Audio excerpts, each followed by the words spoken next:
chop you into tiny pieces because They you can provide Jesus Christ. protection. But in the past, The Muslims are the No, no. controllers of Even right protection, now, the there's so many mafia. of them that hate Jews. Do you want You there's a want to be survey that was protected? done You in got to pay America. up. About 23 Got to or join our 25% war of when we tell you Christians to in join our America, they think war. that Jews have killed Jesus. 25% of Christians, that's like almost more than 25 million people, man. what is That's a lot.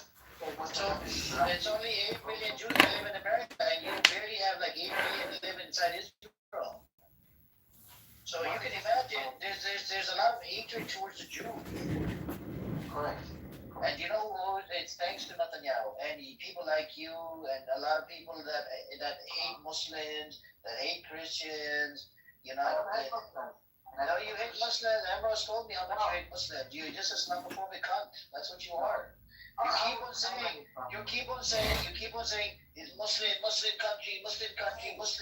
Why do you have problem with Muslims? Why do you have problem with Muslims?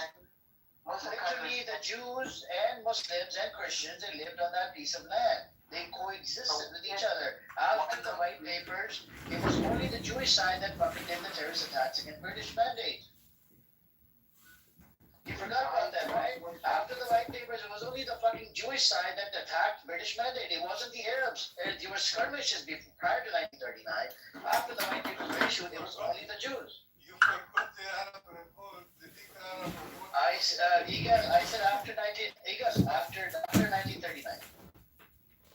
The year after, do you know the Arab revolt? It happened from 1936 to 1939. Yes. Okay, I'm talking about after the white papers. In 1939, the white papers were issued. So the Arabs, they went on silent mode. And you know who started doing attacks, terrorist attacks? The Jewish militants.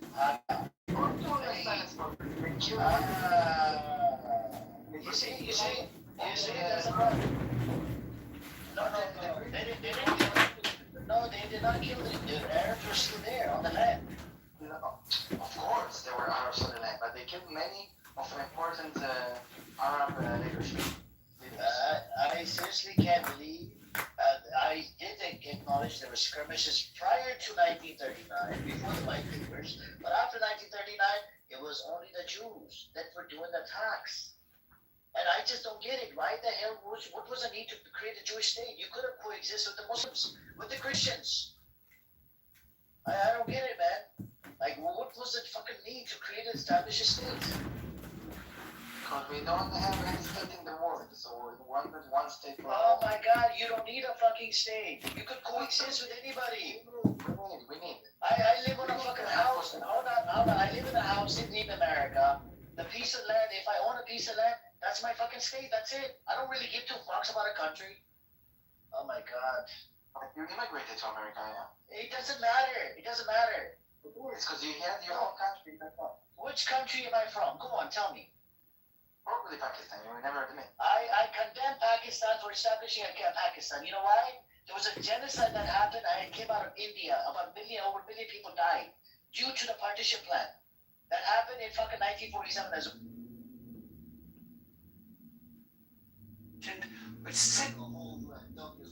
Negrophobia or colorphobia is discriminatory step. I never sided with the Pharisees. I'm telling you, you were walking in the footsteps of your forefathers. Have I ever? But there's like people, so you have like cluster B personality disorders, and so it's pretty common. So somebody with like antisocial personality disorder almost always strong traits, or in addition has narcissistic personality disorder. You do get people that, and of course people with borderline personality disorder can't have a lot of narcissistic traits. So you can have a lot of this shit, and the other, so there's narcissistic, antisocial, borderline, what's the other one? Histrionic. Histrionic? That sounds like, maybe that's me. Is that like hysteric? Yeah. But it would be to an extent that everybody... I constantly blowing up under the shelves until their habitation. I invoke Tahuti, the Lord of wisdom and of utterance, the gods that come forth from the veils. O thou, majesty of the Godhead, Constantine, Lord of the kingdoms of the universe, thee, thee I am. It's a very outward first. You can't O read a thou narcissist of the unless idle you've head, really gotten to know them. thee, thee I am. Take notes or Thou who wieldest the wand of Oh, power, yeah. thee, thee I am. Thou who bearest in thy left hand the rose and cross of life and life, thee, thee I am. Perhaps you Thou don't whose think I head feel like is that. as an I don't emerald, deserve her. and thy lips as the night sky blue, How is it that he thinks all of these things about me are adorable? Like, what did I do? This is so. Like, she's like. It's almost it's called like love on her around forever, but and they don't and people with borderline personality disorder don't do it intentionally. Like those feelings are genuine. That's kind of where they have cognitive distortions, and so they'll be very in tune with you and your feelings, and they'll be really big into trying to please you and make you happy, and they'll just dote all over you. But then within it could be weeks, months, then that's when everything's going to change permanently, and they're going to split you. So like split from black to white, where they are going to look at you as all bad for the first fucking time, and you destroy those real feelings they had about you, about being this perfect love. That whole person, which they thought was you, this perfect person, you just let them down, and you just absolutely crushed and devastated them by showing them that crushing their dream, that you're not that perfect person. In fact, you fucking suck, and you are evil, you don't even fucking care about me, and yada yada yada. Okay, I don't think I have BPD. Maybe I'm just normal. I don't know what the fuck's going on. I feel like, do you wonder, like, if everyone did a full psych eval, like, I don't know, would everyone?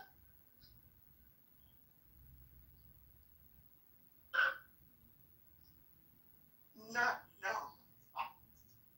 Only like maybe like a third or quarter of the pop diagnosed with something. But at this one diagnosis, I would doubt even 1 in 5. Past this 2, which will probably be, a minority of people. But I will say, you can, just observing people on here, I can tell the personality disorder shit. You can kind of tell who likely has what. Oh I my was picking gosh. up on that. I wouldn't want to embarrass anybody, but man, it'd be fun to know, like, what you were thinking each person was, Well, there is Like, one how thing. are you all doing? Holly all the time silently. Say it out loud. I would just say this: almost all of the people that were like had big rooms and were like personalities on this app, I would say nearly all of them, you could say they had antisocial and narcissistic traits. Like that was, to me, they were very glaring for many of them. And with me, you could even say that like I have bits of those traits myself. But I could see it like really strongly with many of the people on here, and in a way, I think like it takes a narcissistic person that would drive somebody to want to be like a cloud chaser or a personality, and you do also have like this Machiavellian way of operating to undercut like people that you're competing with on here for attention basically, and they classically did that. No. Do you But the work in superficial charges mental? should always be your number one red flag with people, and that's what almost all of them have. When you hear people Say talk that again? about superficial charm, excessive superficial charm, is like one of the dead giveaways. And when people start talking about themselves in a way that I do this, I donate for charity, and like I volunteer this, I do that. When they bring it up casually, like, oh, I spent the weekend feeding the, they're not that's them bragging and trying to elicit praise from you. That's not something normal people ever volunteer. A God-fearing normal person doesn't tell you about it. These people though, so like, that confuses a lot of people because they use that mask to lure people in. And what are you there talking was a lot about? of Pepe, what's your point? Pepe, what's your point, Pepe? What's your point? No, I was talking about the people that are like narcissists and sociopathic on this app. Shut your fucking dirty mouth! You sound like you have the issues. What the fuck? Interesting. Go away. I don't like it. I like this. I like talking about this. Do you work in mental health, Pepe? No, I did. Yeah.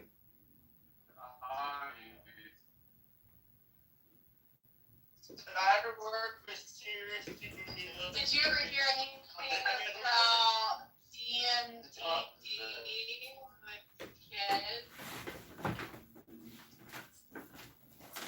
DMD. Oh, okay. It's only been around for like 10 years. So relatively newer. Oh, yeah. I only worked with adults, but yeah, it was like almost 20 years ago. This is my first job out of college. So Pepe, what are you, like 38? I'm Oh old. my gosh. Are you 40 years old, Pepe? Sunray, chill. How fucking old are you? Motherfucker, how old are you?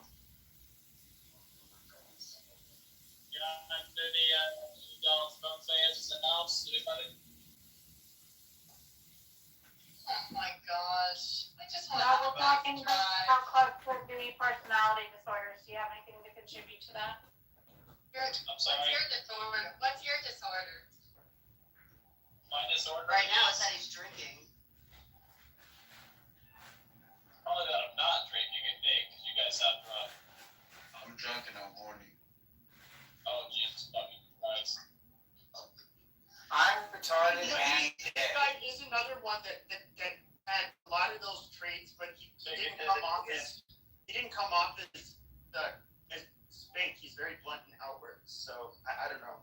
I'm drinking a milkshake and it's delicious. You don't think Diogenes has antisocial traits? I know he definitely does. Yeah, antisocial. Yeah, absolutely. If you Social. drink enough watermelon juice and eat enough oysters, you get horny. Dude, you need a. What's your point? Wife. You need a girlfriend. You need something, man. But holy shit, Clubhouse is not going to satisfy that for you, brother. You see, it does take a certain personality. That's why I said, like, I can share traits on the, like, they're be on a subclinical level, and I still don't really have a problem going onto a stage and being the one person that antagonizes the whole fucking room because I think it's funny. Pepe, you're But Diogenes, he also has zero problems doing it, and he will, and then he'll go on his tirade about our monetary system and all of that stuff. So what do you have? What else? Oh my god. Not just the monetary system, Pepe. Come on, give me one more. The Jews, No, the bullshit, bankers. bullshit. Retribution! Retribution! Immigration, Pepe. Okay, immigration. Damn it. I'm talking about immigration a lot. That's fair. Retribution! Not immigration law. Pervasive patterns of disregard for violation of the rights of others. I don't really know. Who wants to guess my diagnosis? Privation and disregard for and violation of the rights of I'm others. solely out here advocating for the government to These be features eliminated. include deceitfulness, impulsivity, irritability, aggressiveness, reckless disregard for safety, consistent irresponsibility, a lack of remorse. It often needed unlawful behavior and may require a history of conduct disorder. That's so What was that one? That's so What was that one? Let's do- Antisocial personality That's hot. disorder. That's I don't know. Does it say that you still need to have a? That's super shady. I think it used to be that you had to have a juvenile diagnosis of. And you know what? We'll talk about personality disorders because Stanford just published some research about depressed minds versus what they would call mentally healthy minds. So they took these students, and obviously, look, we need to be skeptical anytime there's any kind of research that requires, people to self-report prior to engaging in the research because there's some noise there. But essentially, what they did is they took these people who were, clinically depressed, and then these people who were mentally healthy, and they arranged a set of tasks for each of them. And they told them, you want this outcome, and here's how you're going to get that outcome. What they didn't tell the group of students was that they were being sorted into a control group and an actual active group, and that the group that was being tested was going to be put into situations with this program where they couldn't actually control the outcome. So they were told that you do control the outcome, but they actually didn't have control. And what they found is that the depressed people always could determine when they were not in control. They reliably, accurately determined when they were not in control of the situation. But the people who were considered mentally healthy often got it wrong. Research had to conclude that people who are categorized as mentally healthy, for the purposes of that research, are not aware when they are not in control. So, as a matter of fact, there is a benefit to being skeptical and cynical and critical, and that benefit measured as being able to accurately determine when you're not actually in control of something. Say, look, no, this situation, we're not in control of this. We're being offered the illusion of control. It's funny that you say that. We're putting ourselves to sleep at night because we want to believe that we're in control, but we're not. It's funny that you say that because I don't really struggle with depression at all. And I definitely feel like there is one thing under the sun that any of us is in control of, and it is simply our response to whatever circumstance. I don't even think you have control over that. Really? So if I handed you a glass of water, and I said, you're in control of the glass of water, Dippity, pour it out. You couldn't do that? You couldn't pour the glass of water out? Let's get real. Serendipity, how much patience do you have for depressed people in your life? Not a lot. Yep, I'm not surprised to hear that answer. Like you, serendipity. I mean, I can be empathetic, I can empathize, and I certainly can acknowledge that I know that clinical depression is very real, for sure. There's no question about that. I can acknowledge that, and I can certainly have empathy, but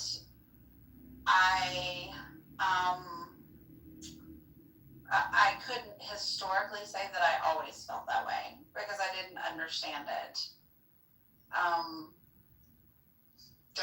Because it wasn't something I struggled with. I mean, like being, for example, it's different. I don't want to get in the weeds, but you can be a psychopath and not criminal. And there's like being what you call like a pure psychopath, like factor 1 versus factor 2 psychopathy. Factor 2 is more like somebody with antisocial personality disorder.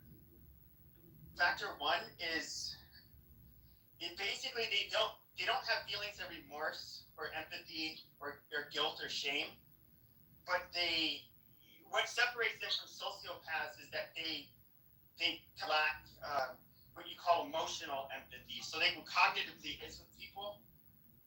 Like if they see somebody get hurt, they can say, "Oh, that must suck for that guy," but they don't feel it. In other words, they would say that one of the things that that will be very off about these children at a young age is they will end up if they don't flinch when they see other children fall and get hurt. Like they can see somebody get ran over pushing a stroller with a bus and her guts out everywhere on the way and go back to work like nothing happened. It doesn't emotionally affect them. But that's where they're different. But they can be law-abiding people, despite lacking that capability, their brains literally don't allow it. But what's different about them also is they have a much higher stress tolerance threshold than other people. So for the ones that's necessarily criminal, but they can be put in very dangerous situations, and they can think in a very level-headed way, not get stressed out like a normal person, and but they can also at the same time, just because they don't have empathy doesn't mean they're not high achievers, and they're not very. There have been studies that show, like, for example, surgeons are of all people are overrepresented for having psychopathy. Different professions, but CEOs too, right? I think CEOs. I mean, these are basically people that can, if you're competitive, you can make all of the decisions basically based less off of emotion than like a normal person. Like, you're willing to do what it takes, and Kind of a superpower. One of my brothers is like that, and I mean, he fully admits that he has psychopathic tendencies or whatever. And my sister-in-law, when he said that, she was like, "What the fuck am I married?" It's actually really funny, but he's like actually a great person though. I mean, he loves us. He just only loves his immediate family. He doesn't really feel anything for other people, and he's like you just described. He's like just very. He doesn't give a shit what other people say. It's like kind of a superpower. Like it doesn't affect him at all. well, they can have strong attachments, but they don't have the level of empathy or emotional connection with people that a non-psychopath would have. So they can't, quote unquote, love somebody like in the way we would think of loving somebody. Like they're just imagine that part of the brain that cares for people, that feels sorry for people, that is loved, that loves people attached to them.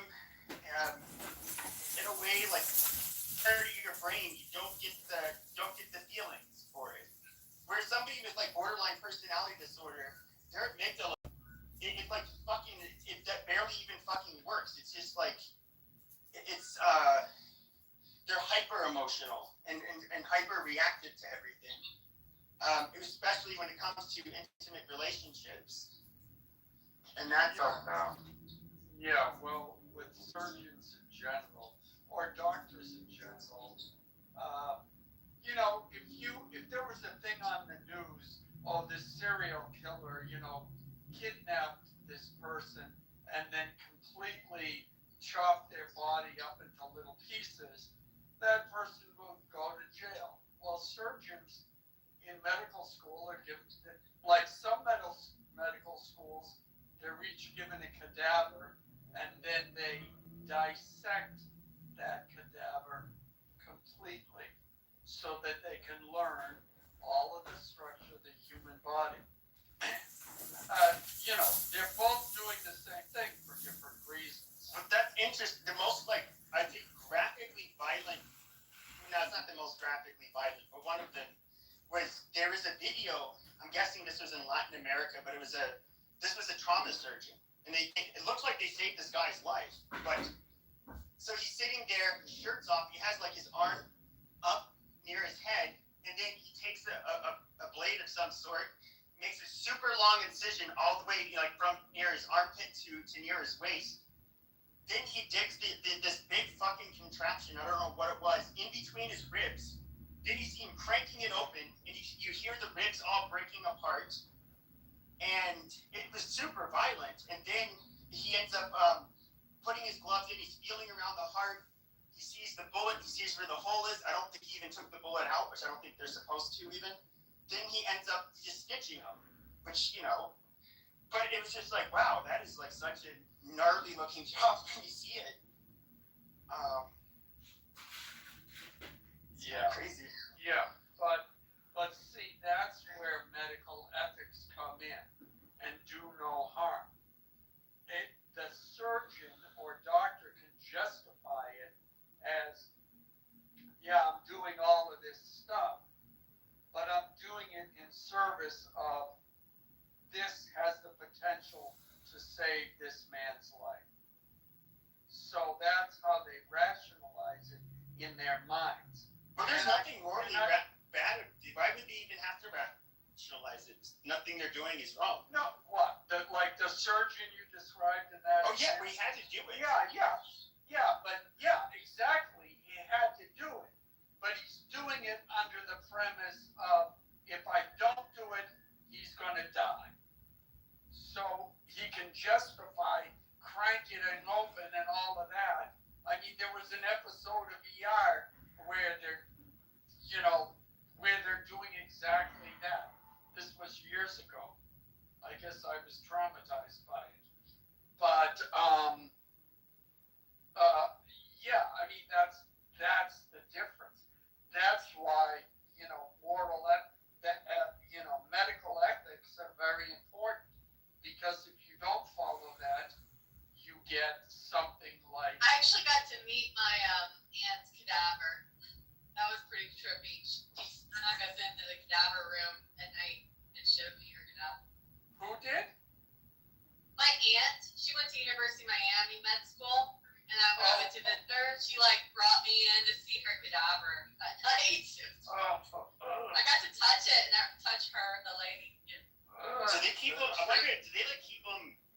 Because I know with human decomposition, it can go from when you go from putrefaction to skeletonization, it can just hitting those milestones can be within just over a week, but in some it depends on how humid and how warm it is. It was rubbery. It felt like rubber.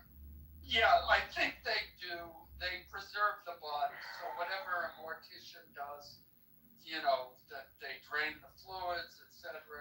They put some fluid in to preserve, whatever. Not that I know.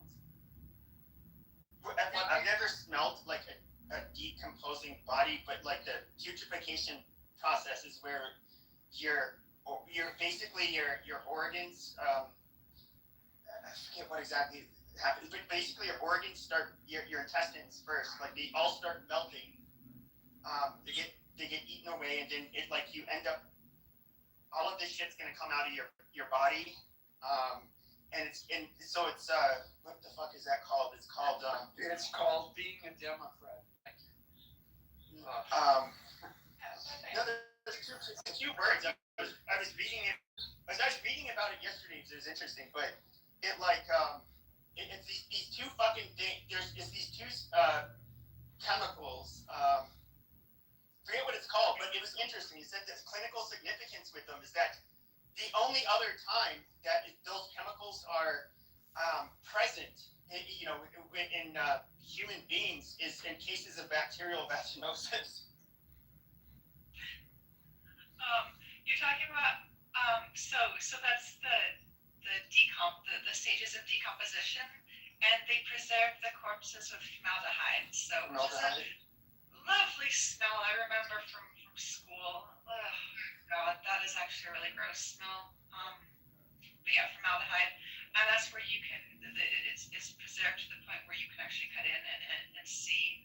And there are some interesting people who go to the medical field. Some of them, it's really kind of interesting. For me, it's a lot of interest. Some of them, I would be a little bit wary. I wouldn't want them to try to do surgery on me. I do meet surgeons, and I'm like, all right, let me feel you out a little bit. Because some of them would just, there tends to be a higher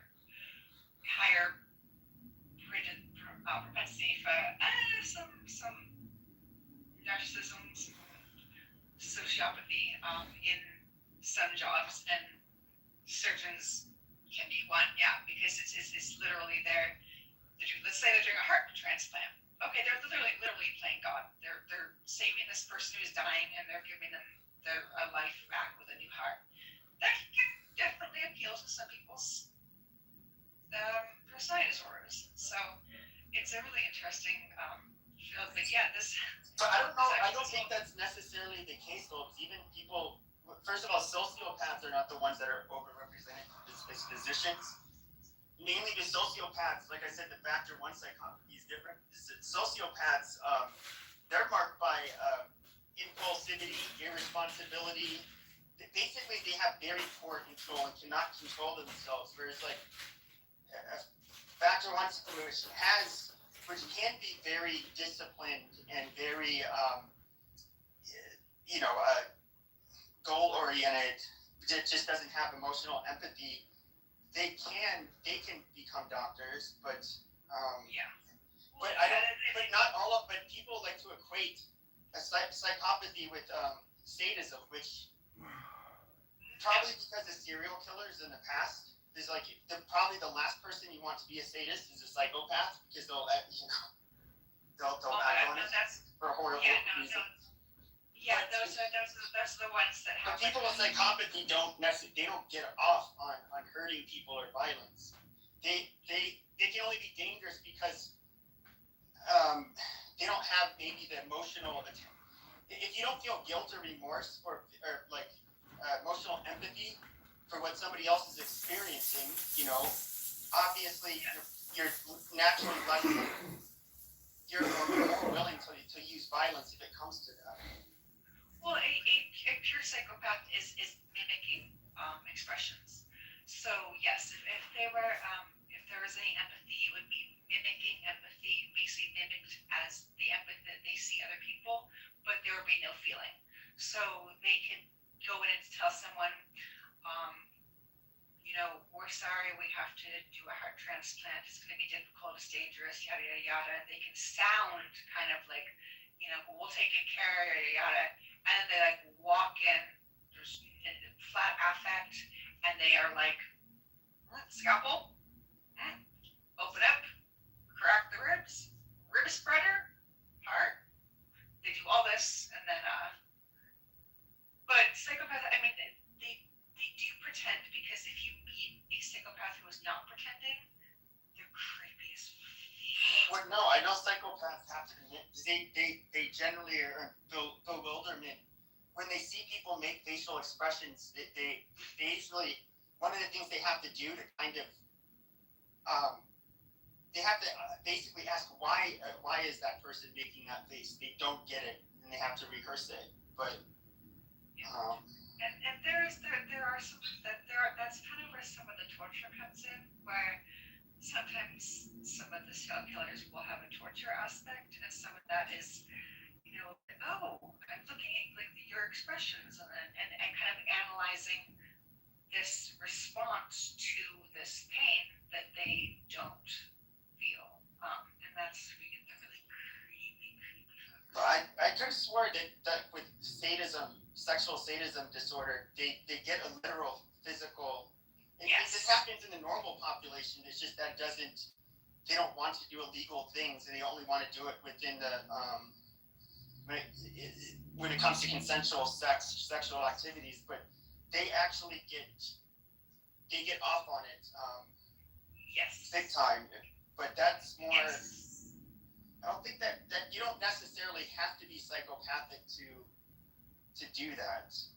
No, and there are definitely serial killers who are actually not psychopaths. Some of them have some other personality disorders, but some of them also have kind of been shaped also by their childhood. Some of them have also childhoods that if you look at, they're extremely fucked up, they've been abused. That's no reason for them to do what they're doing. But it does make it, there's hard to have empathy if they've never been shown empathy. So it's a very interesting, it's an awesome conversation that I think is, and I remember if you really get into this and then you start kind of looking at people in the public eye, you start to get this kind of creepy feeling with some people, and it's just there's a few people that I've just been like, check. I mean, I've thought it. So like, I know lots of killers. No, she just said check. Well, I'm kind of. There's a couple of psychopathic checklists that actually are very much used by like FBI, CIA. And there's several different comprehensive checklists. And there's people that I've seen, for example, political office, running in political office, and yes, the glib, the superficial kind of cheeriness and charm, superficial charm, the popularism, the cult of personality, huge one. Yeah, I don't think that Trump is necessarily a psychopath, but Trump is a psychopath. I think You would have to rule out.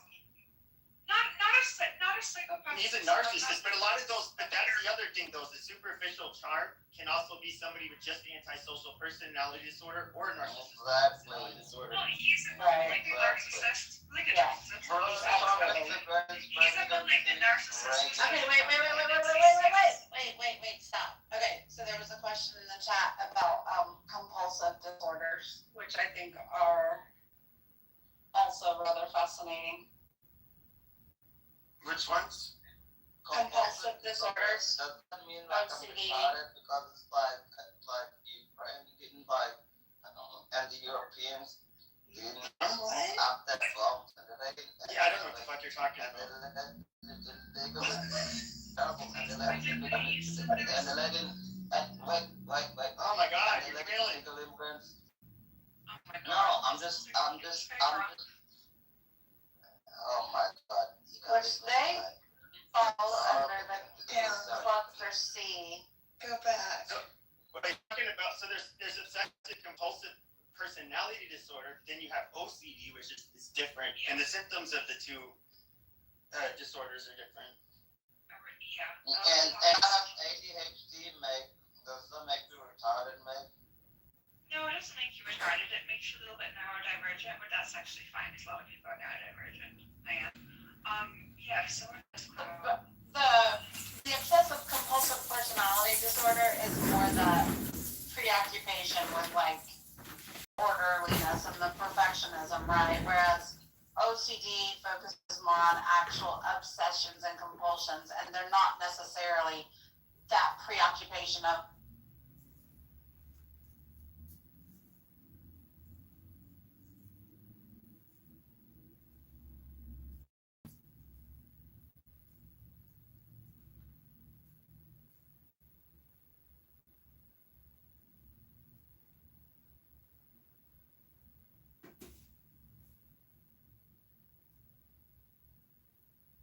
compulsive disorder causes extreme distress pretty much whenever just a compulsion comes up or an obsession comes up. It's endlessly distressing. If anyone wants to come and talk. Right. There's a bunch of people on here who have OCD. It's not always distressing though. There are people with OCD that the behaviors and the compulsions aren't necessarily always distressing. Because we have people that are all focused. But Meg, there's a bunch of us on this stage, or several of us that Yep. have OCD. Yep. And so, like, trust me, I know we've talked about it before. We're well aware.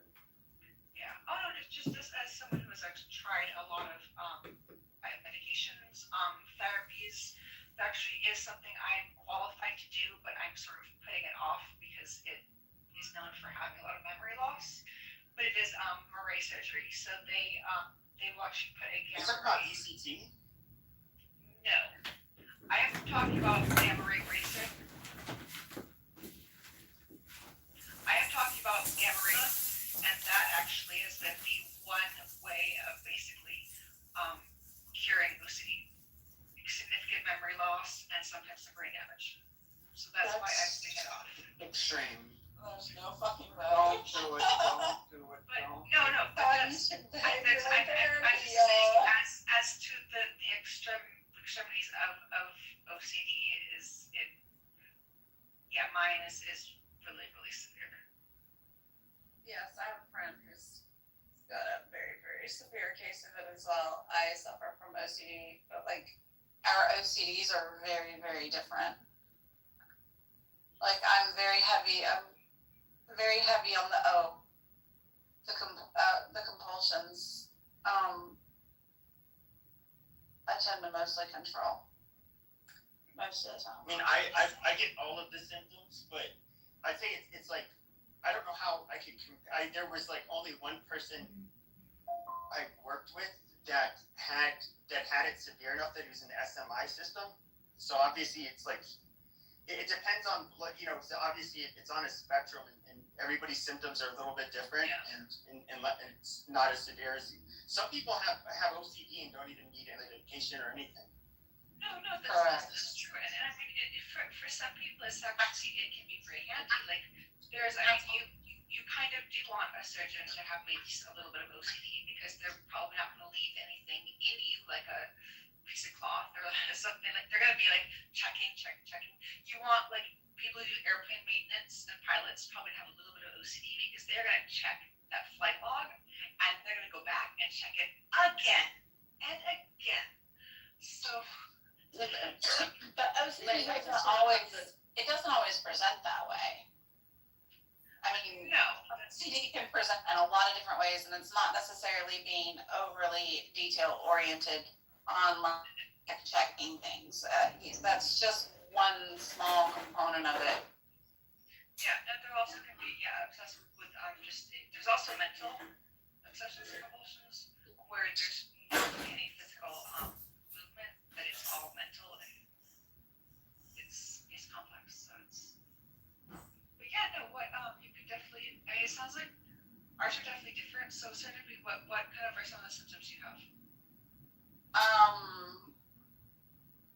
A lot of my obsessions are mental. They're ruminations. I'm a ruminator, and the compulsions come into play whenever I have to like placate. That the ruminations aren't actually legit. With certain placating behaviors, but like I tend to I get like obsessed with my hobbies, things that I become interested in. I'm not one of those people who's like, oh, well, here, I'll get the starter kit and see if I even like it first. I'm one of those people that will go and literally spend thousands of dollars to have all of the things, watch all of the videos, pay for all of the education, before I even know if I like it. Like, tends to be some of my more obsessive tendencies, but that, and then like I said, the ruminations, the mental aspect of it. Get busy living or die trying.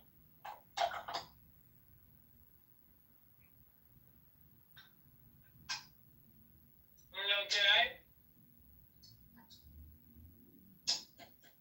You guys know the numbers for the Department of Homeland Security budget for immigration and customs enforcement? We're not talking about that right now, Diogenes.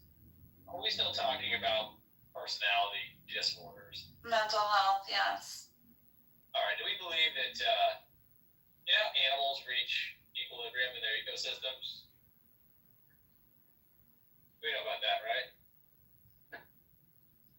If you leave the ecosystem alone, in order to adapt to the carrying capacity of that ecosystem, what if mental health is just a natural manifestation of a species trying to find an equilibrium with the carrying?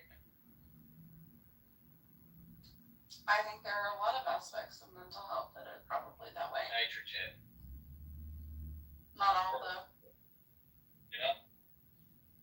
Maybe one is, we need a few mentally ill people to get us outside of Plato's cave.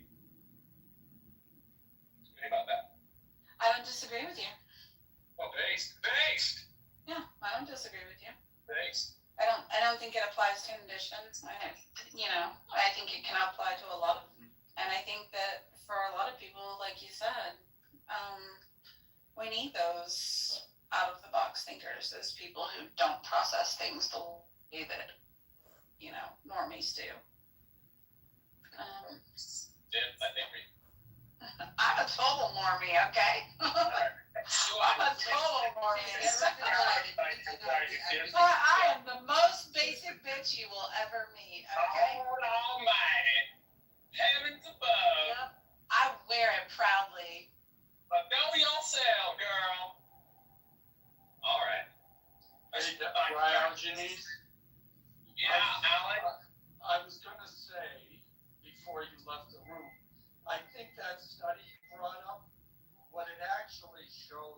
is how people who are depressed and people who are not depressed react when they're lied to, and whether or not they can perceive that lie, not necessarily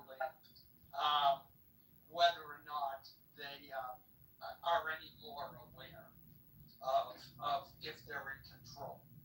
Because everyone goes into that assuming they're being told the truth about what was going on.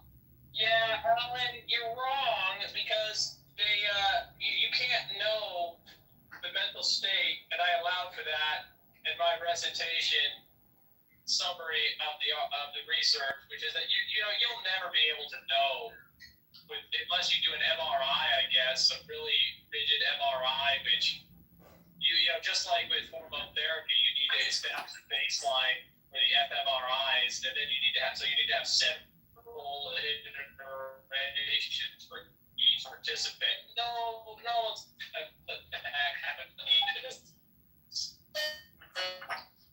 Okay, you're in the matrix. Unfortunate, you're in the matrix.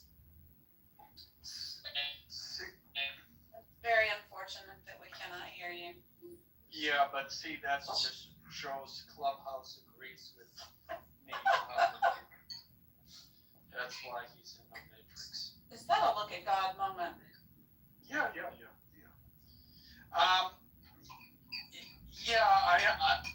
I don't know if you're still there. Yeah, I understand what he's saying, but if you're starting off a study with deception, then it's hard always to judge what the results mean. Yeah, that's true. But that's where you have to be you have to use that scientific process, right? Can you hear me? Hello? You're not back completely. How? Hear me?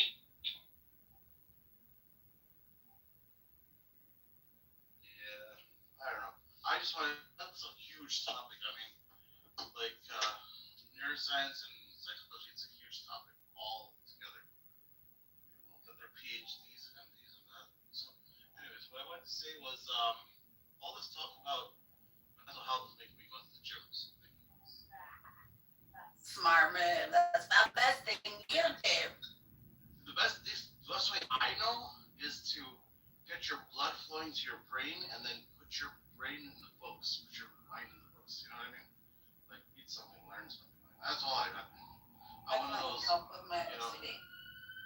I'm one of those Am I in the Matrix? Am I in the Matrix now? Can you hear me? Testing, 1, 2, 3.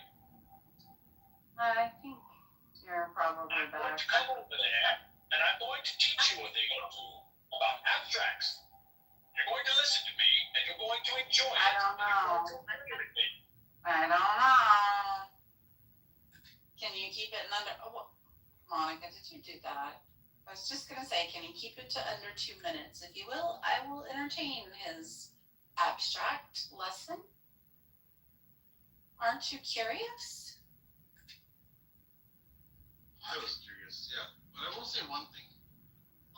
That everyone has their limits, and I appreciate you sharing On the stage, that was very rude, but I'm going to look past that because I'm Did you mute him? muted. I did. He's interrupting. Why am I being Stop muted? interrupting.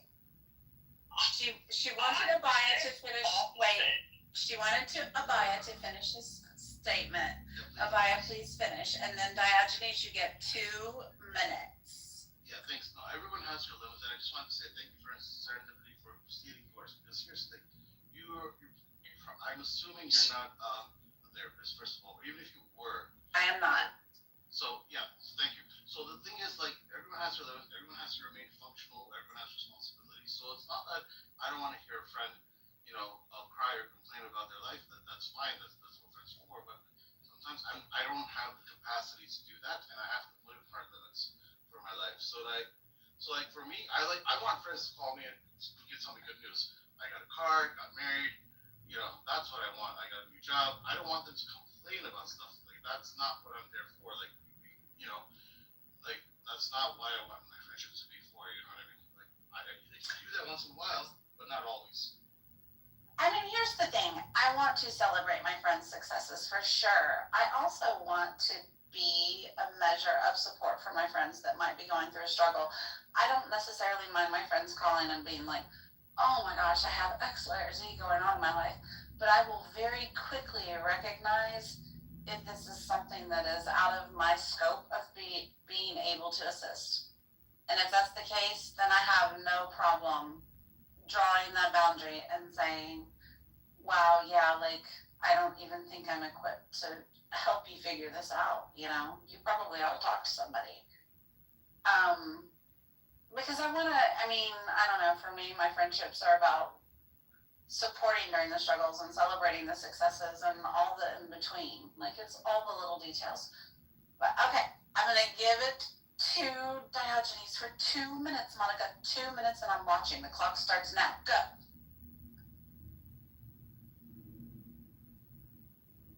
Or not. Oh, you're in the matrix. You're in the matrix. Wait, I'll give you your 2 minutes. I talked about the guy is a god, isn't it? Yes, I will give you your 2 minutes, but you gotta have service first. I wish I knew the lyrics to Frank Sinatra's I Did It My Way and put myself out. I think you're okay. Alright, go. There's not enough time. There's not enough time.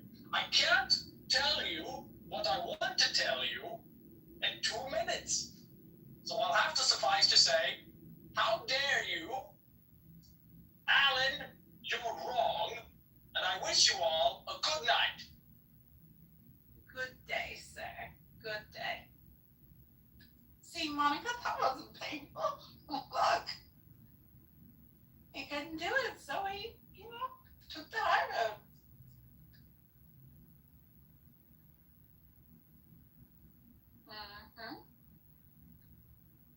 Next.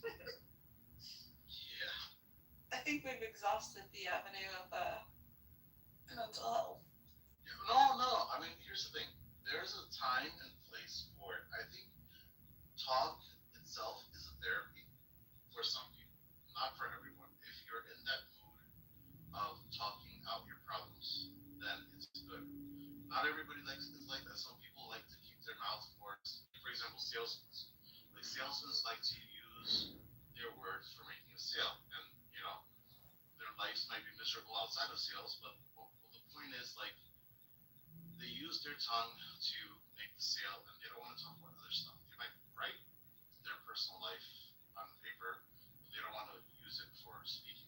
Even when it comes to English, there's like a certain way of, like, at least from an educational, like I don't know, older sample, there's a certain way of talking, and then there's a certain way of writing. Like if you get your GRE or study for your GRE, those words are used specifically for management. Where LSAT, those words are used specifically for legal terms. So like, there's a manner of speaking, the manner of talking. So like, my manner of talking, a manner of like writing. You write in a formal way, you might talk in a very informal way. But like, what I just wanted to say, like, there actually is a way of talk therapy, or like writing therapy, or experience stuff. So like, some people benefit from it. It's not for everyone, but some people are inclined to talk out of their problems. So like, that's also like, that's a form of therapy. And some people are more inclined to listening to music and just not thinking about it, and therefore they don't focus on their problems. By not focusing on their problems, they're able to heal. So like, everyone has different ways of doing it. That's right. Hello, Marshall. How are you? Oh, I had a terrible headache today, but other than that, I'm fine. Oh, I'm sorry. Did you sleep last night? Briefly. That sucks. Anybody got any cure-alls for headaches? Ice cream. Oh my gosh, that sounds painful. Yeah, drink lots of water and sweat it out. That's me. depends. Like, for example, I had a friend who drank a lot of coffee, and then when she stopped drinking coffee, she had headaches for a year. Yeah. Hydration generally has a lot to do with headaches. Yeah, but you don't want to blow out your kidneys. You know, like so that's why I feel like you want to work out a little bit. You want to get the blood flowing, you know, because you want your whole entire organs to saturate with hydration. You know.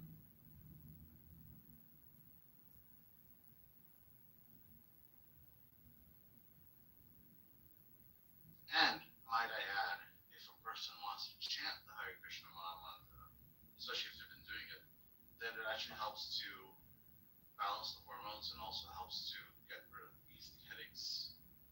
Even if it is for like short, like few hours, but it actually gets rid of the headaches and you're in a better state of mind and you're able to move, actually move out of the headache space. Did you just dismiss the power of hydration? No. Don't dismiss the power of hydration and electrolytes. I didn't. I just said the Hare Krishna Maha Mantra also has a way of soothing a person's headache.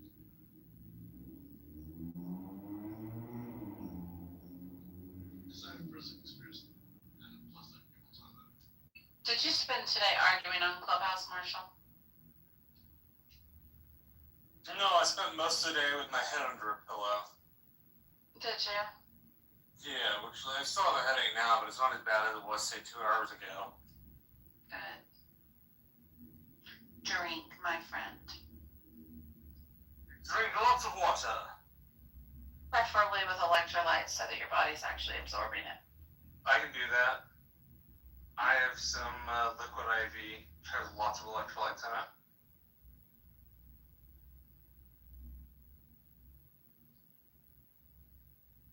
I think I probably drink too many electrolytes. I don't even care.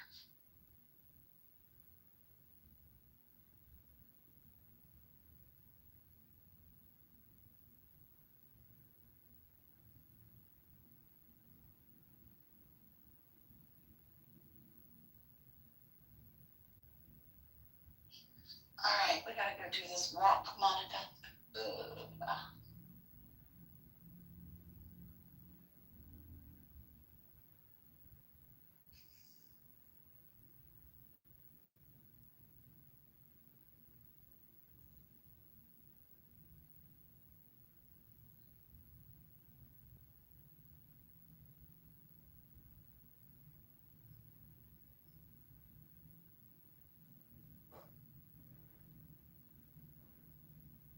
Monica, are you there?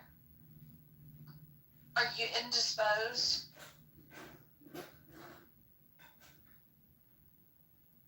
All right, y'all. Don't forget Friday night, the blue and red and white colored comedy tour laughter.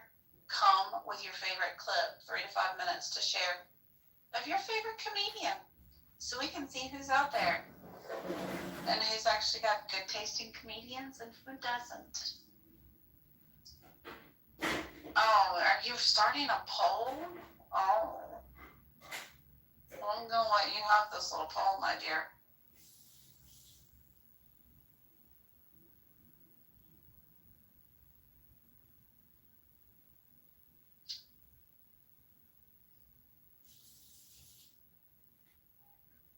Wait, what? Hold on.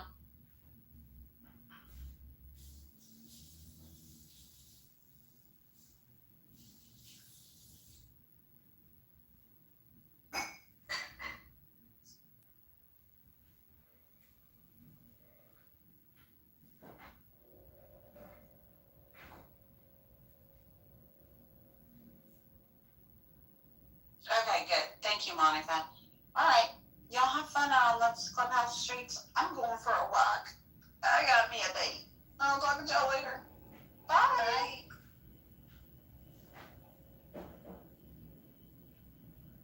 No, you don't have shit to say. You don't be saying what you want to say when they talk about you.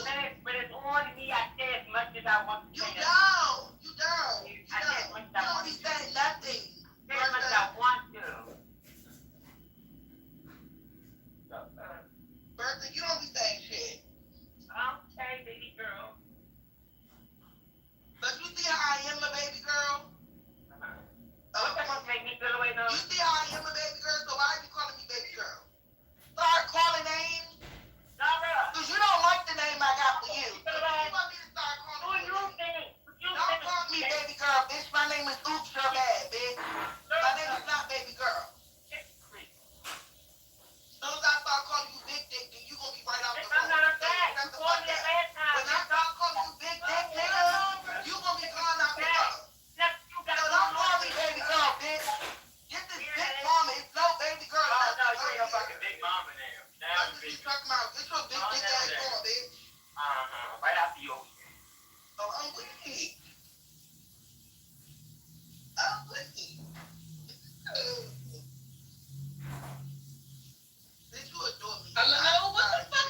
his Jimmy, whatever that popular one with the yak. What is it? Surviving Baltimore niggas? Is that what we doing?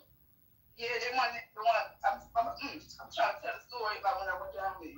Oh, okay, go ahead. Because see, so when I went down there, I was too long. We went to another one. I was too long. So then I said, "Oh, I guess we go to Chipotle."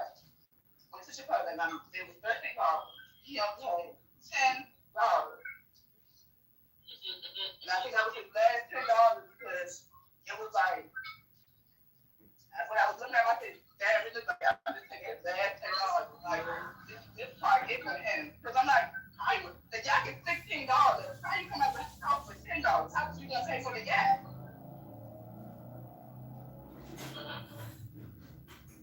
So, I think that's what he's really mad about. And then Texas went on him, and now his picture out. So that's how why he's really mad at me. So But he said he's not being no more. Okay, so he needs to go to the hospital if he don't know about that. He must got that shit. If he skinny now, he got that shit. He told us he was fat 7 years ago. No, that's Nate. That's Nate. Is it Dr. True? That's Nate twin. Dr. True. So where those pictures come from? Oh, I didn't came from the Popeyes, bitch. Shut up. Where the pictures come from, big man? I didn't expose the pictures. I ain't get pictures. Somebody else got a picture from the other side. I ain't exposed the picture. I don't think so. We're right off. I don't remember. Yeah, basically, he was saying you wasn't worth his $10, $13, 11, 12.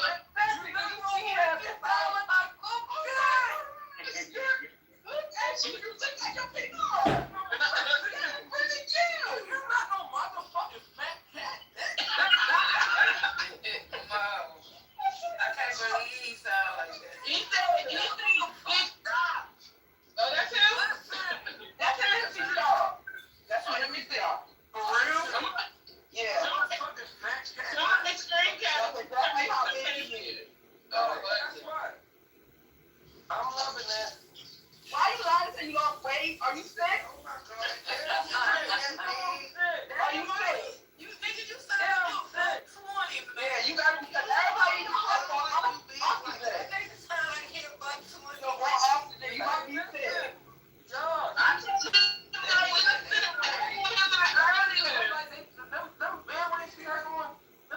you talking about humans?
A lot of people knock it off as conspiracy and stuff like that, but this is happening before your face, and this is why I started off with saying that they want you to believe that it is just conspiracy, and therefore you don't understand exactly what's going on. But majority of people, if you even look at the history of this country, if you even understand the Kennedy, you even understand John F. Kennedy and the statement he made. It was all based on what you would consider conspiracy now. You would call John F. Kennedy a conspiracy nut with the statement that he made about really who was controlling the government. So you can knock it off as it's just conspiracy, but when you really go behind the scenes, you see there's an actual fact. Wait, who is controlling the government? What did he say? This is an ISO, calm down. He did a speech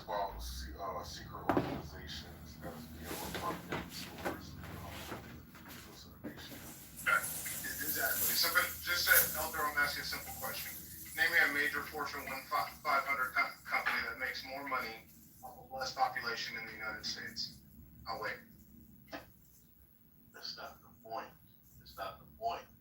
Corporations is just they're run by somebody else. They're run by the family organization. They're run by the Rockefellers and the Rothschilds. That's who it's running. It's not the point of the corporation. Now we're dealing with the corporation. I'm going over the corporation and the plan that they have for America, which they always have. It's not about the corporation.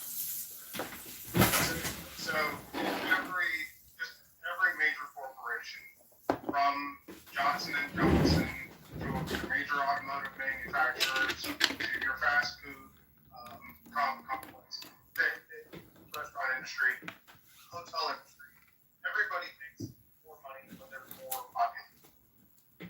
Construction, insurance, just have more people, more scarcity, more money.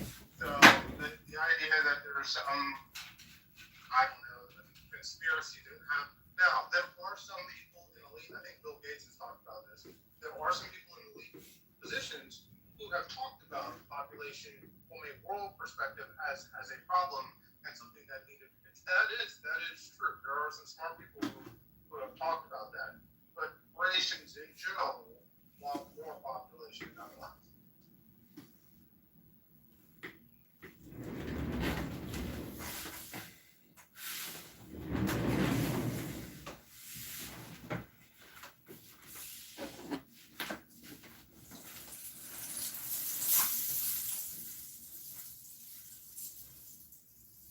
This administration is falling apart. People just quitting left and right.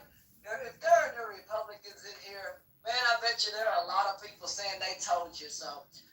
People don't really want to work for Donald Trump and those kinds of things. I wonder why. He don't have a plan. He don't have a plan for them, and he don't have a plan for the United States. We're in trouble. Oh my. That's the thing. If people think that the United States government just allowed Trump as one man to make all the decisions, and they really don't understand what's going on. America is a corporation. You have a president and you have a vice president. The ones that's over, this is what I'm trying to tell Trent. He keeps focusing on the corporations. It's bigger than the corporations. It's the ones that's leading the corporations and telling the corporations what to do. That's over. These are the family members. You mentioned Bill Gates, but there's different family members that's have been controlling America from day one, right? And that's bigger than the corporations. It's not about the corporations. Who is controlling the corporation? Is why this argument, I don't understand. We just gonna keep bumping heads. We never agree with this argument because you're focused on the corporations, and I'm telling you, it's bigger than the corporations and who's controlling the corporation. This argument will never go nowhere. But Elder, I don't mind like indulging your theory, but let's just do this. Can we acknowledge that these powers that be, like, they're not infallible, and that hiring Donald Trump is like a clear example of their, I guess I would say ineptitude, in what he's doing, or do you think that that's by design?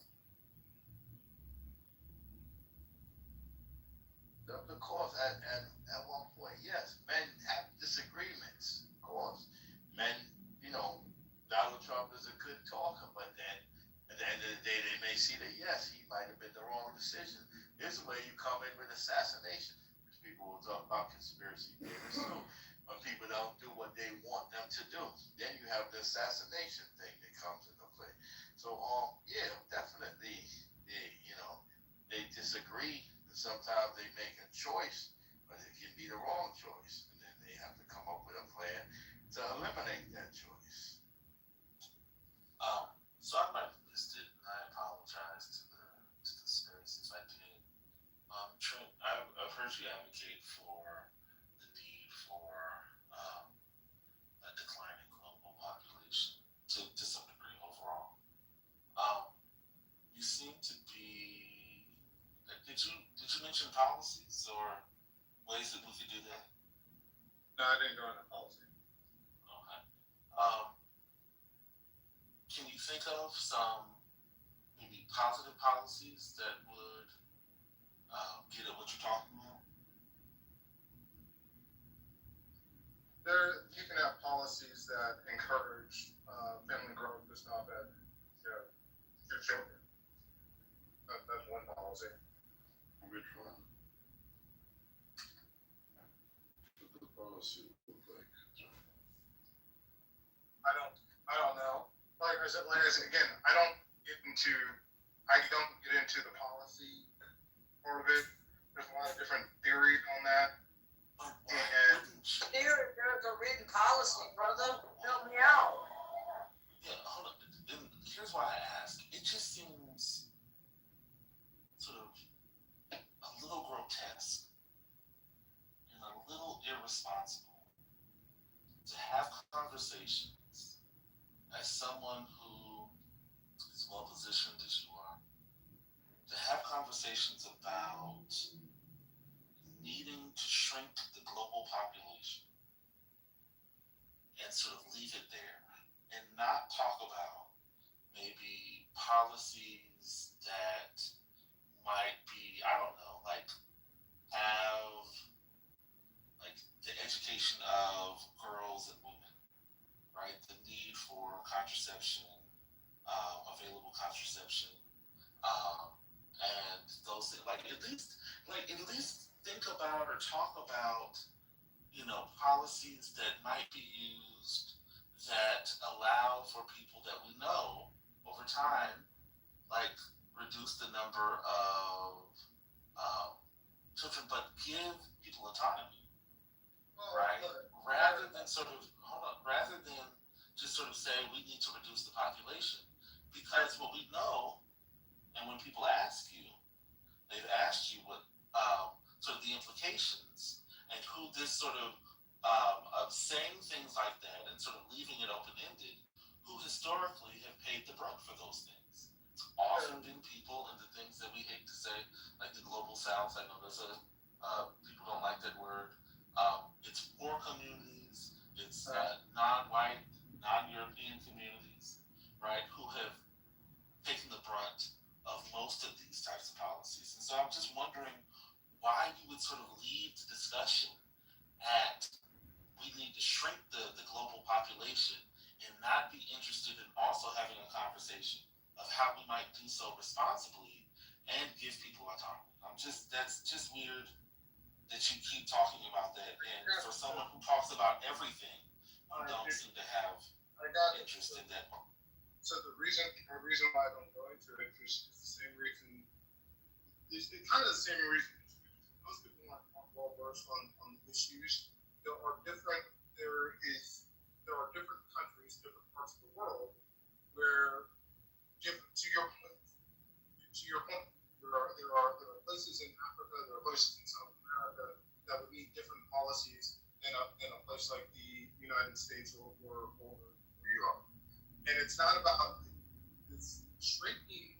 See, when you say shrinking population, I'm not talking about shrinking. See, it makes it sound like you're talking about killing people in mass. That is not what I'm talking about. But pausing and reducing the global fertility rate so that we don't overrun our resources is something that's responsible. Because right now we are in an exponential growth period. When you have too many people born at one time, you end up with bad results like wars over resources and some of the things that we're seeing happen right now. What are you talking about, war? Look, do you think the wars over resources are built out of this or caused out of necessity or greed? Greed. I can tell you. Okay, so you couldn't use the argument to lower the pop. Let me see this concrete. Depends on how you look at that. On one hand, I call it greed, but if gas was $10 a gallon, a lot of us would call it a necessity to get it down. You know what I mean? So it depends on how you look at it. So now you're just trying to straddle the fence and have it both ways. And I take it that you're operating in bad faith because you understand that if you were to squander your resources and then get into to the point of destitute such that you are now stealing, then that's still not a resource issue. That's a squandering of resource issue. And it still goes back to reading. Don't run it down smart real quick. If it's too much for you, brother, just tap out, man. No, you know, boy, if it's too much. So what part didn't you understand? The squander part?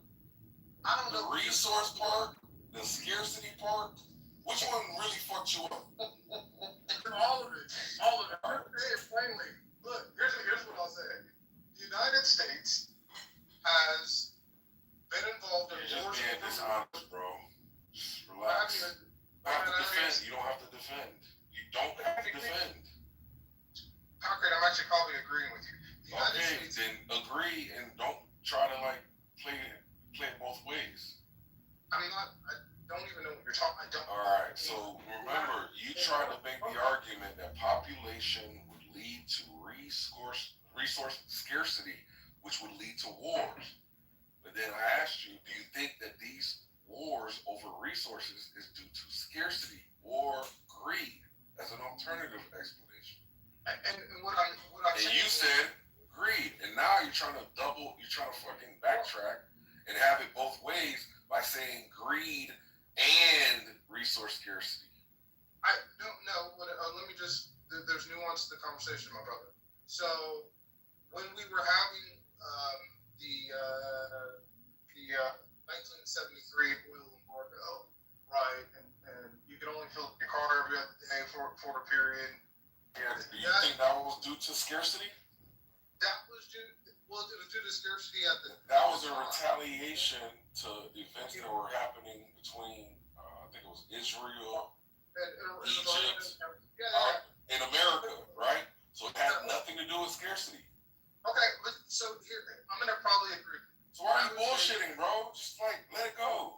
Hold on. Look, the 1991 war in Iraq against Kuwait was probably a war of greed in a sense. Now we were protecting the Kuwaitis, but we're also our oil interests there. The 2000 war in Iraq, for me, was absolutely a war of greed because we already had plenty of oil. So we agree that it wasn't about scarcity. Hold on.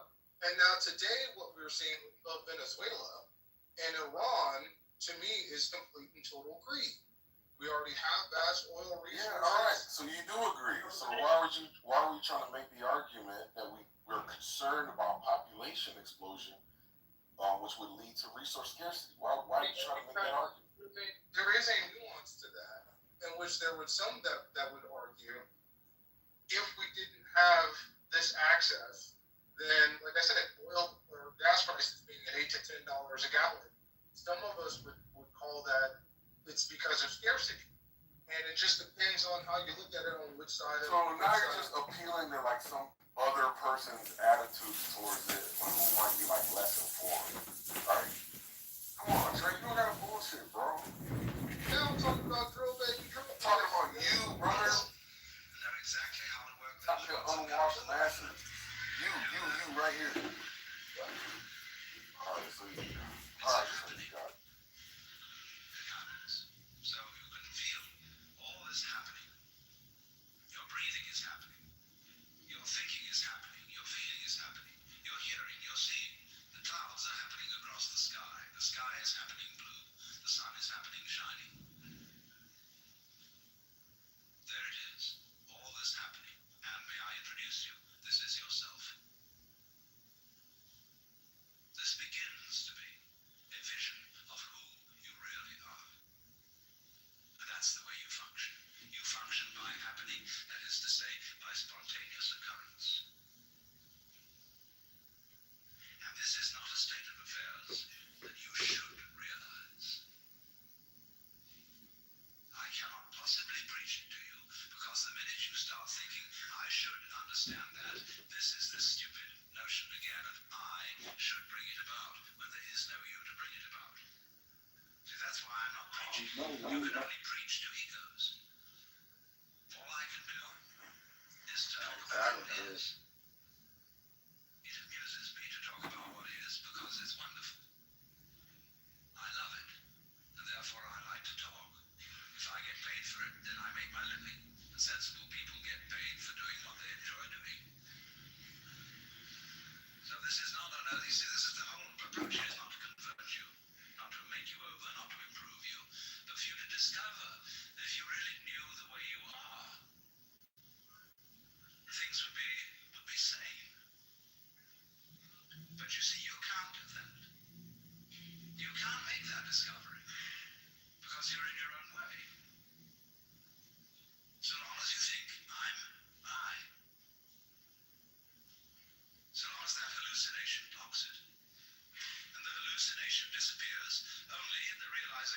own futility.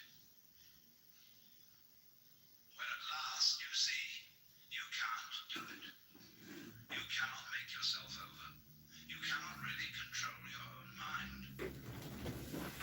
See, when you try to control your mind, a lot of yoga teachers try to get you to control your own mind, mainly to prove to you that you can't do it. There's nothing, a fool who persists in his folly will become wise. So what they do is they speed up the folly. And so you get concentrating. And you can have a certain amount of superficial and initial success by a process commonly called self-hypnosis. And you can think you're making progress. And a good teacher will let you go along that way for a while until he really throws you with one. Why are you concentrating? See, Buddhism works this way. Buddha said, if you suffer because you desire, and your desires are either unattainable or always being disappointed or something. So cut out desire. So those disciples went away and they stamped on desire, jumped on desire, cut the throat of desire, and threw out desire. But then they came back and Buddha said, but you're still desiring not to desire. They wanted how to get rid of that. So when you see that that's nonsense, there naturally comes over you a quietness. In seeing that you cannot control your mind, you realize there is no control. What you took to be the thinker of thoughts is just one of the thoughts. What you took to be the feeler of the feelings, which was that chronic muscular strain, is just one of the feelings. What you took to be the experiencer of experience is just a part of the experience. So there isn't any thinker of thoughts, feeler of feelings. We get into that bind because we have a grammatical rule that verbs have to have subjects. Now, the funny thing about that is that verbs are processes and subjects are nouns, which are supposed to be things. How does a noun start a verb? How does a thing put a process into action? Obviously it can't. But we always insist that there is this subject called the knower. And without a knower, there can't be knowing. Well, that's the rule of nature. In nature, there's no knowing. Like your feet. And now to say you are feeling as if you were somehow different from the feet. When I say you are feeling, what I mean is, there is feeling here. When I say you are feeling, I mean there is feeling there. I can say even there is feeling. What a compass of language we have. Chinese is easier. You don't have to put all that in. Or you can say things twice as fast in Chinese as you can in any other language. Well, anyway, when you come to see that you can do nothing, that the play of thought, of feeling, etc. just goes on by itself as a happening, then you are in a state which we will call meditation. And slowly, without being pushed, your thoughts will come to silence. That is to say, all the verbal, symbolic chatter going on in the skull, don't try and get rid of it, because that will again produce the illusion that there's a controller. Just, it goes on, it goes on, it goes on, and finally it gets tired of itself and bored and stops. And so then there's a silence. And this is a deeper level of meditation. And in that silence, you suddenly begin to see the world as it is. And you don't see any past. And you don't see any future. You don't see any difference between yourself and the rest of it. That's just an idea. You can't put your hand on the difference between myself and you. You know, you can't blow it, you can't bounce it, you can't pull it. It's just an idea. You can't find any material body, because material body is an idea. So is spiritual body. Somebody's philosophical notions. See, reality isn't material. That's an idea. Reality isn't spiritual. That's an idea. Reality is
responsible code right at the beginning. It couldn't spread. But anyway, this is therefore to say that the transformation of human consciousness through meditation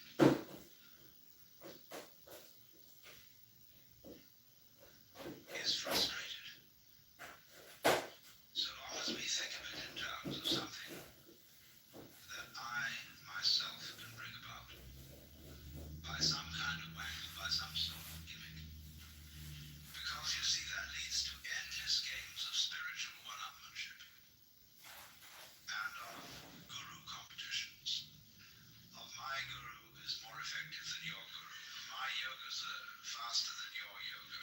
I'm more aware of myself than you are. I'm humbler than you are. I'm sorrier for my sins than you are. I love you more than you love me. This interminable goings on about which people fight and wonder whether they're a little bit more evolved than somebody else and so on. All of that can just fall away. And then we get this strange feeling that we have never had, you see, in our lives, except occasionally by accident. Some people get a glimpse that we are no longer this poor little stranger and afraid in a world it never made, but that you are this universe, and you are creating it at every moment, because you see, it starts now. It didn't begin in the past. There was no past. See, if the universe began in the past, when that happened, it was now. See, but it's still now. And the universe is still beginning now, and it's trailing off like the wake of a ship from now. In that wake of the ship fades out, so does the past. You can look back there to explain things, but the explanation disappears. You'll never find it there. Things are not explained by the past. They're explained by what happens now. That creates the past. It begins here. That's the birth of responsibility. Because otherwise, you can always look over your shoulder and say, well, I'm the way I am because my mother dropped me. And she dropped me because she was neurotic because her mother dropped her. When you go back to Adam and Eve or to a disappearing monkey or something, we never get at it. But in this way, you're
desire, and your desires are either unattainable or always being disappointed or something. So cut out desire. So those disciples went away and they stamped on desire, jumped on desire, cut the throat of desire, and threw out desire. But then they came back and Buddha said, but you're still desiring not to desire. They wanted how to get rid of that. So when you see that that's nonsense, there naturally comes over you a quietness. In seeing that you cannot control your mind, you realize there is no control. What you took to be the thinker of thoughts is just one of the thoughts.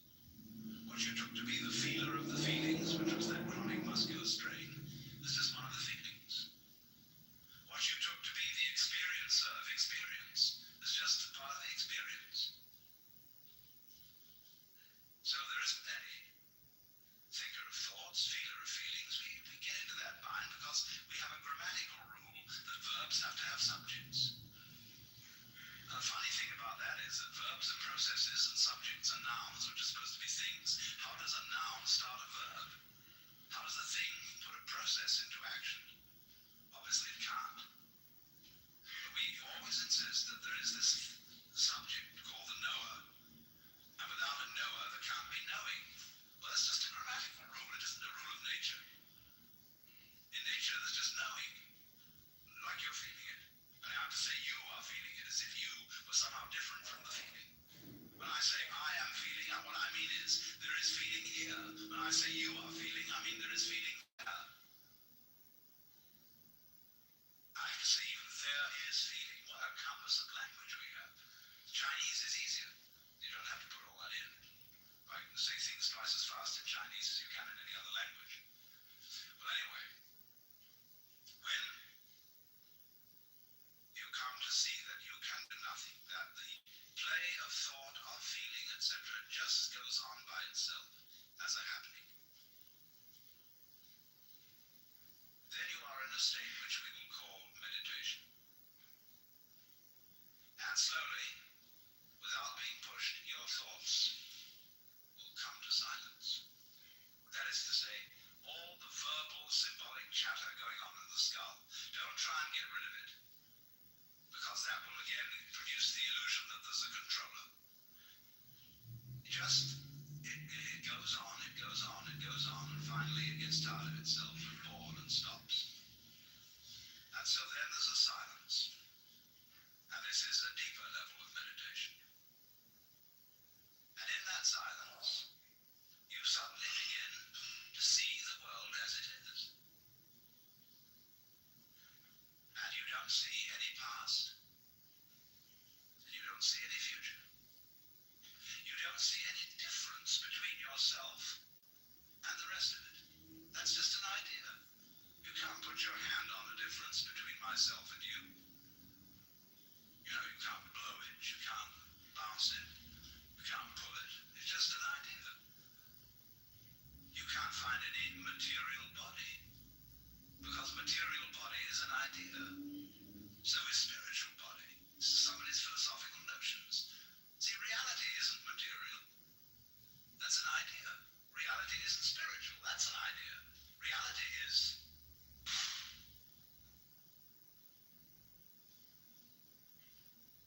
So, we find, if I've got to put it back into words, that we live in an eternal now.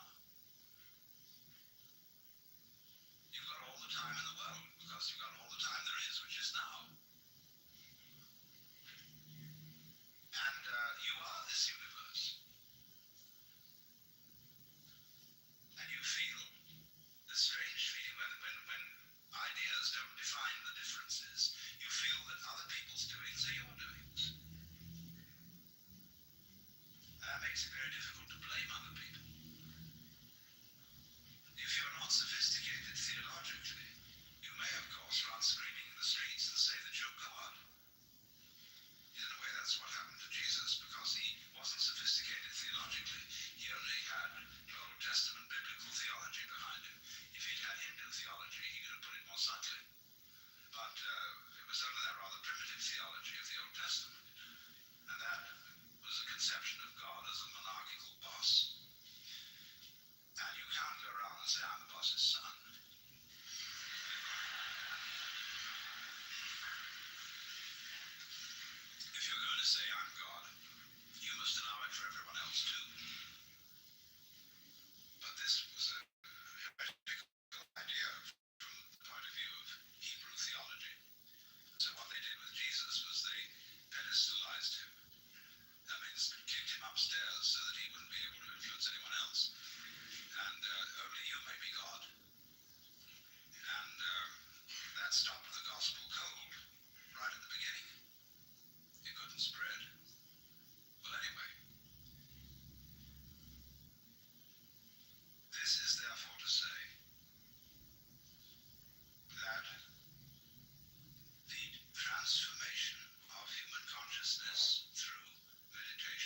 is presented by Audible.com. Audible, audio that speaks to you wherever you are.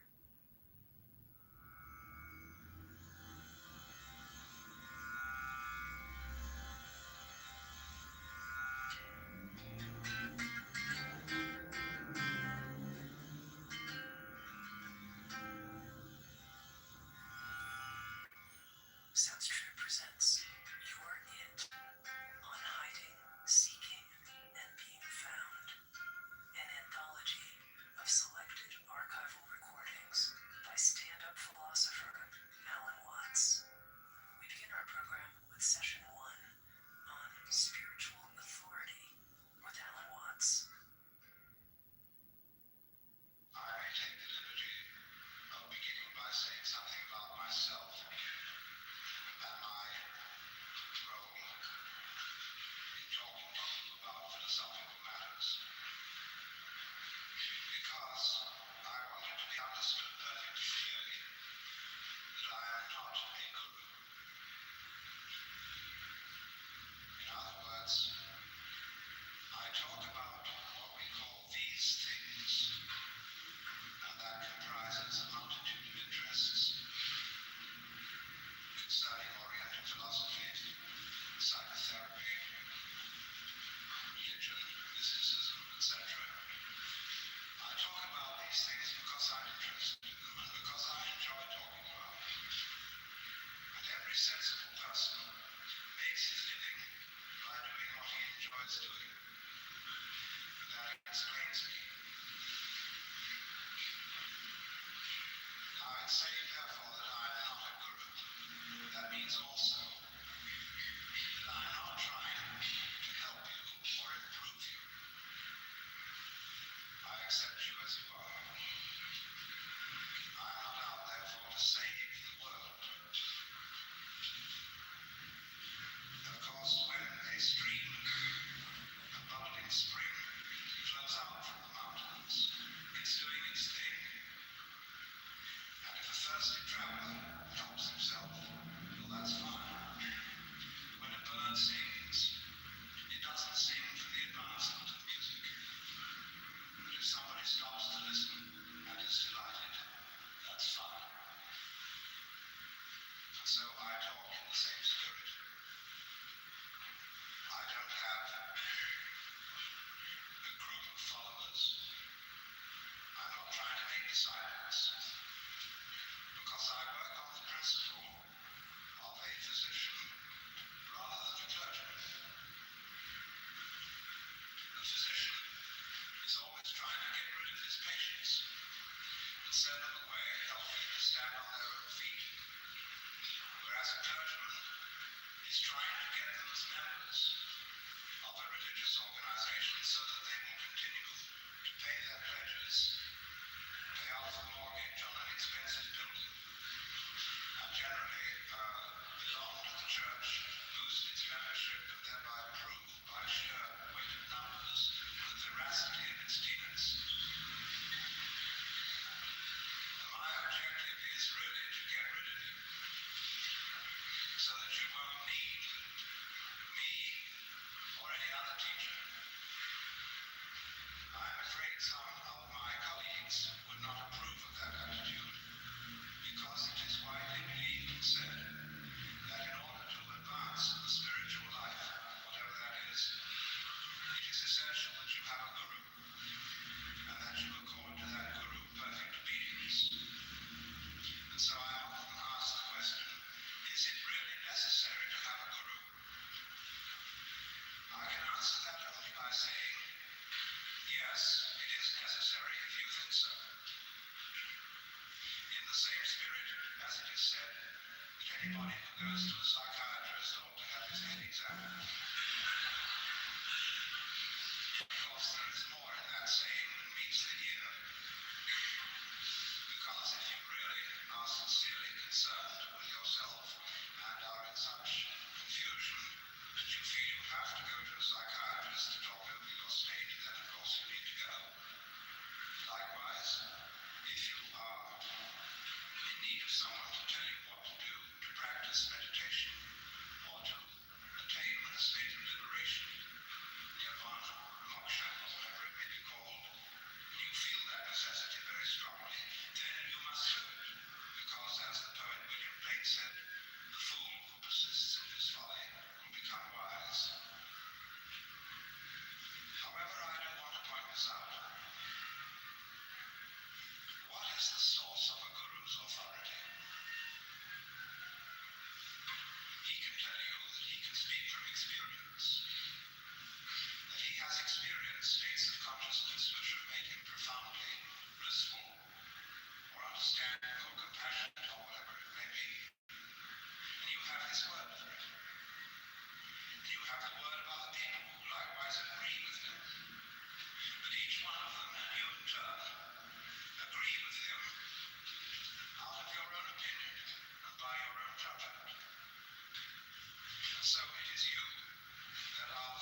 confess, when I was younger, so much younger than today, I never needed anybody's help in any way.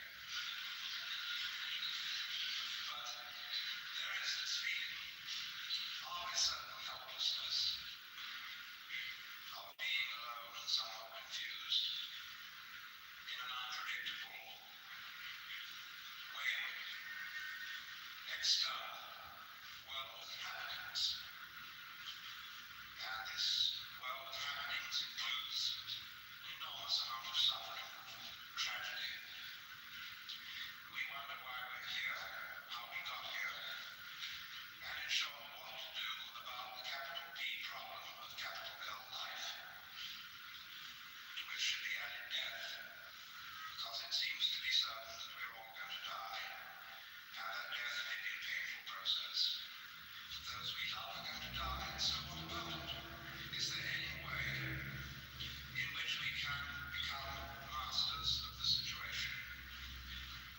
Well, there are all sorts of ways of trying to escape from the human predicament of being a lonely, isolated consciousness in the midst of this enormous and wayward not-self. We can, of course, try to beat the game on a material basis by becoming very wealthy or very powerful. We may resort to all kinds of technology to get rid of our sufferings, hunger, pain, sickness, and so forth. But it will be noticed that as we succeed in these enterprises, we're not satisfied. In other words, if you feel at this moment that an increase in income would solve your problems, and you've got an increase in income, this would give you a pleasant feeling for a few weeks. But then, as you well know, if that's ever happened to you, the feeling wears off, and you may stop worrying about paying your debts, and start worrying about whether you will get sick.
said that if God had given us a commandment to love Him and to love our neighbors, He would not have done so unless we could obey it.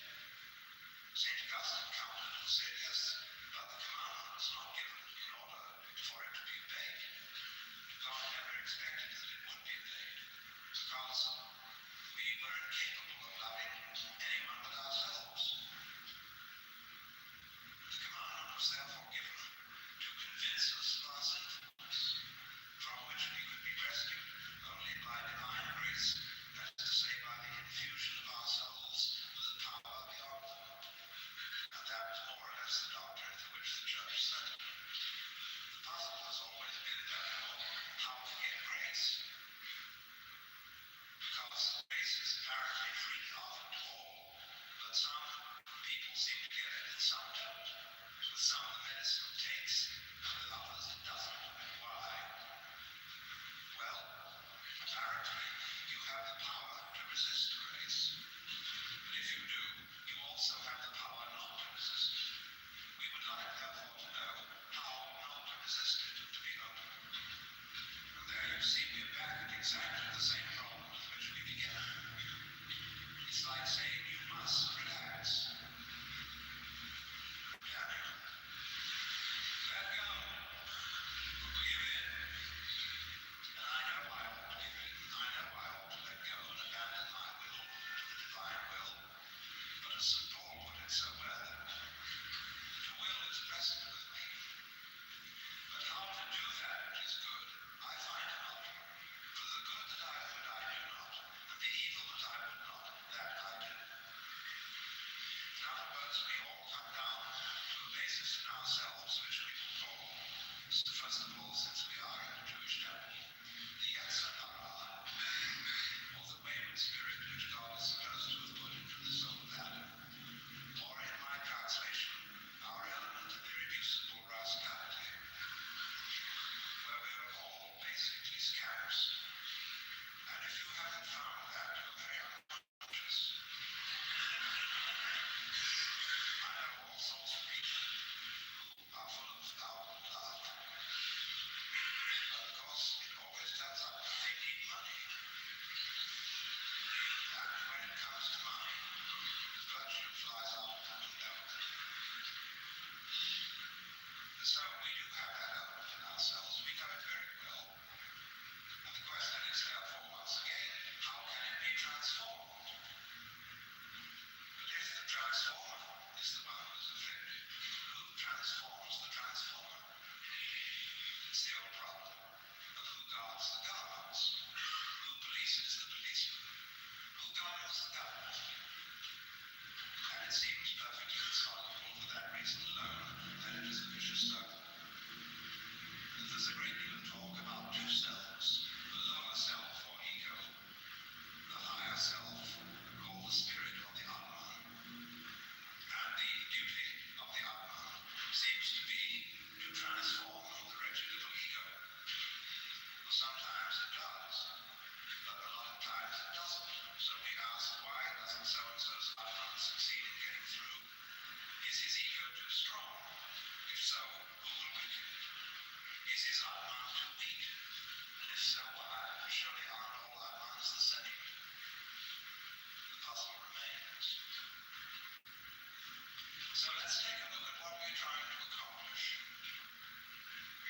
We're trying to get better. We're out after that type of experience which we will call the positive, the good, the light, the living, and to get away from the negative, the evil, the dark, and the dead. Unfortunately, however, human experience, human consciousness, knows, by contrast, we are equipped with a nervous system where the neurons either fire or don't fire. All that we are aware of is made up of an extremely complicated arrangement of yes and no. And by recording on magnetic tape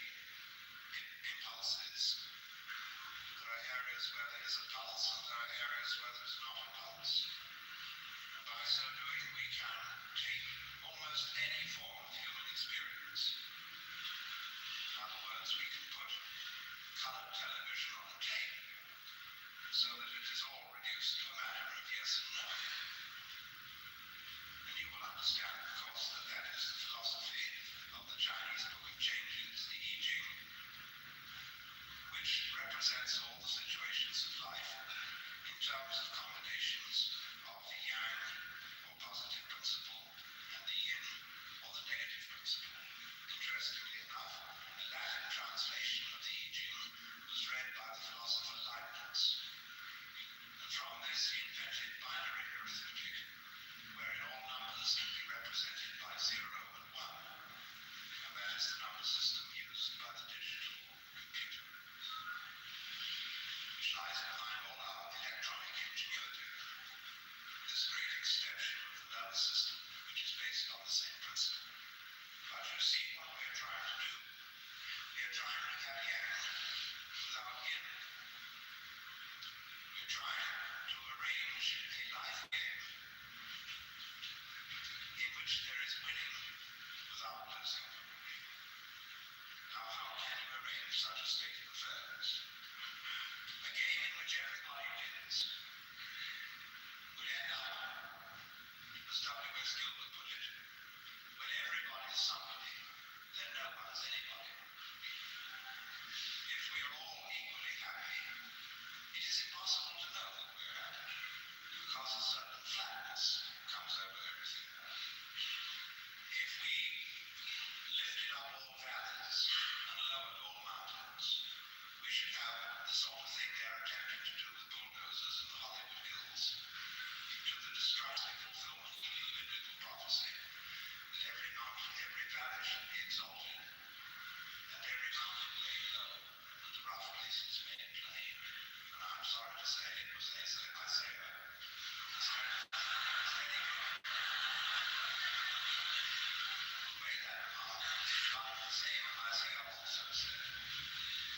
Something that at least Christians do not often quote, which is this following sentence: I am the Lord, and there is none else. I form the light and create the darkness. I make peace and I create evil. I, the Lord, do all these things. In spite of which, everybody is busy trying to be good, not realizing that we would not recognize saints unless they were sinners, or sages unless they were fools. And there is no way out without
say, indeed, there is nothing.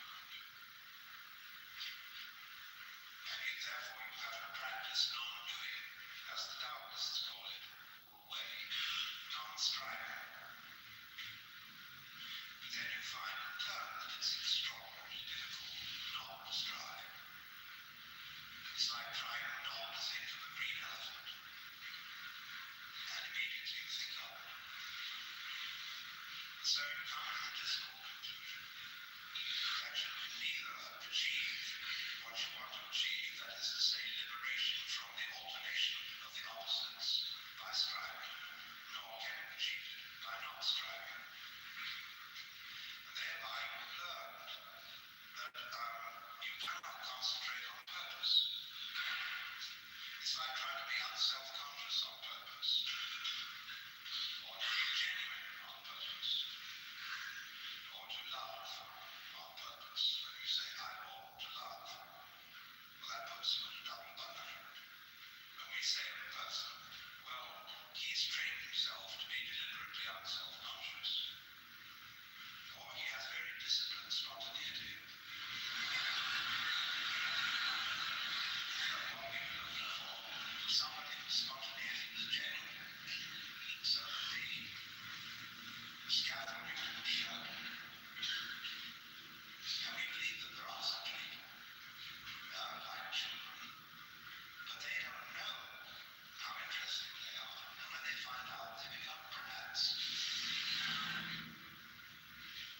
Imagine for a moment that it was your privilege to have a brief interview with God, in the course of which you were allowed to ask one question. What would you ask? Now you would have to think this over very carefully, because this golden opportunity would come to you only once, and you would have to be most careful that you didn't ask a silly question. Well, you might try God out with a Zen Buddhist card, such as, beyond the positive and the negative, what is reality? And the Lord would turn to you and say, my dear child, your question has no meaning. And you wouldn't have the opportunity to think of a meaningful one and come back. So perhaps you should have asked, what question should I ask? And the Lord would say to you, why do you want to question? It's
found that out.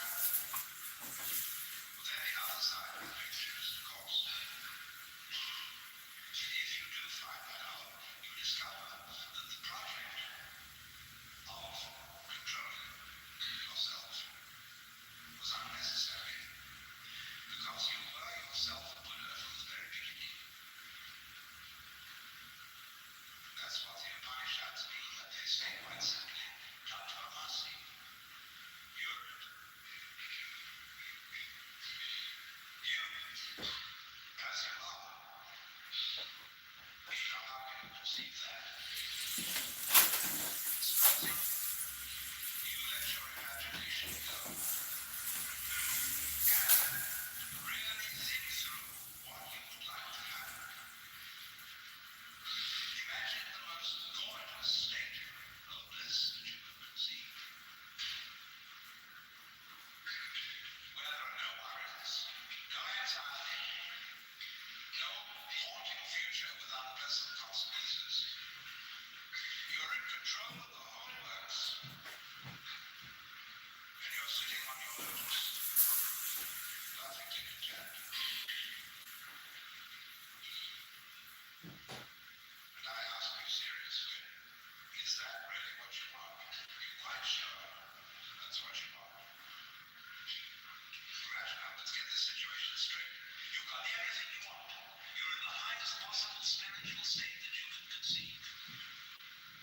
And yet, I haven't really surrendered myself. Because I know it.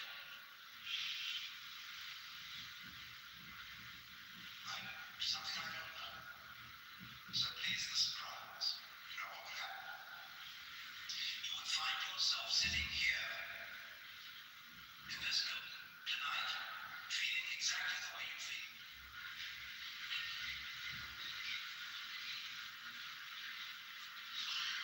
There's your answer. Because after all, don't you have it all? No. You have the feeling of yourself.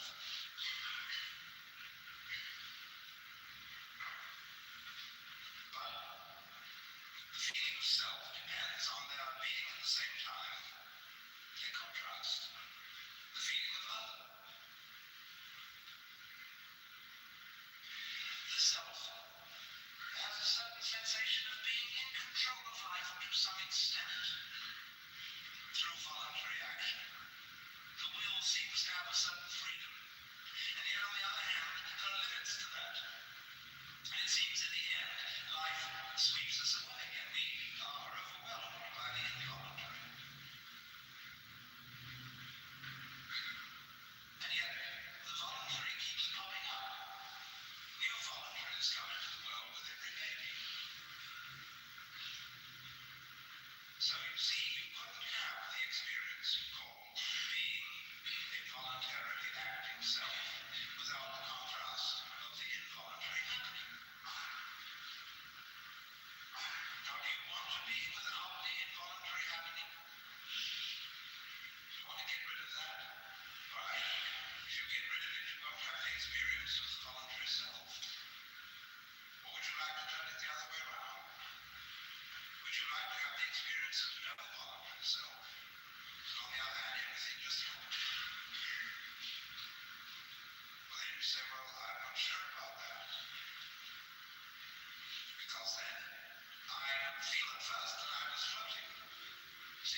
have this sort of sense like the word cleave, which means to stick together or to hold together, and also to split.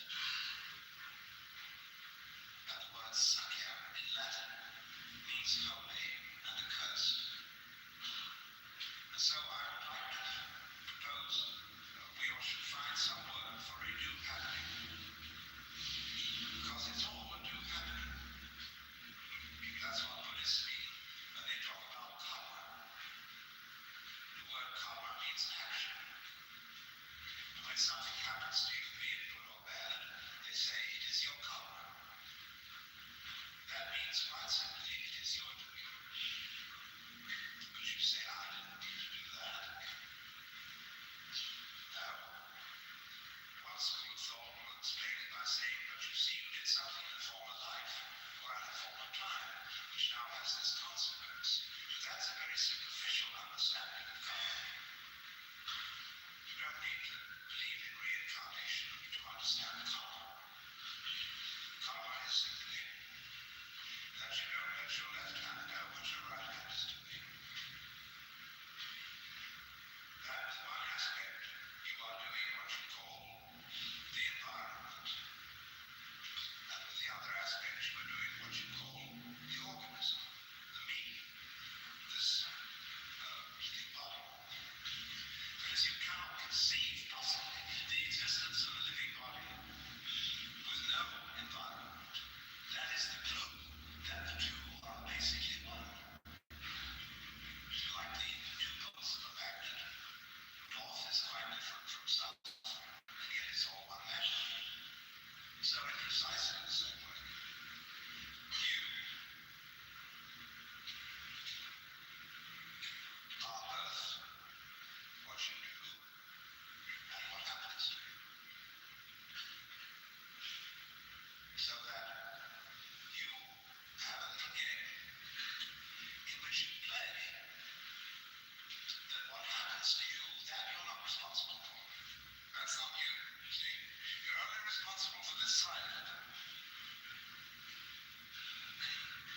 And then you can compete with the other side.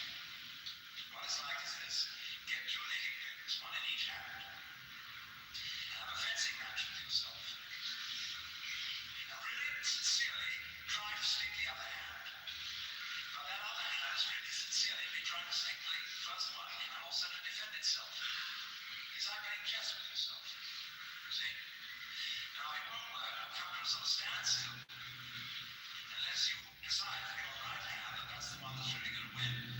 Well, then you've broken the rule of the game, you see? Well, that's all we do. That's what is called by both the Hindus and the Buddhists avidya, ignorance, which really better means ignorance. So what it comes down to, you see, is basically this. Just in the same way that the authority of the Guru is your authority. You did it. So the place where you are in life is where you put yourself.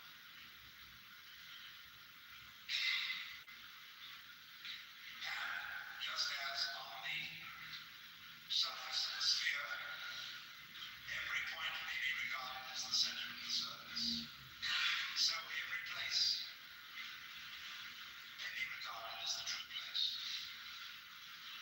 And everyone's in his true place.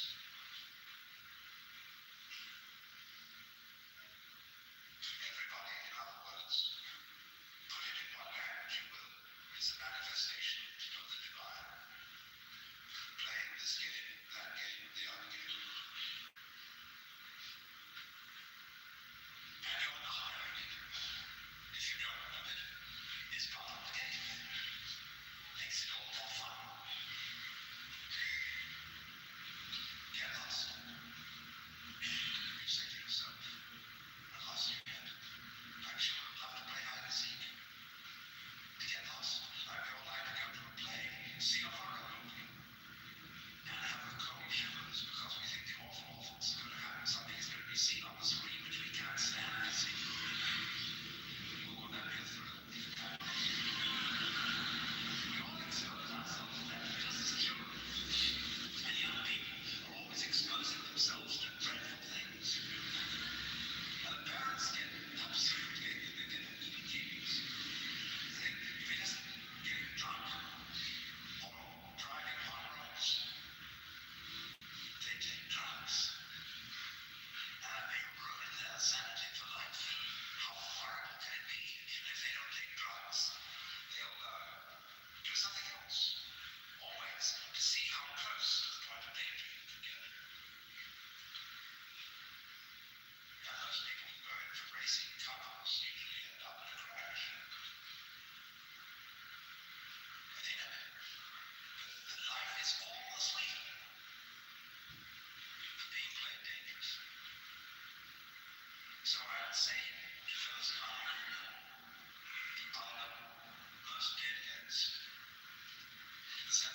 so lost you don't even know where you start.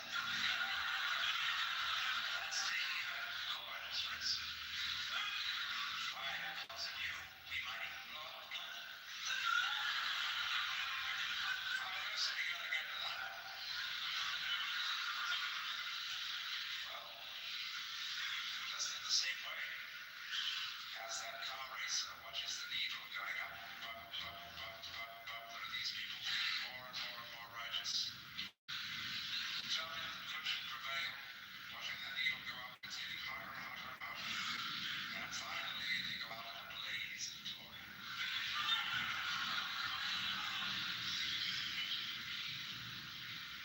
The dust settles. They say, really? That was the closest we could. I mean, that was quite a dream. Woken up. See, where will we go next? See, here's the point. That's why I would say that my function is liberative. I want you to see that it's you. It's not me. It's not Swami so-and-so. It's not Buddha so-and-so. It's not Saint so-and-so. It's you. Yes. The sacred arm put the words into the mouth of the Buddha. You suffer from yourselves. None else compels. None other holds you that you live or die. Whereupon the real hearted kiss its spokes of agony. It's tired of tears. It's naked nothingness. But one of the old Zen masters went to his teacher and said, what is the way to liberation? Teacher said, who is restraining? He said, no one. If so, why should you ask for liberation? It all bounces back. What do you want? Do you know what you want? Can you think it through? Say exactly what you want. Invariably, you'll get back to the place where you are. Because what you say you want is always the symptom, the expression of what you want now.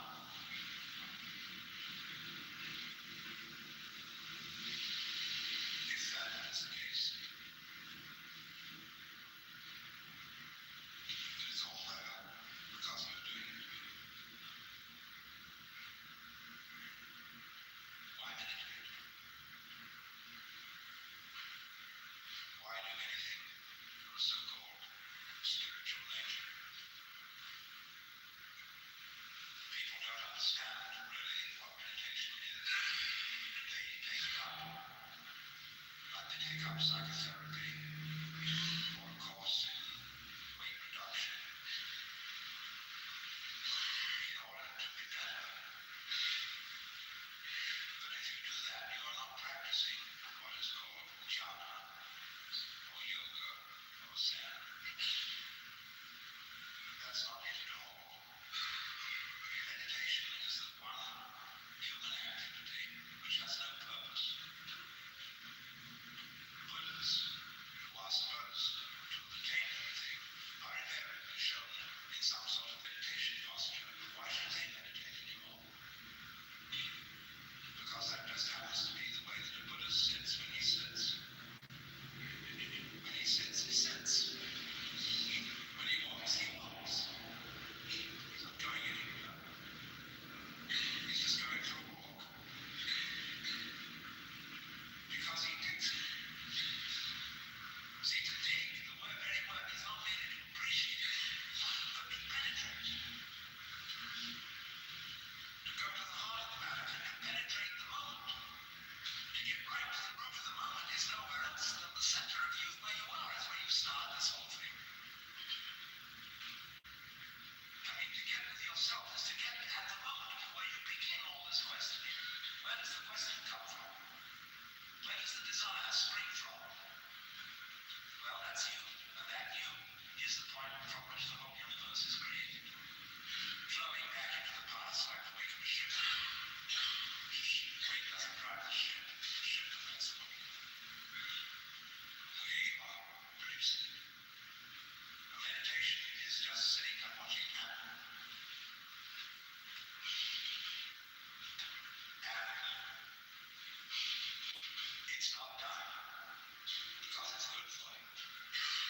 time for fun. I might even say meditation is a fun thing. And if it isn't, you're not meditating. There's an awful game that meditators play, which is competitive suffering.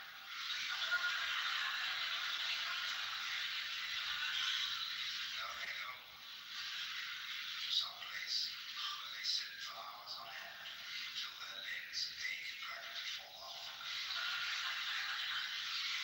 They come back and brag how they sat through all those hours of their aching. How it's very difficult to put down people who are suffering. Because after all, one has a natural sympathy for pain. But I sometimes want to say that it's a mistake. Don't throw your suffering at me in that way, in that spirit, to brag about it. Don't one-up me by saying, well, I've suffered more than you have. People do things like that, they say, well, I'm more aware of my shortcomings than you are. I'm more tolerant than you are. I recognize more than you do when a grass is lying. They're every kind of way one-upping somebody else in order to play the game in which I always win. So once we get into that kind of thing with the meditation scene, we get into hierarchies and ranks and degrees, and who has attained number 7, who has attained number 9. The expert guru will always put a stage higher than anybody's thought of, so as to see how far your ambition will run. So this goes on endlessly, endlessly, endlessly, until you suddenly wake up and begin real meditation by realizing that you were there, that you do really meditate all the time by virtue of existing all the time. Only you miss that eternal calm by always looking for something next minute, expecting a result. Now you can't say, let me not expect a result, because one does anyway. So you may just as well sit and enjoy it.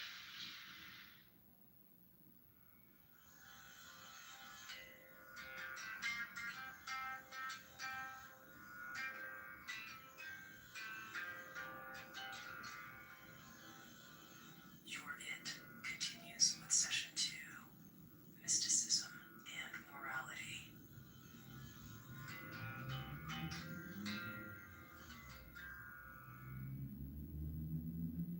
When I use the word mysticism, I'm referring to a kind of experience, a kind of, shall we say, state of consciousness, which seems to be as prevalent among human beings as measles.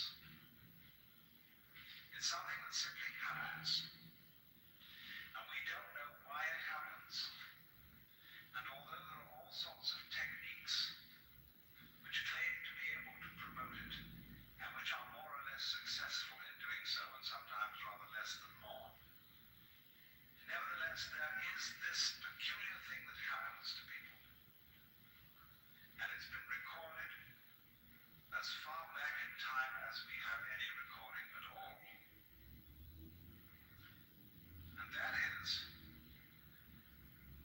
coming over people the peculiarly convincing sensation that their ordinary sense of individuality, of personal identity, is transcended. And the individual suddenly feels an experience that actually it could be described from a number of quite different points of view. But we could add up these dominant characteristics.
insisting to yourself that that is so. Because when you do that, when you would say to yourself, all things are light, all things are of God, all things are beautiful, etc. Actually, by doing that, you're implying that they're not. One of the things that I found in cover like this day in history, one of the black men in the South was castrated to threaten the civil rights workers.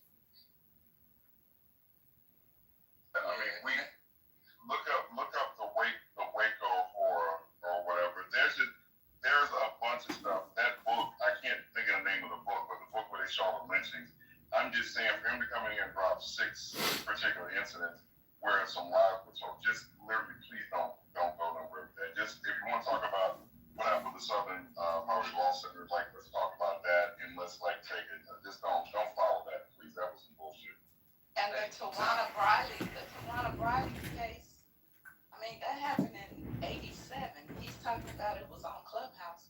Has Clubhouse been in existence? Yeah, Clubhouse wasn't even invented in '87. Yeah, that's crazy. Yeah, that's right. We're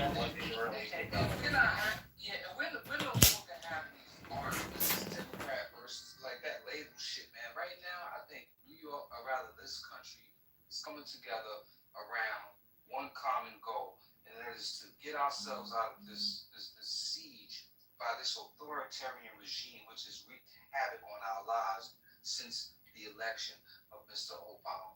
This shit is a fucking mess. So to try to do this labeling thing and put everybody in silos and we all got to line up, I got some conservative views and I got some more liberal views. Like, don't put me in no box. You know, I'm abstract. I'm a registered independent. Like, you ain't framing me up. Like, so we gotta take away that power for them to put us in boxes. Look at all these people blindly following MAGA, and they know this shit is dumb and stupid, but they're still standing on blind loyalty to what is obviously a clear and present danger. Like, what are we talking about? That's a fact, Jack. Okay, so, I think Lisa, so let's clip Tom Lisa, I could play the clip before, what's her name comes out. Okay, before you play that clip, I know before Lawrence O'Donnell, I need to get you to do what we're talking about. I'm pulling up, trying to find a parking space, but can you do the clip on the KKK? It should be tons of them somewhere. I'm doing a clip about the Smollett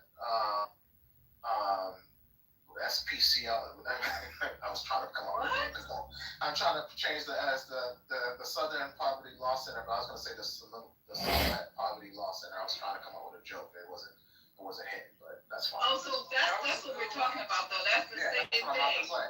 Yeah. Okay, good. And now by that time I'll have a parking space. Yeah, that's what the S stands for now. They're gonna call, instead of the Southern, they're changing that to Smollett. Oh Lord Jesus. Go ahead. I'm gonna go mute. Here we go, y'all. Before he starts, you guys follow your friends in, please. I know look, if 89 of you guys were in my hold on. If 89 of you guys were in my room last night at 3 o'clock in the morning, it could be 89 in here right now. So go right ahead and ping your friends in. Don't wait until 12 midnight for you guys to come strolling in here and think we're going to entertain you till 3 o'clock in the morning. All right, thanks. No, nothing. Bye. News alert, we just got played. For years, we were told white supremacy is the greatest threat to America. Turns out the ones calling the shots were full of it and just got indicted. The Southern Poverty Law Center is a tax-exempt nonprofit, a charity, that spent decades tracking down hate groups and suing them to the ground. They put out these hate lists. The media uses the lists to call people racist. Banks use the lists to decide who gets accounts and who doesn't. Tech companies use them to kick people off their platforms. Turns out they're the Jussie Smollett of nonprofits. They claim to dismantle hate, but they just got indicted for funding it. A grand jury returned an 11-count indictment charging the Southern Poverty Law Center with 6 counts of wire fraud, 4 counts of bank fraud, and 1 count of conspiracy to commit money laundering. The Southern Poverty Law Center is a 501c3. Okay, they're required to, under the laws associated with a nonprofit, to have certain transparency and honesty in what they're telling donors they're going to spend money on, and no fundraising efforts that the investigation found did they say, oh, and by the way, we're going to give $1 million to the Ku Klux Klan. So that's fraud. So that's wire fraud. So the DOJ says they were paying people who were already racist to keep being racist and rally other racists. You're alleging that the Southern Poverty Law Center was paying the leaders of KKK and other groups to continue their operations, is that? I'm not alleging it. The grand jury returned an indictment that says that. The SPLC runs on donations. They tell people, give us money, help us stop extremism. Then they take the money and pay extremists to be more extreme. They use their donor network to raise money to purportedly dismantle violent extremist groups. However, the SPLC, the Southern Poverty Law Center, used the money they raised from their donor network to actually pay the leadership of these very groups. They weren't just paying low-level members to pass along intel. The indictment says they were paying the people running the hate groups, leaders, organizers, fundraisers, people with control. The SPLC's defense, they were scared. This use of informants was necessary because we are no stranger to threats of violence. In 1983, our offices were firebombed, and in the years since, there have been countless credible threats against our staff. For decades, we engaged in unprecedented litigation to dismantle the Klan and other hate groups. In light of that work, we sought to protect the safety of our staff and the public. Bull. We get threats at Fox all the time. We don't turn around and pay the people making them. The SPLC wasn't paying people on the outside to get inside either. They were paying people already on the inside and in charge. The SPLC funneled money to the imperial wizard of the Ku Klux Klan. Aryan Nation leaders. They've been wiring money to neo-Nazis for a decade. Take Charlottesville. There were some white supremacists. They got together to unite the right. The SPLC paid a guy who helped plan it. He wrote all these racist things, got everybody all hopped up, even arranged buses to take people to the rally. The SPLC paid that guy hundreds of thousands of dollars. Another neo-Nazi got $1 million. The Southern Poverty Law Center was even paying racist fundraisers to raise money to spread racism. They even paid one white supremacist. They put a picture of him on their website and said, help us fight this white supremacist. He wears the conqueror's crown, wields the conqueror's sword, has the conqueror's name. He was anointed by a scepter of the faith before the eyes of thousands. Every symbol of legitimacy belongs to him. And then there is Stark, Tully, Baratheon, houses that have also received and are at present considering generous terms from their kings. Stark, Tully and Baratheon all swore to me. Basically surrender and turn When King Viserys named me English heir. Stale words but they can't division on ideas. They cannot have dialogue. They cannot have succession chains of merits. father, son, son. They are right. What might be wrong is that they must steer us with the age. You're in more hands than ever. Racist or that you are a hater. And they're finally realizing the power of Dreamwall USA, which is why they put us on. When you're effective, you're rat. Bastard Charlie. Wow. Queen Alison did not forget the love you once had for each other. No blood need be spilled as the realm can carry on in peace. Queen Alison gave me a measurements. She can never answer now. Stuff in her father's mouth and all of this wicked cock. Let's end this mother's father. So Eric, bring me Lord Hightower so I may take the pleasure myself.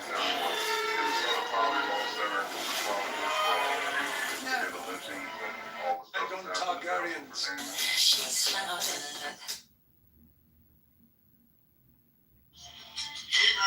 I don't know if I want to answer it. I mean, I don't know if that's a question. Are we going back to 1971? No, it's saying what Jesse Waters just said.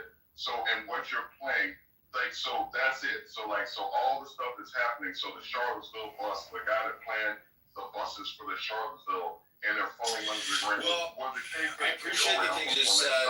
You're saying what? So now the Southern Policy, the Southern Policy Law Center is responsible for all the hate and all the white supremacy groups. Is that what we're going? I'm trying to figure out where you're going. They were acting as if they were an FBI. Let me be clear. Nobody summons me. You cannot furnish your trailer with quote a big hole in the book. It's in my writing. From 1984. I think I can have whatever I want. You're welcome to take it up with Homelander when he gets back from Fort Harmon. Homelander and Stan Edgar do work hard to hard, and we think there's a strong chance of finding V1 before Harmon. It's great news. If he finds that Homelander looking into the virus and he'll get to spend eternity with Captain Father and Son. Hasn't left Orson Welles was a hate. Congress fat ass. We can still fly the rest of the way. Carry. She's right. This guy told me you would help me. Firecracker said you looked up to me. Because you're not a complete idiot. Who said that? You want me to help or not? Full day. That's the king. I get the impression you're moving. Talked to once or twice, that's all. I guess we're related in more ways than one. This is like your best. I realized you were cigarettes for sure for months. So they didn't want cigarettes. I don't know. The best of the best got thrown up into Dr. Ross trials. So that's psychology person. I know you don't get. I know so many people get paid by. What's this shit going on?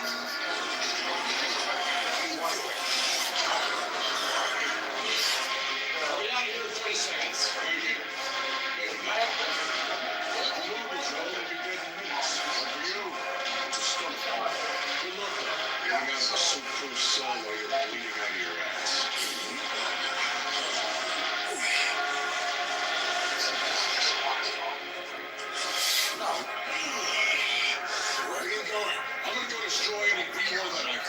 Triple crown, cut jockey, how much I puff, you know, About, you know, something in his brain and just saying stuff, basically, which is, you know, Was it not true? They say, hold on, let's. I mean, people. Just 1 second. Fight this white supremacist and donate. Click that button. They even arranged buses to take people to the rally. The SPLC paid that guy. So they paid the guy $1 million for Charlottesville. So Sorry. I just want to get to the point is this is factual or just an allegation by Fox News who happened to pay $1 billion a few years ago for misinformation? I just want to get that distinction. you talking about the 2020 election? Yeah. So I just, if an outlet news that, you know, provide misinformation to the public all the time, I just want to say, this is an allegation. But look. Do you serious? I guess the question for you: do you believe that they paid the Grand Wizard money? Do you think that's fake news? No. You know what? It's not about the news. If you tell me this is what actually happened, and you have proof, and you have an indictment, and you have, you know, something, maybe, but just they're getting in trouble for wire fraud. So they clearly, that's the grand jury. We heard Todd Blanche early on and inside the clip talk about who, and you heard the FBI director.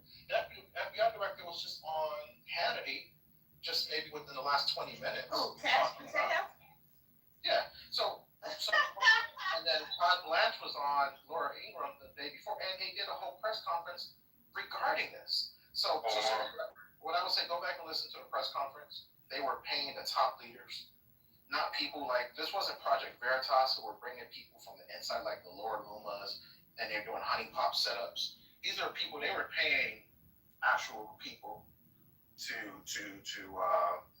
to be more biting. Omari, hold on for a second, Dr. Mitchell. I see you trying to get in. Omari, if it's true, if all allegations are true, again, are they responsible for white supremacy and white hate and white violence against like brown people? You're saying, are you putting it all on the Southern Policy Law Center? No, but participating, Michael, right? If they're doing. Yeah, you're that's like what's going on here? Like, come on, fellas, come on. We can just. Why are they the only ones reporting it? Has anybody heard this on any other station? You know what? Except Fox. Hold on. Will Kane talked about that. Do you know how many minutes NBC and CBS have dedicated to this? 0 minutes. No, how many? Well, because it's probably not a true story. So the true story is about the FBI director's girlfriend. But we could say, I'm not trying to change the subject, but that's the hot story with the FBI is his girlfriend and what she did and what the FBI did for her. That's the story. But yeah, they were so today. So CBS and NBC Nightly News. Maybe they'll report it tonight, but they have not reported it yet. So go ahead, Dr. Venture. That's true. Quite a bit. I work in the legal. Can I just get one word in, please? I work quite a bit in the legal system, and I got to say, the Southern Parliament, I'm absolutely shocked. But you know, the first stage of grief is denial, right? So let's not go there. Let's keep an open mind. But they've done tremendously good work over the years. You know, has some corruption crept in here, and now they're being called to task for it? I mean, this is happening a lot. A lot of people are tempted by money, fame, and they do stupid things. And unfortunately, we don't know how centralized this is. Is it one guy who did this? Is it 10 people? Is it a committee? But it's being investigated. As far as the news on this, it's everywhere. It's not just the right. It's the left. The news on this is everywhere. They're so. I'm very skeptical. Listen, I don't trust this government or law enforcement.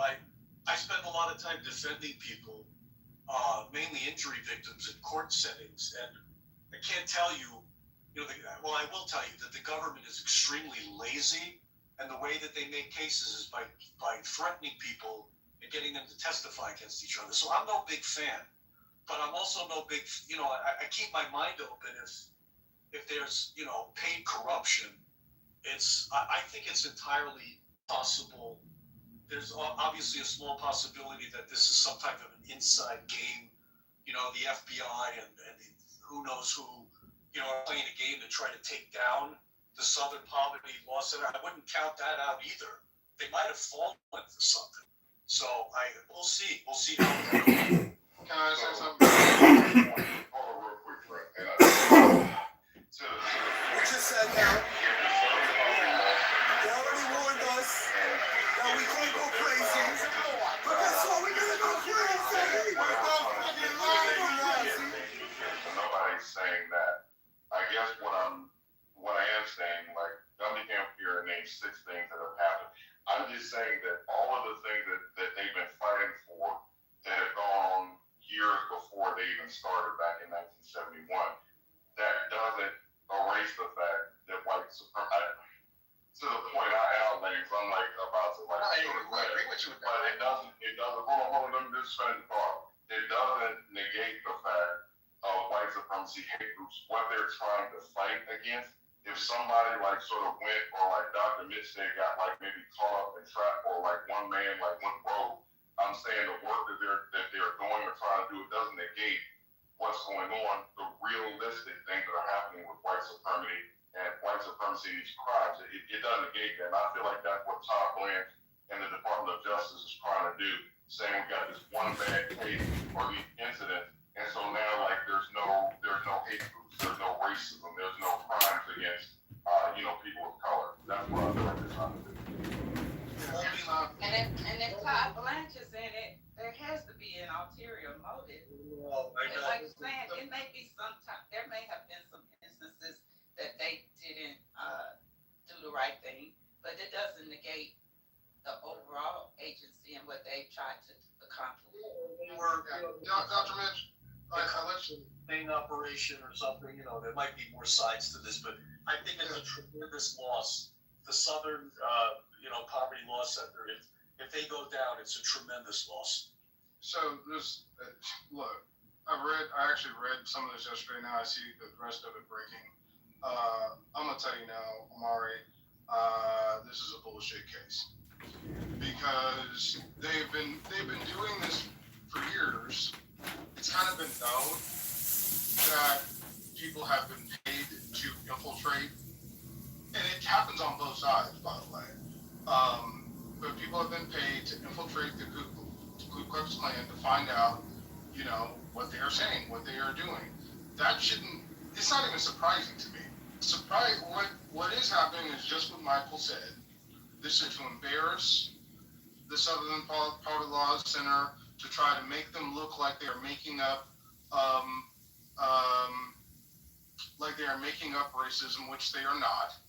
They are just trying to find out what's going on. The man, even in the indictment, the man went to Charlottesville. It didn't say he drove the car.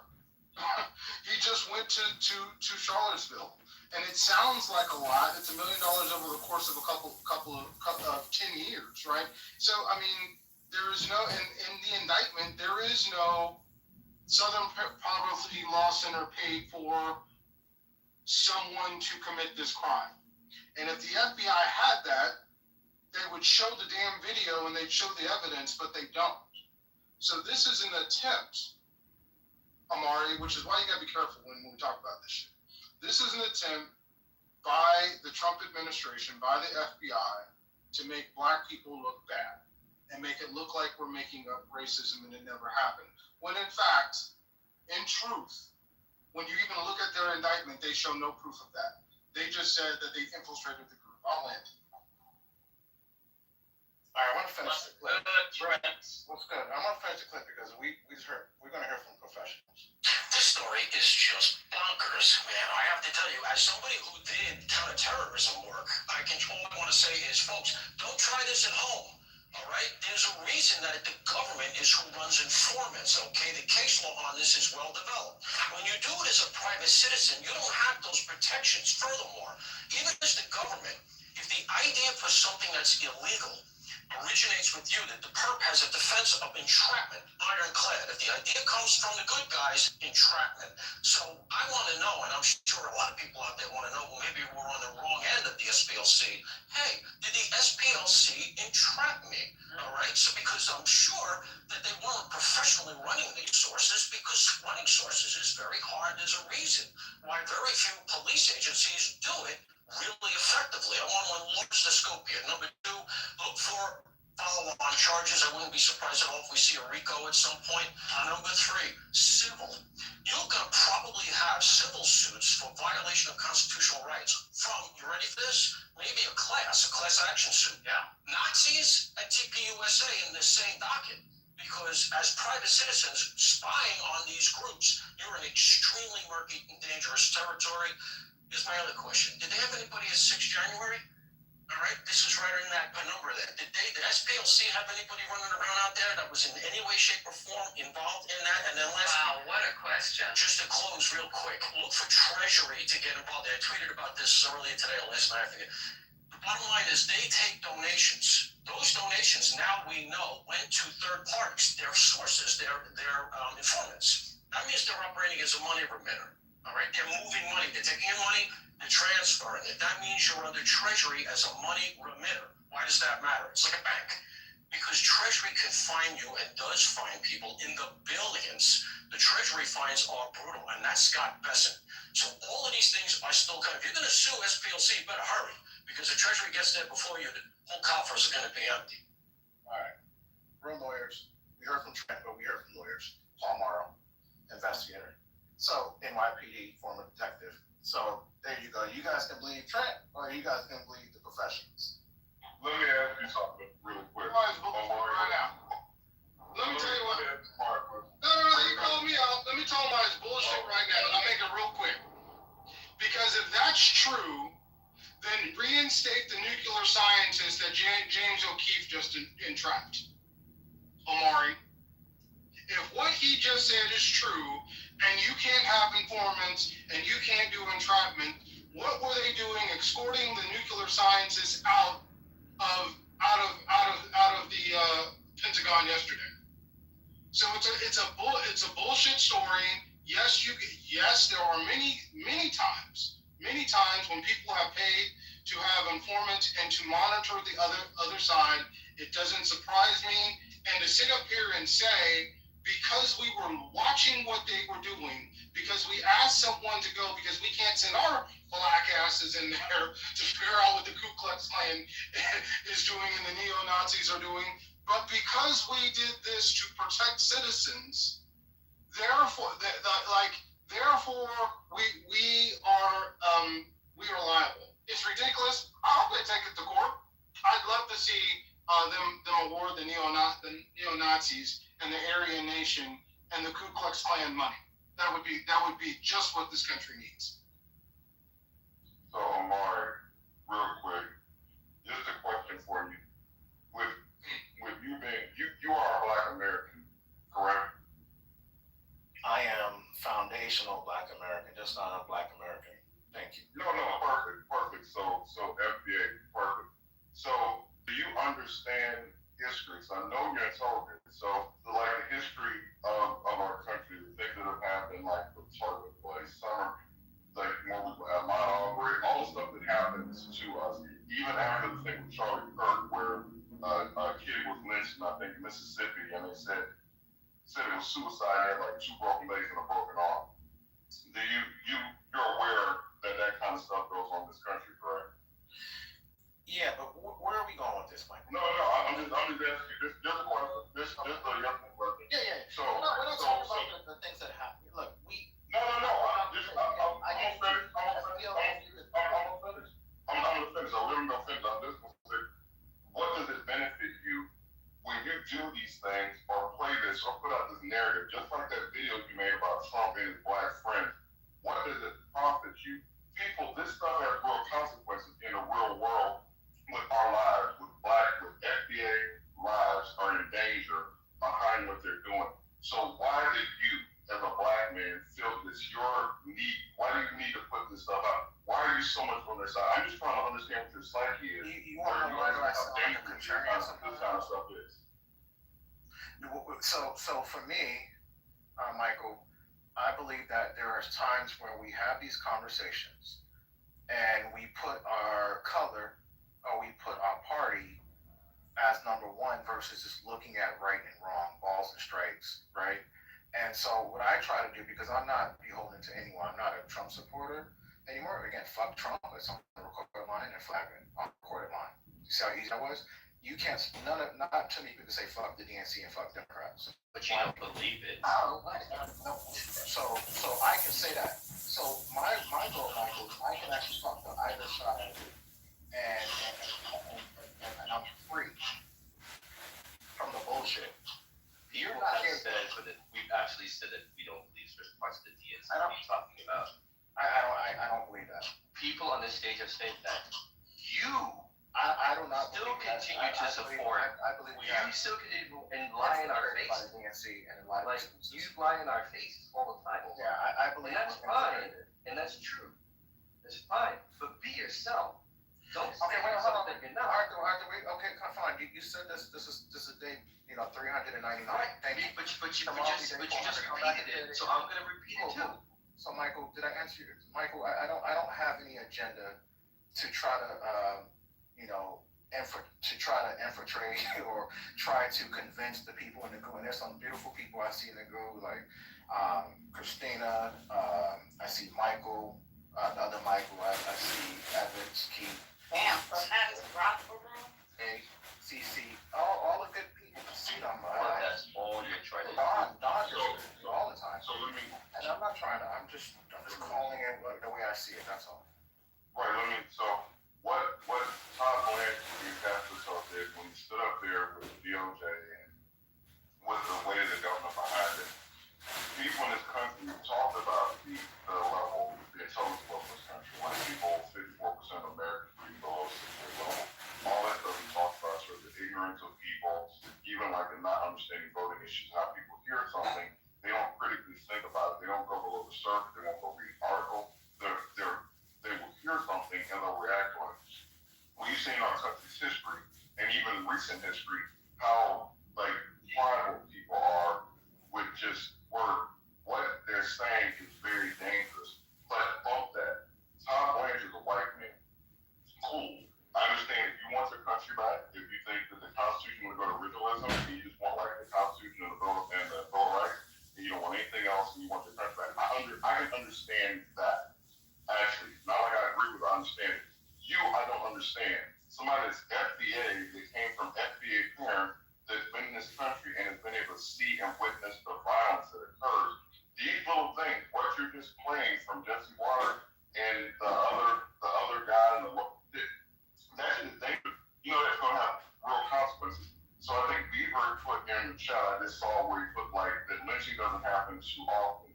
One lynching is too much. So if there was only one lynching in the history of this country, 249 years of America, that would be one too many lynchings. Saying that to say that Omar But can you point and provide evidence that the SP, I don't even want to call them that no more. I can't even say their name anymore. That this group, they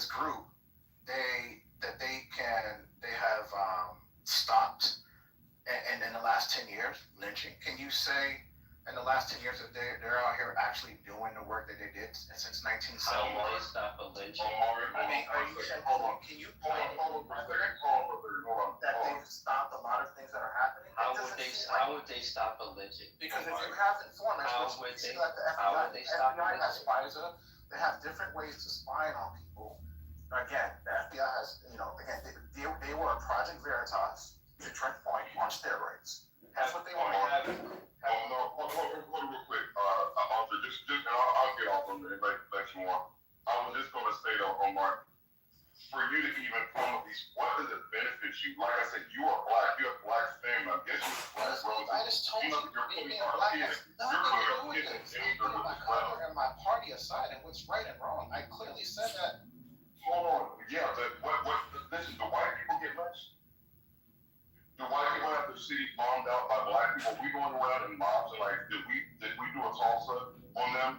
Or did we do freaking Atlanta race riots? Are we doing this shit to white people? 2020, I mean, we can go probably find Did we kill a lot of Aubrey? Did we kill jogging white people in our neighborhoods? When white people live in black neighborhoods, do we go up to them and be like, nigga, get out of here? We question them to where they live. Was Trayvon Martin, was that a white man? Was the white teenagers have to go through that? Tamir Rice, the white kids have to worry about inventory guns? Or getting shot by the police? Again, they were paying the top people. Then they should get in trouble for that. I'm talking about your black. I'm talking about your black behind in your supporting like making these points. It's not illegal to pay them. I'm going to have to see how they can, in the wrestling, you can shine this up and make it, illegal to pay somebody in the KKK or pay somebody within a neo-Nazi. But is it wrong to pay the top people? Yes, to me, it's morally wrong. Then they should get in want to trouble for bring members in. They should get in trouble. You'll be black to the day. You'll be black to the day you exit this planet. I just wish you would think about that. Yeah, I'm going to be black to the planet, and I'm going to be black all my life, and I'm going to love black people. But loving black people has nothing to do with this case. You don't show your love for black people for talking up against Amari, real simple question. Why would you pay the top person in the KKK? What would be the reason? I don't know. I can't find a logical reason to pay the top people. To infiltrate? Because the top person will know everybody that's in an organization. That's why you pay the top person, because then they can untangle the network and tell you who's who, because these people are often anonymous. Wouldn't that make sense, Amari? So are you, unless you're saying the top person is also in cahoots, is that what you're also trying to? Because why are you paying the top person? If you're paying the top person, that person is probably giving you video, is giving you access. That's a scientist, right? Yeah, well, this is why you would send somebody to Charlottesville. This is why now one thing that's gonna be difficult, because it does say they coordinated the transportation to Charlottesville. However, it's not like they knew what would happen at Charlottesville. So it was one person committing the act, or else we really don't know as much about it. But yes, you pay the top person, just like when they were infiltrating the mob.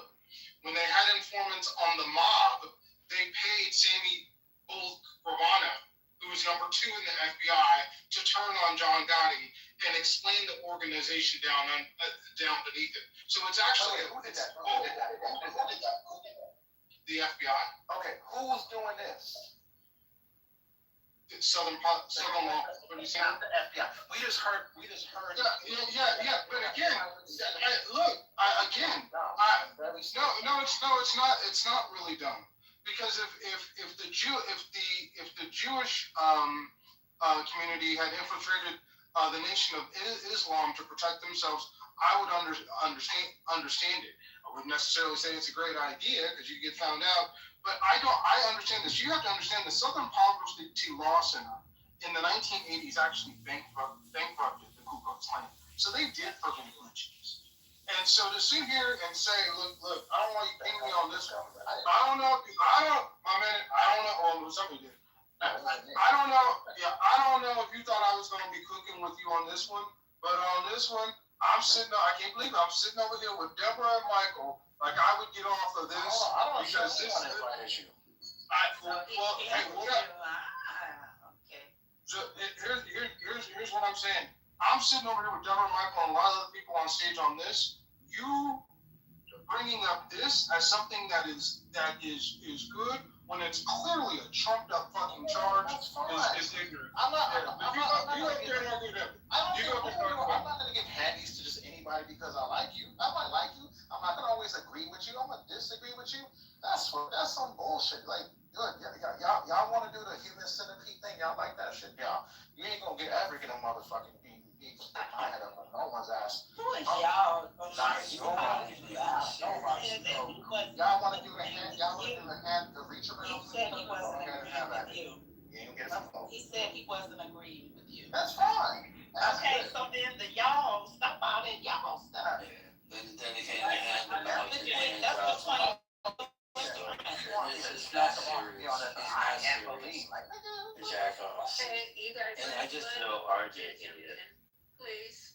Yes, Because I got questions. Go ahead, RJ. Maybe you'll help. I just want to make a point real quick about the Southern Poverty Law Center since 1971 and what they have done and continue to do.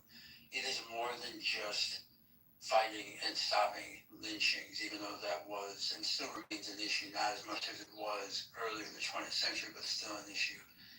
But they lead legal and community-based efforts to topple institutional racism. They stamp out Jim Crow. They unmask white supremacist groups, part of the idea of paying informants, protect civil rights of communities of color, and all other sorts of groups. They do a lot more than just lynching. I think it's very easy for people to fall into or be led down pathways where one example of what the SPLC may have focused on at its origin, and then to use that as a false narrative to say, as it was said in you earlier, well, we don't have as many lynchings anymore, so we don't need them anymore. And that becomes a fallacy that you need to see and avoid. The SPLC has done and continues to do a lot more than just attack lynchings. And that is why these groups are getting help from the FBI, who incidentally came out last year, as I recall, and said they were no longer going to be looking into white supremacist groups, and they're going to change their focus. And that's why they're going after the SPLC. I'll land my mic. So who said that I didn't hear no one. Beaver put it in the chat. Oh, I think you said someone said that on stage. I was about to say I read it in the chat, but yeah, it's okay. I thought you might have been accusing me of saying that. My apologies. All right, cool. I have questions. So they're being accused of something. The grand jury has said that they're going to send trial, but can't we wait until we get all the information? They have to go to trial. I'm sure they have excellent lawyers. If this was being done, they're going to have to defend themselves. no one said, it's real interesting, Amari, and Michael, you too. I heard you say, Michael, in your opening submission, that if they did something illegal, then oh well, like the rest of us, you know. No one's in here trying to cape for any organization, regardless of who it is, if they're doing wrong. That's the difference between us and MAGA. They're not like us. We will throw your ass into the den of wolves quicker with a banana peel and gasoline draws. We're not caping for nobody. They have done good work. If, like RJ says, people fall into situations where money, fame, whatever the case may be, bad planning, not no understand. But these are attorneys. Let's be real, you guys. These are not no lightweights. These are not no poop butts. It's not a pinky in the brain. These are attorneys, well-seasoned attorneys. So let's just let this play out. That's what I think. I agree with you, Lisa. I don't understand. I guess probably as normally I'm pretty aligned with Michael's logic and what you said. I mean, we've been saying for the longest, as things found out, there's like, well, you guys don't want to do it. You know what? The bill is in there, send him to jail, up under hell. That's what I've always heard you say, or always heard most people say. Don't matter whether they're Democrat, Republicans, zebra stripe, or elephants, put them in jail. And in this case, this is an organization, if they did something illegal, put them in jail. And to your point is, what I heard, and I sat back and listened, and I'm not saying such is the case. This is my perception from what I heard, so I don't want anybody to be coughing in deep in crap. But what I heard was, this thing happened, and there's supposed to be some outrage. And to Michael's point,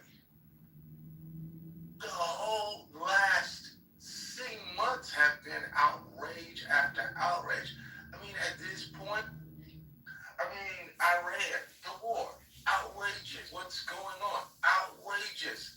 You could go down the line and just say, this organization did some things that paid the grand reason. Okay. But we also know that, doesn't Pete Hesses have a swastika tattoo or somewhere? Some weird ass tattoos. I'm just saying. Why? There's supposed to be some kind of specialized outrage for this. Everything is outrageous. Our SecDef has allegedly had a drinking problem. Outrage. I can't believe anything that comes out of Patel's mouth. Ever. In any situation. He has no beef. He has no quality with me. With anything he says. That's what I kind of felt like. I felt like he was like, how dare you people not be outraged? What? And I agree wholeheartedly. Bottom line, they did something illegal. Send them to jail. Sue them.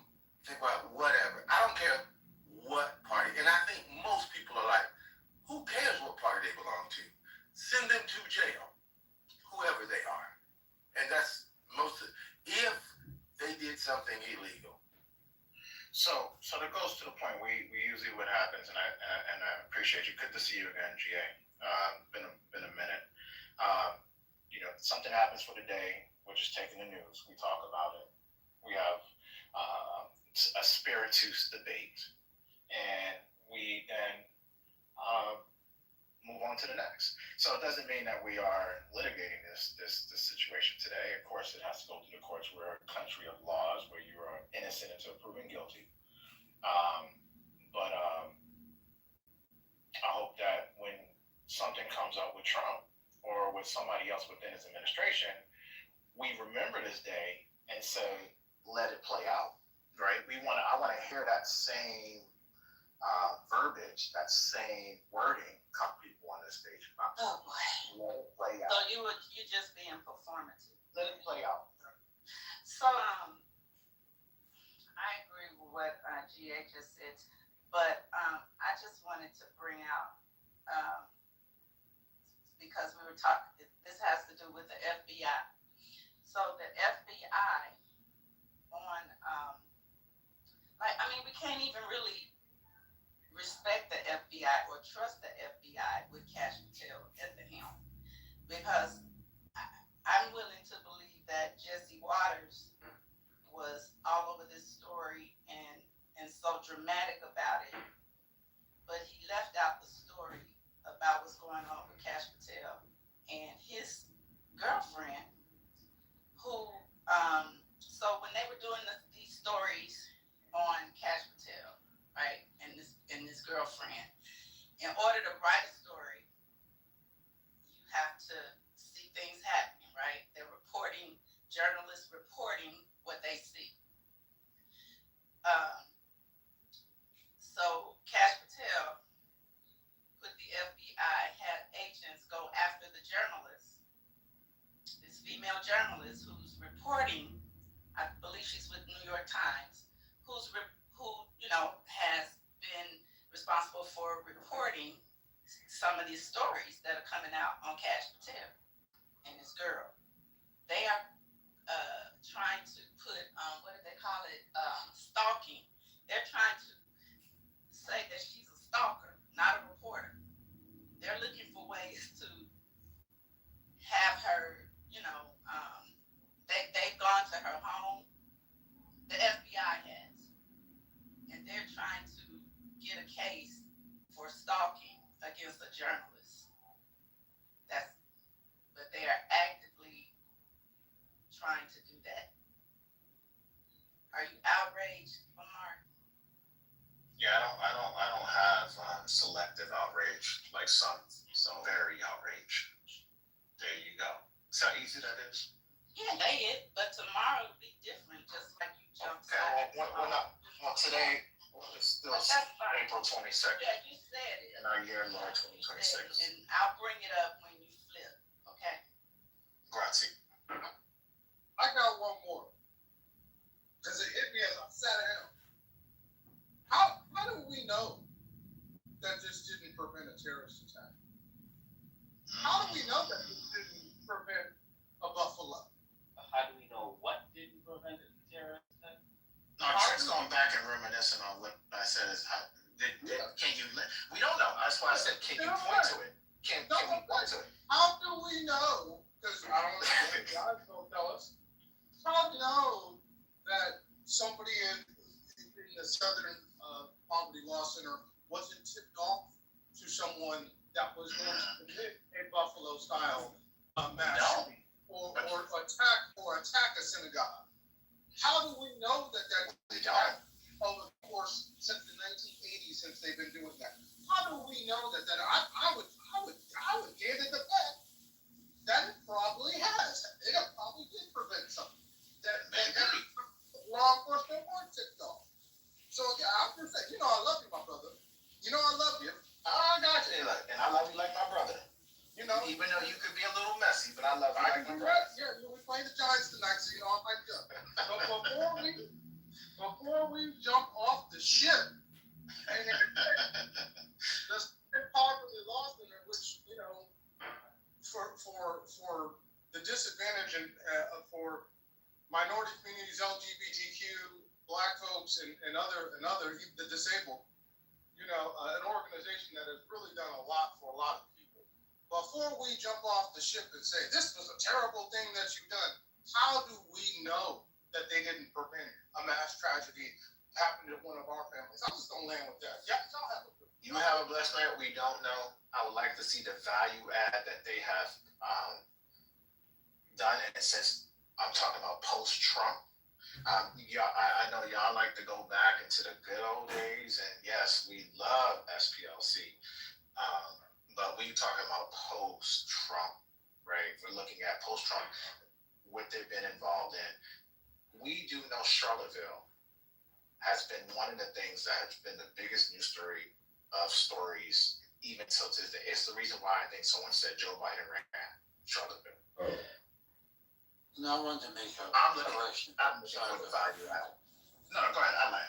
I'm not sure what value it means, but I did want to make a correction. I said last time that the FBI stopped investigating. I was wrong. It was the Department of Justice. When Trump's people came back into the administration, one of the first things they did is eviscerate the Civil Rights Division of the Department of Justice.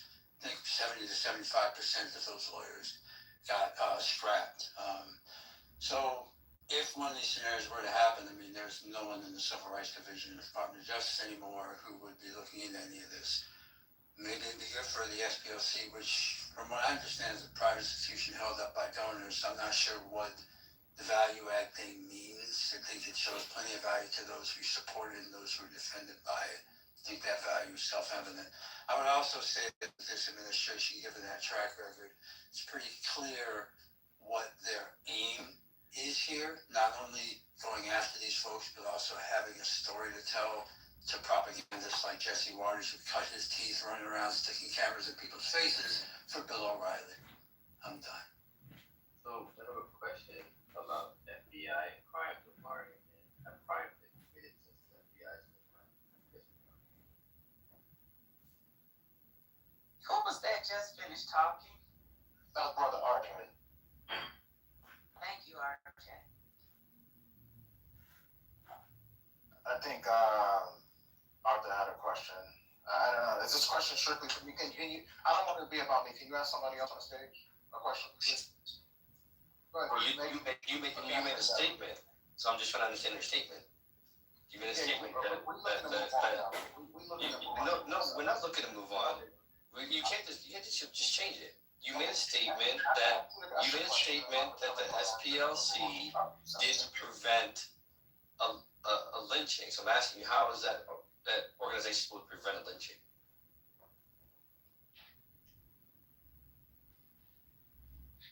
Oh, he called himself. That's great. Okay, I'm sure everybody, welcome to 420, your room, where kitchen table talk, backyard barbecue, cookout talk.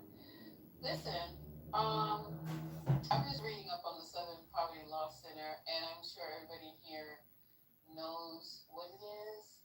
If by now they probably Googled, you guys have Googled if you don't know exactly what it is, but just real quickly and briefly, the Southern Poverty Law Center was founded by civil rights lawyer Morris Dees, Joseph L. Levin in August 1971 as a legal clinic originally focused on issues such as fighting poverty, racial discrimination, and the death penalty in the U.S. Dees asked civil rights leader Julian Vaughn to serve as president, a largely honorary position. He resigned that position in 1979, 8 years later, but remained on the board of directors until his death in 2015. So Dees and the SPLC began filing lawsuits against the Ku Klux Klan chapters and similar organizations for monetary damages on behalf of their victims. The favorable verdicts from these suits served to bankrupt the KKK and other targeted organizations. Let's see what else. It's just so with that in mind, just a little information on that. This would be a sad thing, and I hope that it's true, because everything that the grand jury indicts doesn't mean that it's a guilty verdict. We all know that. And what do they say? The grand jury can indict a ham sandwich. So let's see. Let's just see. So, and as far as us jumping up and down when something happens with the Trump administration, giving these big leverage, I agree with that, Omari, but I don't think, like, if somebody came up, for example, we've been talking about the last few days about Cash Patel being an alcoholic, right? And you see what he's doing. He's denying it. He's going to try to sue the Atlantic. He's going to take it the Trump route about deny until either people get tired of it or he has to actually give in when the lawsuit comes to fruition and they have to get discovery We just let you guys just self-implode. I'm only worried about trying to say, yeah. Said, and many times he said that Iranian people are not the same as Islamic Republic. They don't support jihadis. They don't support violence. And I'm sorry, I Taco, think I that can't our take leader. any more of this shit. This is just too much. I know, but Marcus, let him finish. Yeah. Let's have a Yeah, polite guy. let him finish. Marcus, please let him finish. It's okay. Fuck it. Mohammed, Let it's him okay. finish. Please let Let him finish. I'm gonna tackle after this gentleman. Okay, Please, I'll go on let mute. me I'll talk, let you okay? take over the conversation. Okay, Go ahead, thanks. Reza, go ahead. And we just started our revolution with 40,000 people killed on the street, innocent people on the street. And you know, our leader is not Trump, our leader is not Bibi, and we will destroy the Islamic Republic. And I think you know that most people in Iran, out of the Iran, or in Iran, don't support the Islamic Republic, and they want a revolution. They want the whole change, not a reform. If America and Israel want this reform, it's not important for us. I think we just want a revolution because of we don't support any reform. We know that these people that killed 40,000 people and they support them, they support IRGC, can't be our leaders for the reform. I myself support resolution, but I'm not an dictator. I support my whole people's opinion, and I think at the end, if there is an opportunity for vote for someone, I will fully respect the peoples who they choose, and I think it's not too far, but I think in the future we will be able to choose like any other countries who we want. And I know war is not acceptable. Never will be acceptable because innocence will be die.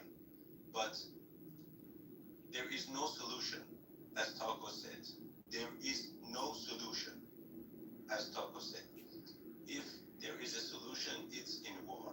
I know it's a bad choice. I disagree with you on hard that. choice. It's not a choice. It's our only choice. Because It's there not is your no only solution. choice. It's not a choice to begin with. I just asked Taco if there is a solution. He said he doesn't know the solution. So there is no solution. War is not a solution. War is not a solution. That's the moment. The only thing war is going to solve is to destroy our country. You realize that? Even more. Even more. It can't get worse than this. It can't get worse than February 28th. We know what the solution, what not the solution is. That's what we do know. And war is not it. The only thing we know is not the war. Right. And your solution, which is war, has proven to be wrong. Absolutely. So Reza, you are saying that the war is not accepted, but you support Trump bombing Iran? How come you are saying this and then you are supporting Trump? I said it's not acceptable, but it's a hard choice, but only choice. No, but why not? If you have So now you are supporting it, right? No, imagine that I'm sick, I have an illness. You tell me that I don't imagine. I am going with the real thing. Are you disabled? That narrative, any solution for me? no, that narrative doesn't work. And real quick, that narrative No. doesn't work anymore. That doesn't work Answer me. Are you disabled? What is your solution doesn't work anymore. We know that war does not work. Your solution does not work, bro. So you're in no position You're in no position to ask us what the solution is and try to corner us because your so-called solution has not worked as we've been screaming from day one. It doesn't work, so you can't turn around and be like, so what's your solution? Yours hasn't worked, bro. You're not in a position. It doesn't, never did, it's shit, it's bullshit. What's your solution for me? Okay. No, we know what my solution is. Just let me my solution to you. My solution to you is: are you disabled or you are not disabled? I'm not. Okay, so go to your country, go back there, take the gun, and stand against the government. Can you do that? No, he wants American kids. He wants my Go do that fucking shit. From my country because 3 years ago, I just protest in my country. I was in prison for 1 month. Then they didn't allow me to study. They didn't allow me to work in my own country. Do you want my 24-year-old to go and fight for your country and get killed over there? Is that what you want? I don't My want kids that. are Americans. So you want every people in Iran be the same as you? Why are you telling something? No, I want to give you one. I want to give you an answer. You tell me that why didn't you fight with your people? I told you that I fought with them. Yeah, You're outside. I did it before. Did you take the gun and then you went against them? No, but the thing is, I don't want to kill anybody. Why should I take a gun and to kill somebody? So how come you support Trump? Peacefully. I just protested peacefully. How come you support Trump to make the war? I was not just supporting the Trump to make the war. Before that, we just asked help from all countries. He spoke, he gave us a sob story about his friend being killed, right? Not one fucking time did he mention the 165-year-old and the 165 young girls who got bombed. Not one time. Okay? And he's telling me about his friend who got killed. Just a moment, Muhammad. I'm gonna ask him. Do you condemn the bombing a school in the Mina? Answer me. Okay, I accept. Okay, I fully accept. No, do you condemn them or you don't condemn them? Say it. I accept your war. Morning, War is not acceptable. I just respect your opinion. What's your solution for me? This is a white man's saloon and sells white man's liquor. I'm telling you to crawl yourself out of here, Bree. Go back to your country.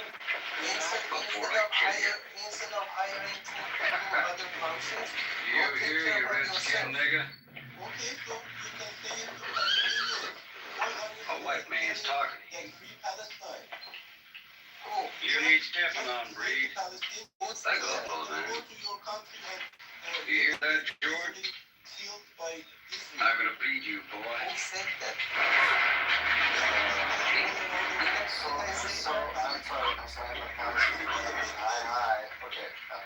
Okay, now change it to your part. Go ahead. It should be up to the collective will of the Iranian. Sexual is calling my name. Dibs on the recliner with the cup holder. Need those cushions deep as the ocean.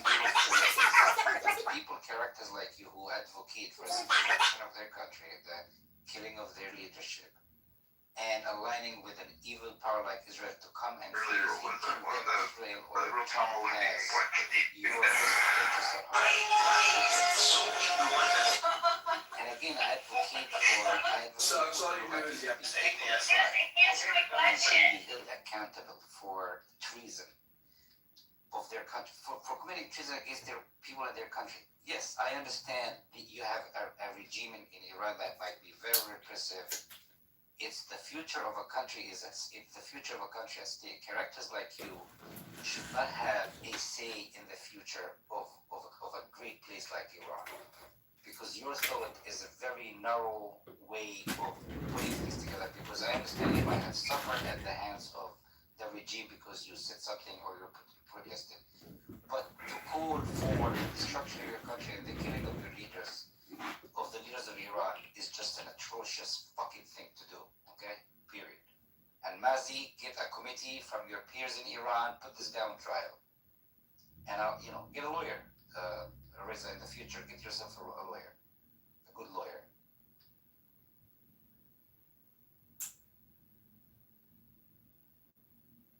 I don't know. So how can I be so upset about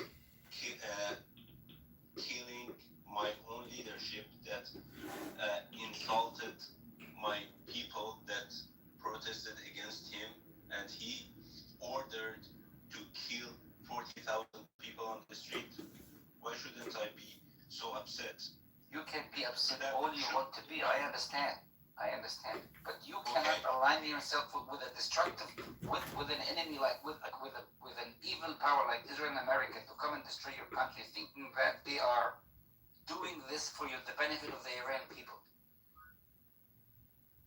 You think Trump is sitting down thinking about you and your family and the future of the Iranian people, or Israel? You think so? If you are this naive, thinking this way, then I have no sympathy for you. I'm sorry.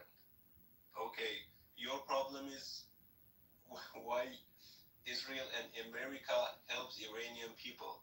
I think it was not important for us, whoever could it be. For example, his problem is you don't understand that they are not helping you. If Qatar, if Turkey, you don't have that mentality to understand they are not helping you. They are destroying your country.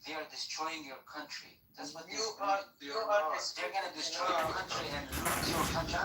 That's it. There's nothing else. Shut down the internet. What internet? You know they have the intranet inside the Iran. I'm talking about the Iran. I lived just in Iran since 2 years ago. Yeah, I was 2 months ago. I was 2 months ago. In Iran, there is an intranet in Iran. There is. The same as internet.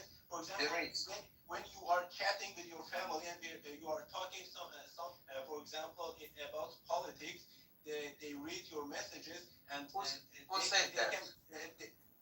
I was in Iran. Okay, so what they did to you? Who did that? Hold on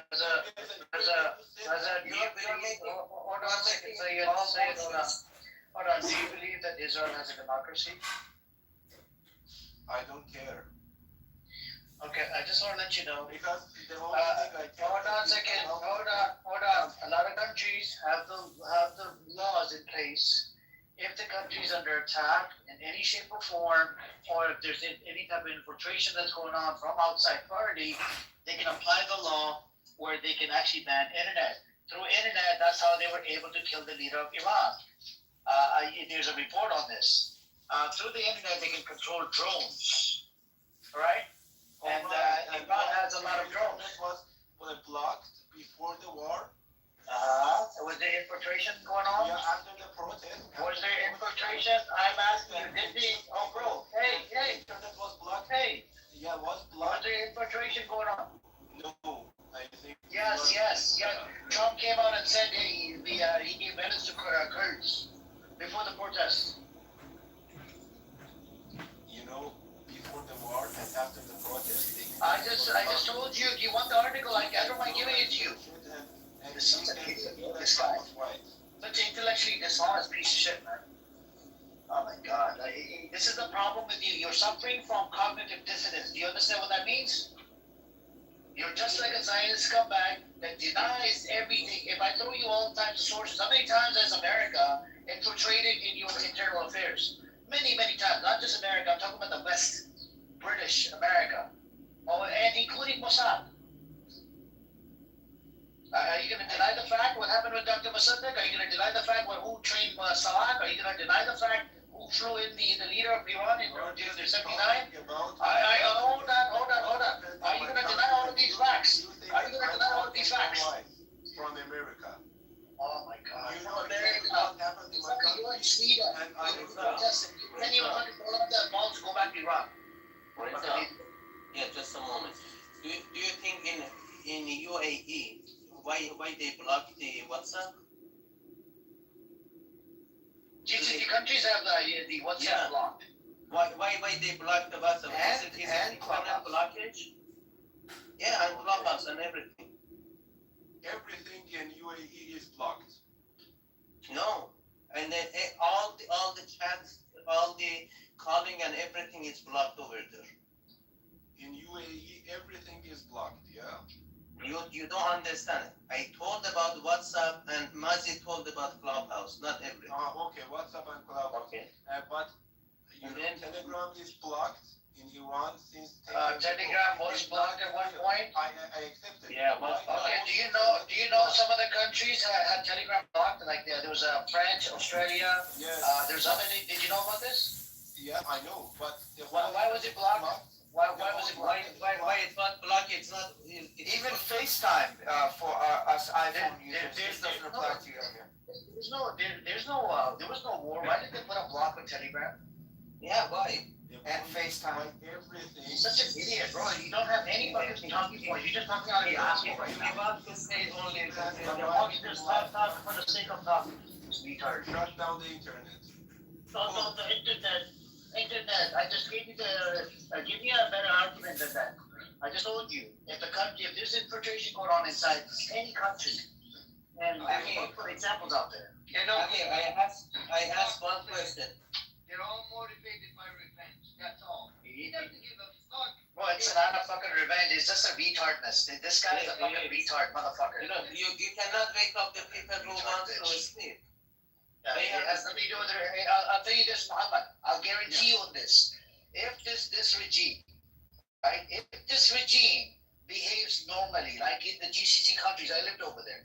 The people over there are happy. They're getting incentives, benefits, no sanction. People can move freely. If this was to happen, the same fucking regime that these motherfuckers are, telling them, oh, we need to go, we're talking about revenge. That has nothing to do with the revenge. These motherfuckers would be the same one. They'd be like, yeah, we're happy now. We're happy now. You know what they did in Bahrain? They execute the people, the protesters.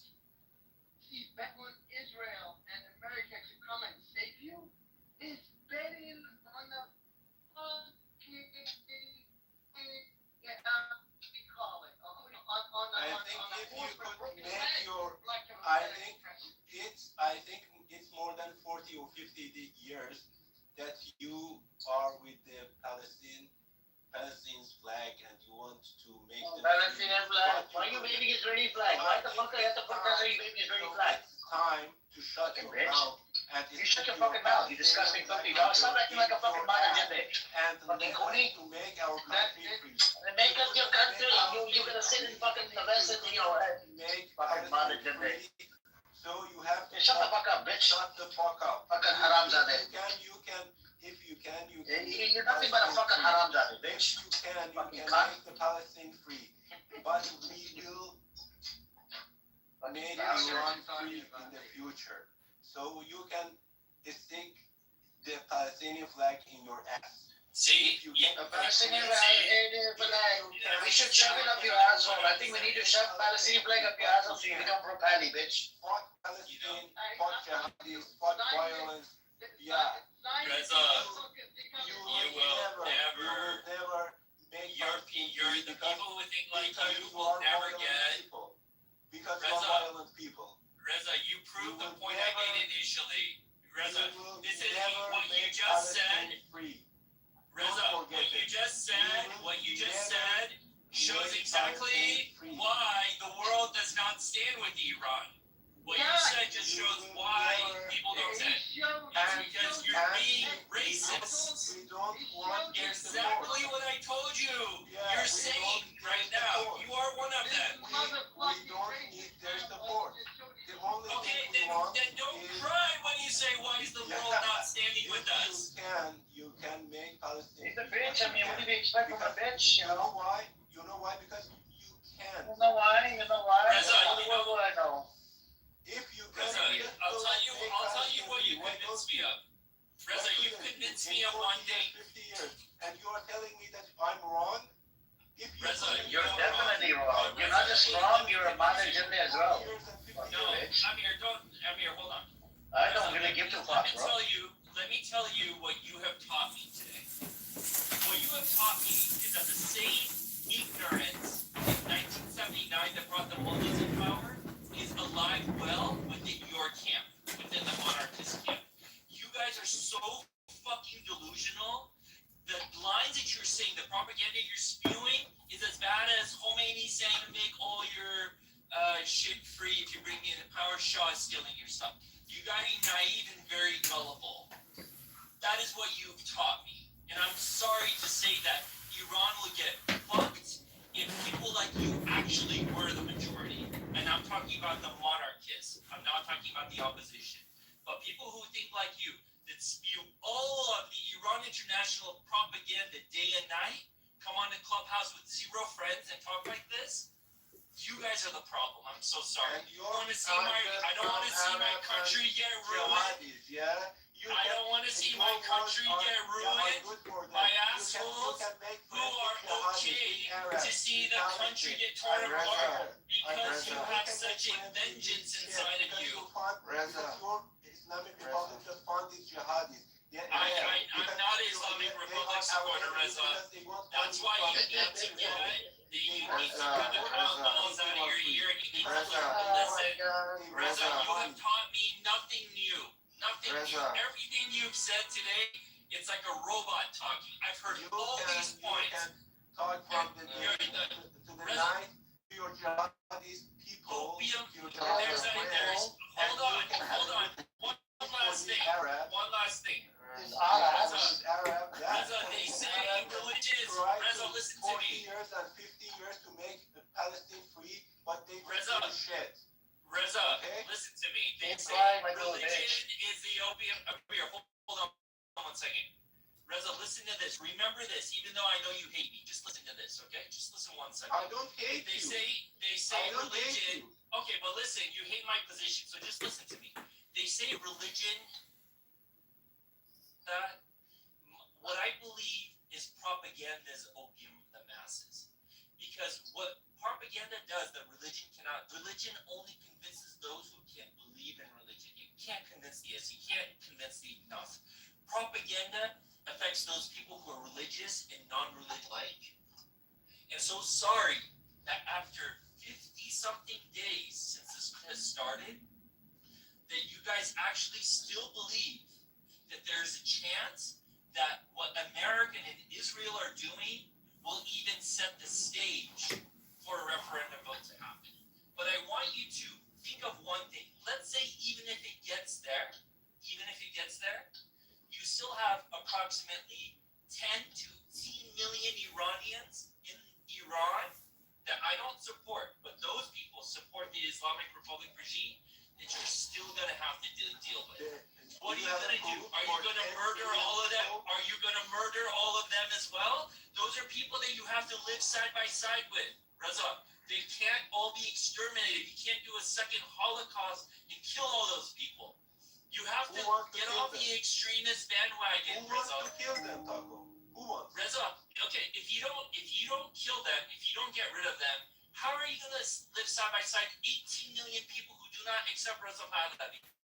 How are you going to do that? So how is it possible in other countries? Some of them are left, some of them are right.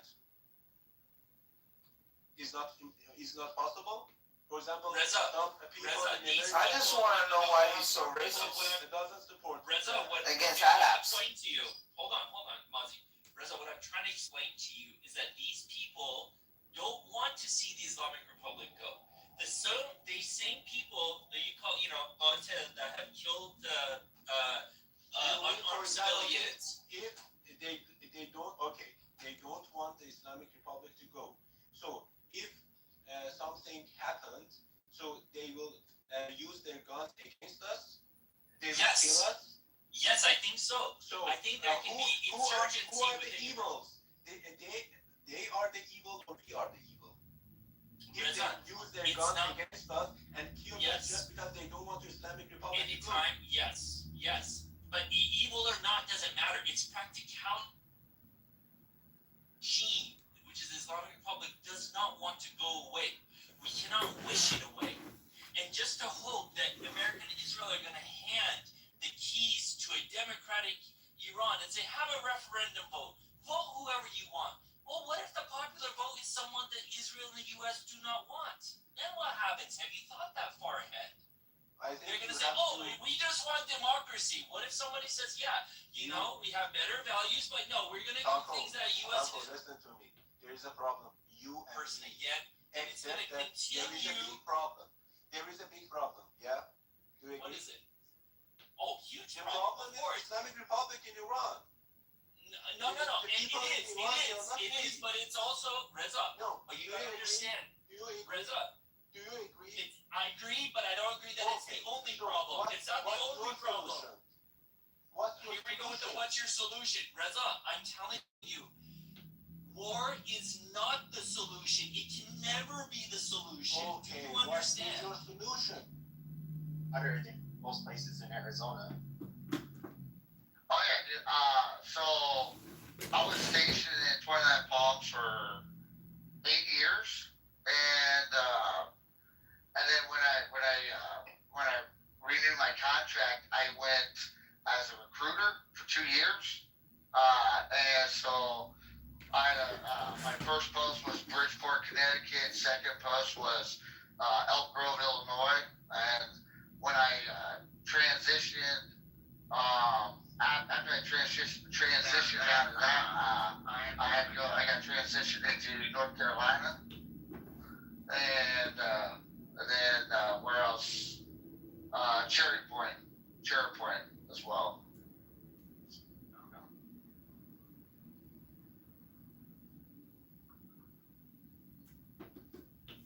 I don't know. I mean, my cousin. I have a cousin that was a Marine. My dad, he's a veteran, but he was Army, and he doesn't hate Marines or anything like that. He just, I don't know what it is, just kind of like they make fun of you. There was like an old dude like 30 years ago. We were in like Eddie Bauer, and my dad said something like, it's kind of like the ones in the Army. He's like, oh, this old dude came up and he's like, yeah, we didn't have those in the Marines. We didn't get lost. Like, talking shit to my dad.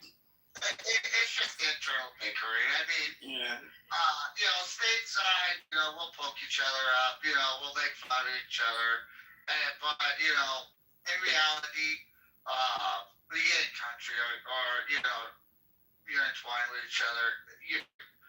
You have respect for each other. You do in country. But if you're on garrison shit, we're gonna make fun of them, like Navy jokes, Army jokes. Like I used to tell my brother, he's in the Army as well, and I used to joke with him. I was like, what's the instructional manual for 11 Bravo, which is infantry units, right? And he goes, what do you mean? What's the first page? For rules of engagement, called Marine Corps. Stupid shit like that, you know what I mean? So, but, other than that, dude, freaking. I've been putting up windows today, and I just got done with putting in extra windows. Alright, we get it. Star Wars, fuck you, bro. I could hear that part. The keywords. You're actually fairly had good pitch, so that's good. Bro, speaking of Star Wars, have you seen that fucking AI fucking Star Wars? There's a new Mandalorian movie coming out with Sing Off or whatever they. Grogu. It's supposed to be coming out this year.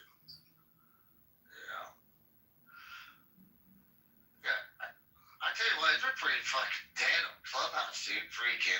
It's either you go to chillism and watch people just like crash out amongst each other, or you go elsewhere and you're just like, fuck. You kind of have like the reverse of what you had. So you have like all of these left-leaning rooms, but they're largely still like black. Like a lot of them are mostly black on here, and they just like bitch about Trump, which is fine. Yeah, I notice it in those rooms all the time. But it's just like super. That's boring. the only thing that's free ripping off Pepe. Oh, Pepe, you should try out the new thing that we're doing with BB and Rafi, and you should say that the Jews orchestrate all global events and run the world. Mason. But I was gonna say, ask him if they do. Okay, fine. But I was Rafi saying this, said like, he's gonna. okay, let me say something. Rafi, wanted to, he had to order food. And I was saying, like, Rafi, it's quite a bit different here. Like, we don't have people that you could pick out outwardly as being Jewish. To be frank, like, a lot of the people here came from the Northeast, and Italians and Jews at times you can't perfectly pick them apart. And they both have the same accents, and from New York, and big noses. Yes, big, of course, and curly hair and all of that stuff. But you do get like money. Yeah, the Jews. No, the Jews are better with money. The Jews are better with money. There's a reason they had like Bugsy Siegel and the Jews basically run Vegas. Run the casinos in Cuba and Las Vegas, as opposed to Italians running it. They're just not built that way. They're not smart enough. But with that being said, no, like you see people, like you do see certain parts of Scottsdale. You do see people wearing. I can't pick the different Orthodox people apart from each other, so I don't know what they are. I'll just call them Orthodox men. But you do have like these large Jewish centers where you see like little kids in their kippas bicycling to the centers, and nobody fucks with them here, which is good. Hey, I gotta. You're just as likely to get shot by a Jew here as you are by anybody else. Rabbi, you have to understand, nobody fucks with Jews here too. If there's a group of them meeting somewhere and they're all protesting, yeah, you wanna avoid it. But if one fucking pussy's walking by himself, he's not gonna do shit because he's a pussy. When they're by themselves, they're only big in numbers. Protests don't happen every single day. So they don't show up in numbers. Then they go back and hiding in their mother's basements. There's a lot of lone wolf attacks out there. You seen all those Brooklyn videos where people just randomly walk up to a Hasidic guy and slug him in the face? Anyways, I got a question for you. This room's getting way too Jewy. I got a question for you. It's about the Ummah and the Medina Proclamation or the Medina Constitution. I really don't. I'm not a Muslim. I don't care. I know I'm asking Rich. I'm not asking you because I know you don't know anything. Yeah, what's up? So, what do you? How would you defend, or how would you attack the Medina Constitution? Because it talks about Jews nonstop and about blood money, about how they have to join the war, provide material support for war, defend their part of the cities, all kinds of basically bullshit things. I have an answer. What? Carpet bomb them. Just carpet bomb. The reality is though, is like our very first foreign war in America was with Muslims, they called themselves at the time, but the so Berbers, you had the Berber pirates. it was the Berbers. I think it was called Berberia at the time, but basically they were kidnapping people, making people slaves, stopping all of the commercial ships, and of course you had to pay a tax, to go anywhere where they were. Yeah. And it was really interesting. He said, like, we want to resolve this matter. And he said, like, Allah commands us to find you and seek you out and kill you. And It's a very toxic virus because they basically did like battle him for the United States Marines. I guess Tuppy would know a lot more about that battle because I don't know it. But it talks about the shores of Tripoli, and it was our very first like foreign engagement, and it was literally jihadist, and they are a problem. But I do think that we can look at quotes from World War I, where it would be still considered so Islamophobic today. General Jack Pershing said, some of the most Islamophobic stuff, which was very well deserved, in my opinion. There's God damn it, shut your goddamn mouth, you stupid fucking Michelin. Shut up. He used what I was about to tell him to say. I was going to tell him to say that to him.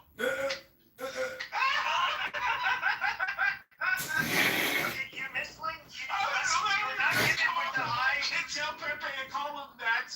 No, he calls himself that, so that's fine. You're not having the great minds think alike. Well, see, this is the thing about Islam. Okay, wow. Okay, shut up.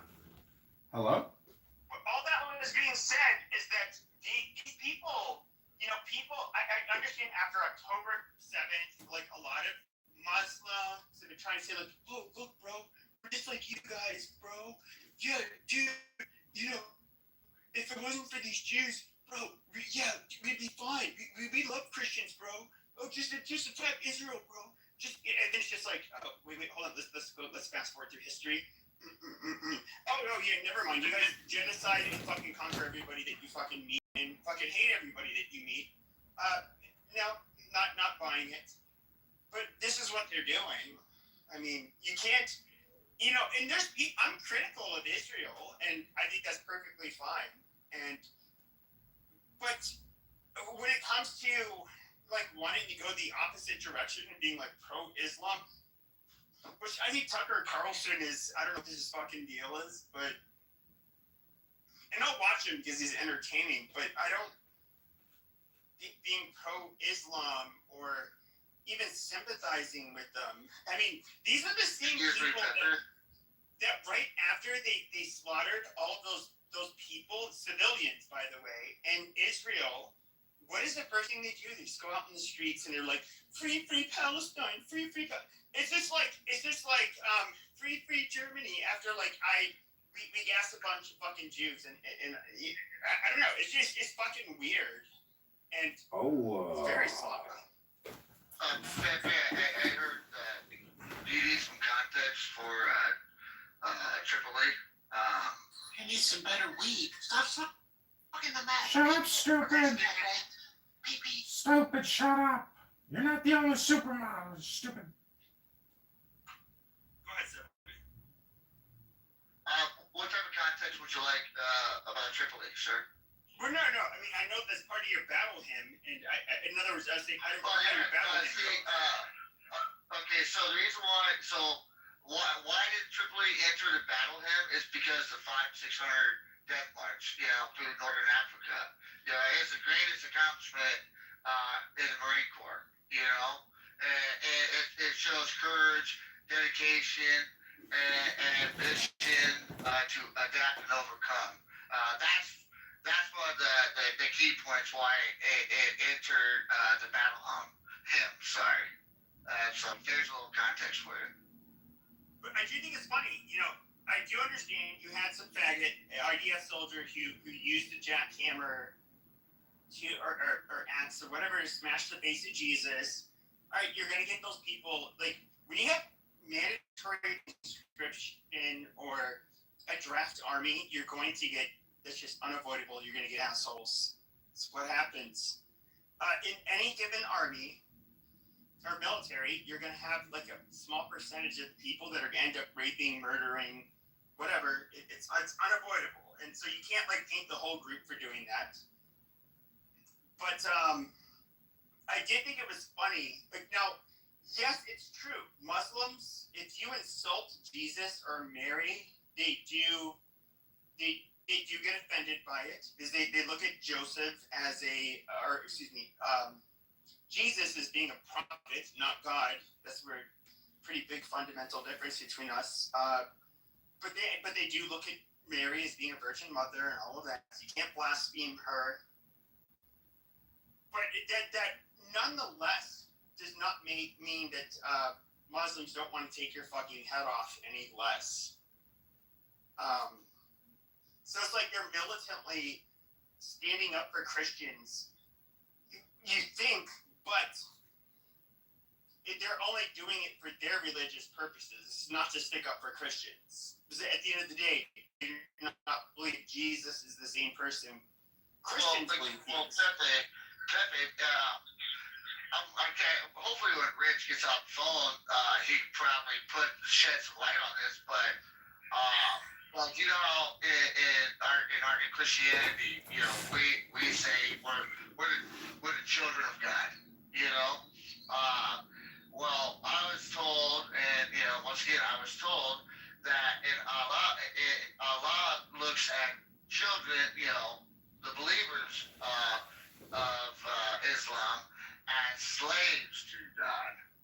And I might be fairly badly, paraphrasing, but I would say at least over a handful of Muslims that have left their religion and transitioned to Christianity made the statement because, the word that they say means slave to God, slave to God instead of the children of God. Rich, are you off the phone, my guy? I mean, I am now. I can in just a minute. I'm in a drive-through gas station. I'm about to order a water. Can you give me like 30 seconds? Yeah. As long as this car doesn't pull up. Go ahead. Okay, real quick. I was always told by a handful of Muslims that, we're called the children of God in Christianity, and I believe in Judaism. In Islam, they're called the slaves of God. Yeah, that's what Muslim means, is to be a slave or servant of Allah. Okay, so thank you, Rich. You're welcome. But Christianity is different, though. The thing is, though, is Christianity, even if you're a person that's not a Christian, like, we're all children of God. So, like, Jews, exactly. And Muslims, like, we're not. And this is where This has to deal with Mohammedan law. But I think this is where, like, a lot of people get confused when it comes to, like, the Pope. First of all, the Pope, the last war that they've, I guess you could say even somewhat supported was World War II. All of the other wars since then, they were just kind of, they were just like, oh, no, don't do that. We need peace. We need dialogue. Whatever hippie Catholic bullshit that they like to say, that's what they do. Like, that's what you can rely upon the Vatican to do. And I get it. It may not. There's a lot of things where I disagree with the Vatican, like where they think we're all children of God, therefore we should let them flood into our fucking country. Pepe, Nazis. They suck my fucking dick. And in our last pope that perished, he said that it's a grave sin to be xenophobic and not to want foreigners in your land. And I'm just like, well, fuck you. I'm a grave sinner. Suck my dick. Pepe. That's how I felt. Pepe, the Nazis didn't march around with crucifixes. They marched around with swastikas. And if you look at the philosophy of the swastika, it's obvious that it's too much. They self-destructed and destroyed themselves. The West came in and obliterated them and dissolved the entire country. I mean, there was nothing left, and it split down the middle. They removed all the priests. They removed all the bell towers. The crucifixes. They believed that Jesus was not a Jew; he was actually an Aryan. Yeah, they absolutely destroyed the religion. The thing is, though, is that the elite in Germany, which by the way were is ill-killed, were largely Catholic. They were the first people to really be gotten rid of in this power struggle. Jews are very it's kind of weird. So you look at Anna Kasparian, you can look at Nick Fuentes, people with very different foundational beliefs, ideologically and politically. And there is, Jews are, well, I'll say this, Ashkenazi Jews are rather intelligent and successful and industrious, and you're welcome.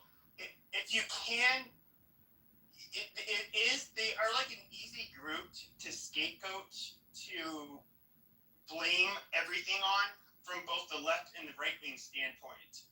The left will look at them like, yeah, this goddamn Jew who, these Jew elites and what they're doing to us, like, fuck them and, yada, yada, yada. And you get the same thing from like a right wing perspective where, they are going, and to be fair, the Jewish right-wingers are kind of the same way, where it's like they do want to make sure that leadership is in-house. They're not really that fond of supporting different groups. But you're gonna get the right-wingers, you're just gonna be like, yeah, I know, fuck these Jews. They shouldn't be running or dictating anything. And yeah, a lot of them are rich and they're. Yeah, well, that's what the Muslims say. They're splitting into populism. If they're splitting into populism, and that's where you get your everyday Joe Schmo, who's, of average intellect or below, and these lefties and righties, just like hate Jews and Zionism, and they look at the Jews as the ultimate oppressors, and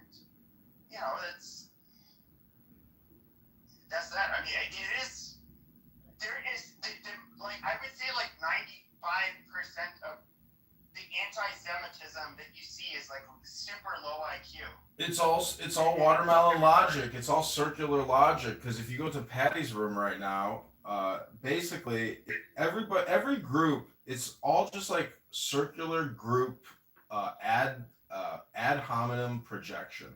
They're in Patty's room right now. They're still talking about Charlottesville and that video of the fucking people walking around with tiki torches.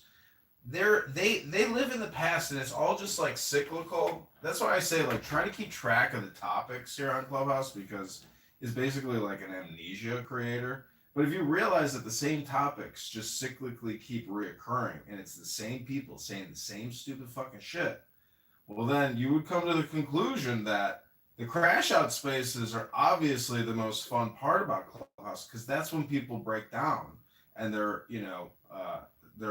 true persona comes out, which is the fact that they are angry, maybe violent, really low IQ, prejudiced, bigoted, hateful, spiteful, depressed, maybe unhappy, etc. So I'm just saying, if you're a gentleman and you like polite society and you like art and you like sophistication and architecture and beauty, and you don't like the ghetto culture that you can see on 99% of the rooms here on this app, well, then is it just a cultural war? Is that the real conflict in reality? Is it just a culture war? But Excuse me, Mr. Go ahead. Judge. I was just going to agree with you, boss. What happened to the good old-fashioned swagger? You know what I mean? Good old-fashioned humble. And I agree with you when you say be on topic.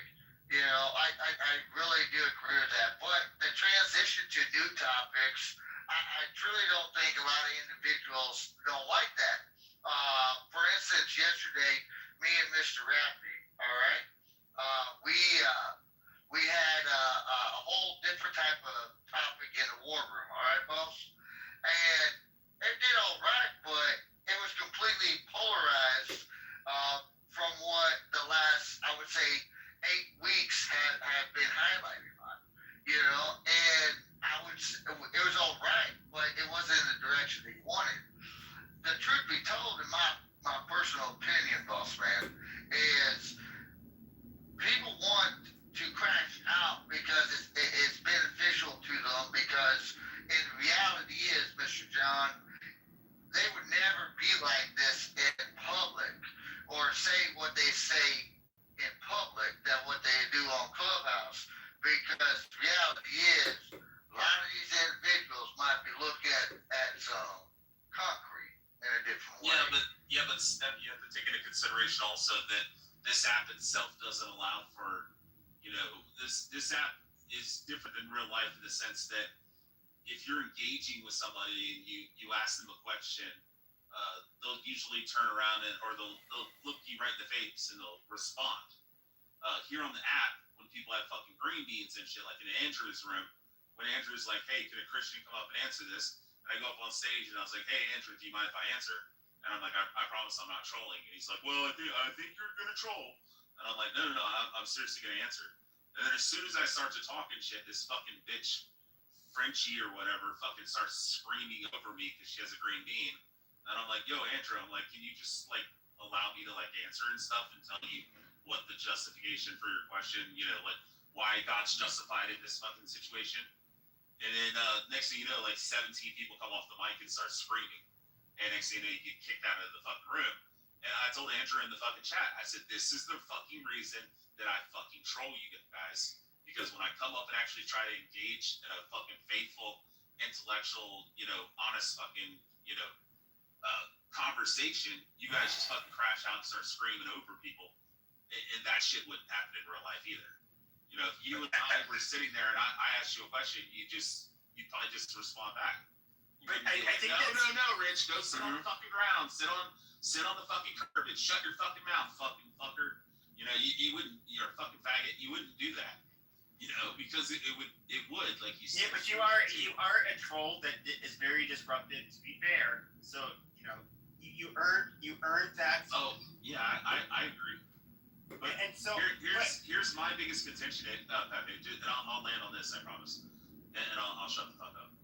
Whenever I sit there and I say, hey, do you mind if I like interject, or do you mind if I ask this person a question while they're having a conversation, and the person will say yes, and then I sit there and wait patiently, and it's really fucking hard for me. And then as soon as that person finishes their last word, 17 people come off mic, and then you don't get to ask the fucking question. You're like, wait a minute, I thought I was allowed to fucking ask the question. So then I just say, you know what, fuck it all. I'm just gonna burn this motherfucker down. Well, I would say this. I do think it's disingenuous when people say you would not say this in real life. Which, by the way, I did in my teens. I called, you know, a few people the N-word. The black community were saying, like, you wouldn't say that. Oh, I did. But I don't go out of my way to fuck with people.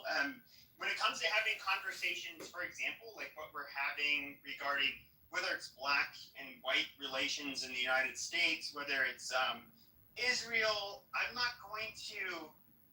First of all, it's like you can't have that at the workplace. I mean, it's just that's no. You're being paid to just be a good little work. Yeah, but they do have woke DEI shit in the workplace. I mean, I worked at the IRS. They had LGBTQ training, trans training in the fucking workplace. We get that, but when it comes to, especially if you're right wing, you know, you just shut your fucking mouth. You just do what you gotta do. But when it comes to anything, it's just like first of all, where would you have these conversations in real life? And that's when people say you wouldn't say this in person. Okay, I don't go around disrespecting people that are different from me. First of all, I can't tell what people's political leanings are just from looking at them. Sometimes you can get a good idea, even their religion. I can't tell. You know, of course, in Arizona, most of the Jewish people, they're not Orthodox. They don't wear kippahs on their head. I can't pick them apart from like a fucking Greek or an Italian or some shit like that. I don't. They all have big noses and coarse hair. You know, or at least a lot of them did. Did you ever measure just how big the nose is? I mean, what a cheap shot. I've seen your face. I mean, I don't. Yes, I have a big nose.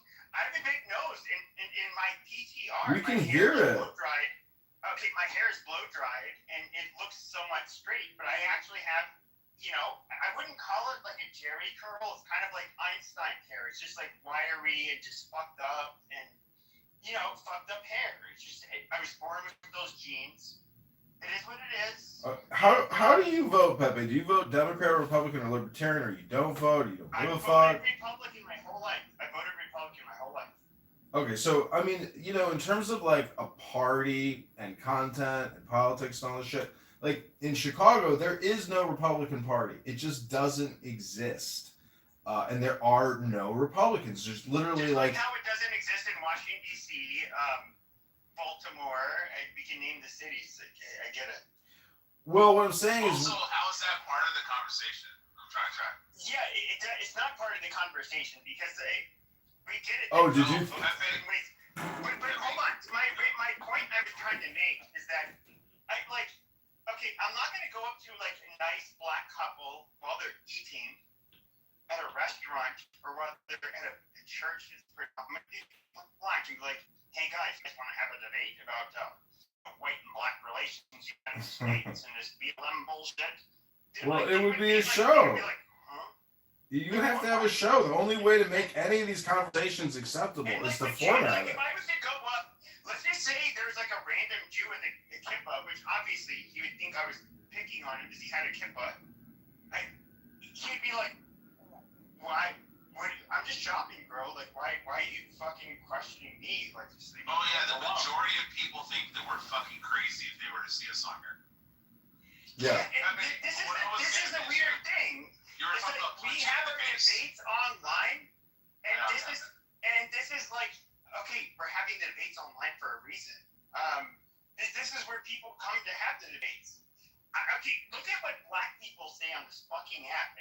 saying for years. I've never had a black person come up to me and start bitching about why I owe them reparations, about how we're fucking cave creatures that smell like wet dogs that are, just like whatever the fucking shit that they say. Like, I've never had that happen. I would like to commend John Kitover, because I think it was about 2 years ago, John heard me crashing out saying the N-word, and then he like texted me and he's like, or called me and he's like, bro, what the fuck happened? Why do you gotta use that kind of language? And then like every time I come on here anymore, it's John on the app, just screaming at black people, calling a bunch of porch monkeys and shit. No. You came a long way, John. You're such a fucker. 2 years You're ago, so funny. and he was like, You're so I funny. was like using like all this racist shit. You are a true psychopath, Rich. You are the true, pure psycho. Okay, the thing that is consistent with Kitover is that I've never heard him use a black racial slur towards black people. I'm just being dead serious. I've used it once, and it was only because the guy begged me to use it. It's rather consistent. It turns out the guy that I said the N-word to once many years ago, I heard him on the app the other day, and he does the same thing to everybody. He says, call me the N-word, call me the N-word, and then he just gets off on it. Since he pictures or something, all I was going to mention is you were talking about, people, especially black guys, they'll be like, black guys like Kendo will be like, you didn't say that to my face, nigga. If you stand in my face, you wouldn't say that shit. You wouldn't say the N-word to me. But, what I was going to say is, like, you grew up in boxing, Pepe. I grew up in martial arts, and I grew up fucking working at nightclubs and all that kind of shit. The reality is 90% of people have never been in a real fucking fist fight. They've been in a little scuffle on the fucking playground. That's why I've always kind of like... And they slap somebody. No, I but get they've it. never been like in there just... No, I get it. Even those brothers that have been in like a quote-unquote fist fight. Yeah, they fight like bitches. It's funny that they think that means they have any idea how to fight. Because like it's like one of the things that was common in a boxing gym. I fought 2 midgets sometime. Okay, shut up. I did. When it comes to like in a boxing gym, you would get like 2 guy maybe they could be in their late teens, early 20s. They just start boxing, but they seem somewhat motivated. And then like what is kind of a pain in the ass depending on which gym you're in. They're like, okay, you gotta spar them. Are you up for it? It's just like, all right, fine, sure. And it's like, they're not going to be able to get the best of you, but they can be a real pain in the fucking ass. And you do get, I would say, out of the quote unquote tough guys, maybe 30%, doesn't, somewhere around there, are actually going to try to hurt you in a ring. Most of them are scared. And these are the people that are kind of gung-ho about it. But you know what's crazy? But hold on, let me finish. I thought you were done. There was a long pause. No. And so, the reason I would have somebody like me, it's just like, okay, well, try, it's basically so that they're not going to really be able to hit you. Most of them will blow their wad, within the first 3-minute round. They'll be tired, they'll be exhausted, and then you can just hit them with counter shots, just like the jab, that kind of shit. And then just like a jab, mind you, that is where I would say close to 90% of them, of that small 30 to 40% that are actually willing to fight, they're just kind of like, oh shit. You get actually hit back, and that completely disrupts like everything you thought was going to happen in the ring. And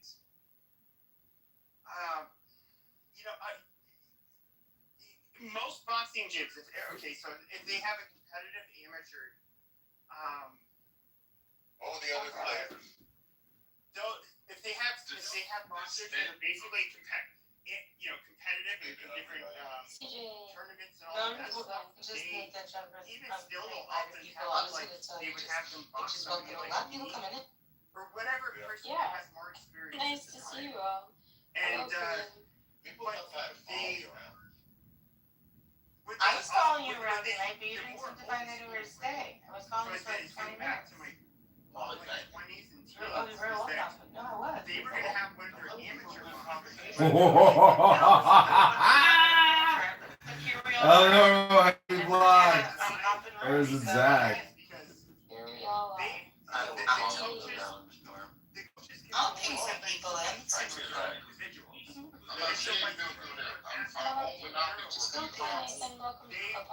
like, okay, if you still come back the next day. So, what is everybody looking forward to? Do you have something to look forward to? My state flower changed this month, and it grew in my front yard. So I'm pretty excited. I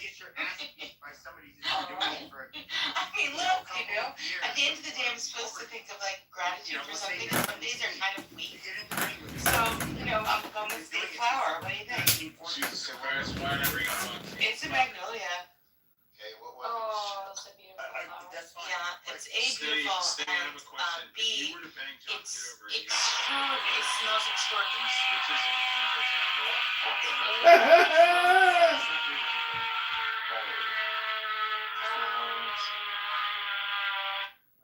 It's a really I went on nice. that one. Brushing your teeth then? Like you were asking me. No, some guy Yes, I named did. Trevor that Like came in. me.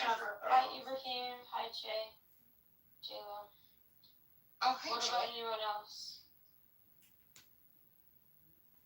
Sangra, I don't remember what the Nathan. original fucking Welcome to Clubhouse, Nathan. So I started Hi, I'm eating right now, but yeah, Are you new, Nathan? no, me? Or Nathan? Oh, Nathan, yeah, I think he's new, yeah. Everybody's a fantasy of being a tough guy. Until they Hi, Jay. fight somebody tougher than them. Ibrahim's here. It's gone. See, this is what people don't know this about Islam, but you got to read the Charter of Islam from Medina when Muhammad issued it, and he declares himself Don Corleone. It's mafia style tactics where, let's say, somebody dies, somebody murders somebody.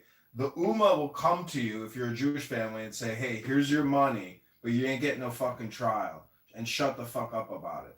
It's just gangsterism and 600-year-old or 600 AD mafia tactics. It's just gangbangers in the Middle East, and they spread rapidly because of this charter.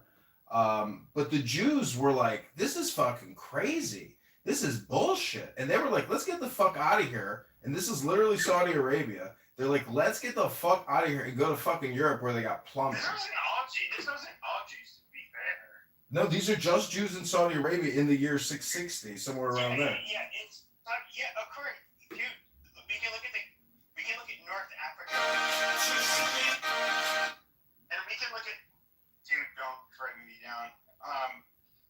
We can look at North Africa, Syria, Jordan, Lebanon, all of these places in the Middle East that are majority Muslim now. We all know that. But these are all Christian countries. And yes, they absolutely are. They're fucking a bunch of Islam. Okay, like I get it. In comparison to Jews, we both proselytize. And I get it, is that we have other groups that will proselytize towards us, and I think they're fucking annoying. But the one fundamental difference is that you have, this hippie-like figure named Jesus, okay, who's a lover, who wants to spread the good word. Not to say that Christians weren't jihadists like the Spaniards, they obviously were. But then you have Muhammad, who was just like proselytizing. It's probably likely the Spaniards became jihadists because they were ruled over by jihadists for like what is it, 700 plus years? That's a stretch, but my analysis or discussion is primarily based around Mohammedan law, which is all or nothing, which says if there's conflict, you can take your conflict to Allah and to Muhammad. So for the first time in history, or not in history, but basically the godfather of the Muslim creation scam said any conflict, you're going to have to bring it to me, not to anybody else. There will be no other adjudicators. So it's a fascist organization. It's not constant. It's not. There is. You don't think Judaism? Well, hold on. So I'm not a very religious person, but I can look at Christianity and Judaism, especially going back, and It doesn't read. you have fascists in every group. I get it, but when you read the Ten Commandments and you compare that charter to the Charter of Medina, it's like light and day, meaning that the Ten Commandments is like the those tablets of society. What are they called? Like the first Hammurabi's tablets.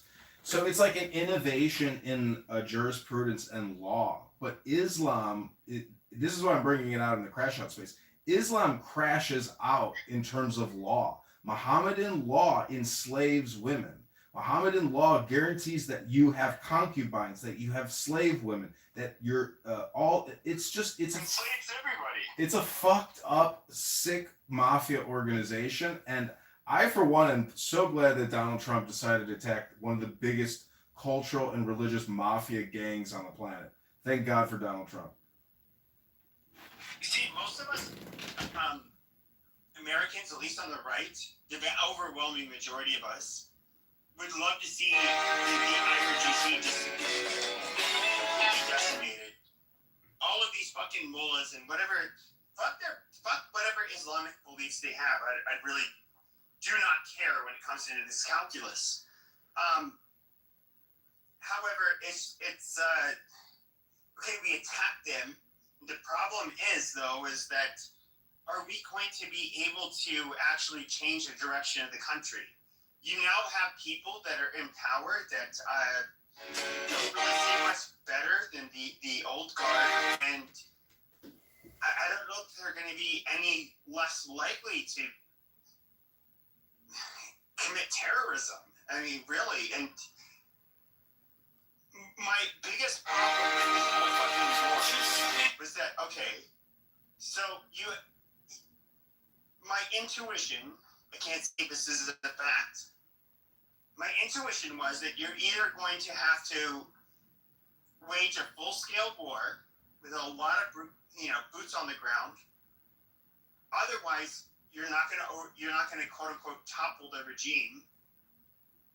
And we will attack them. They'll attack a lot of shit in return in the Middle East, and of course take the Strait of Hormuz, and then what?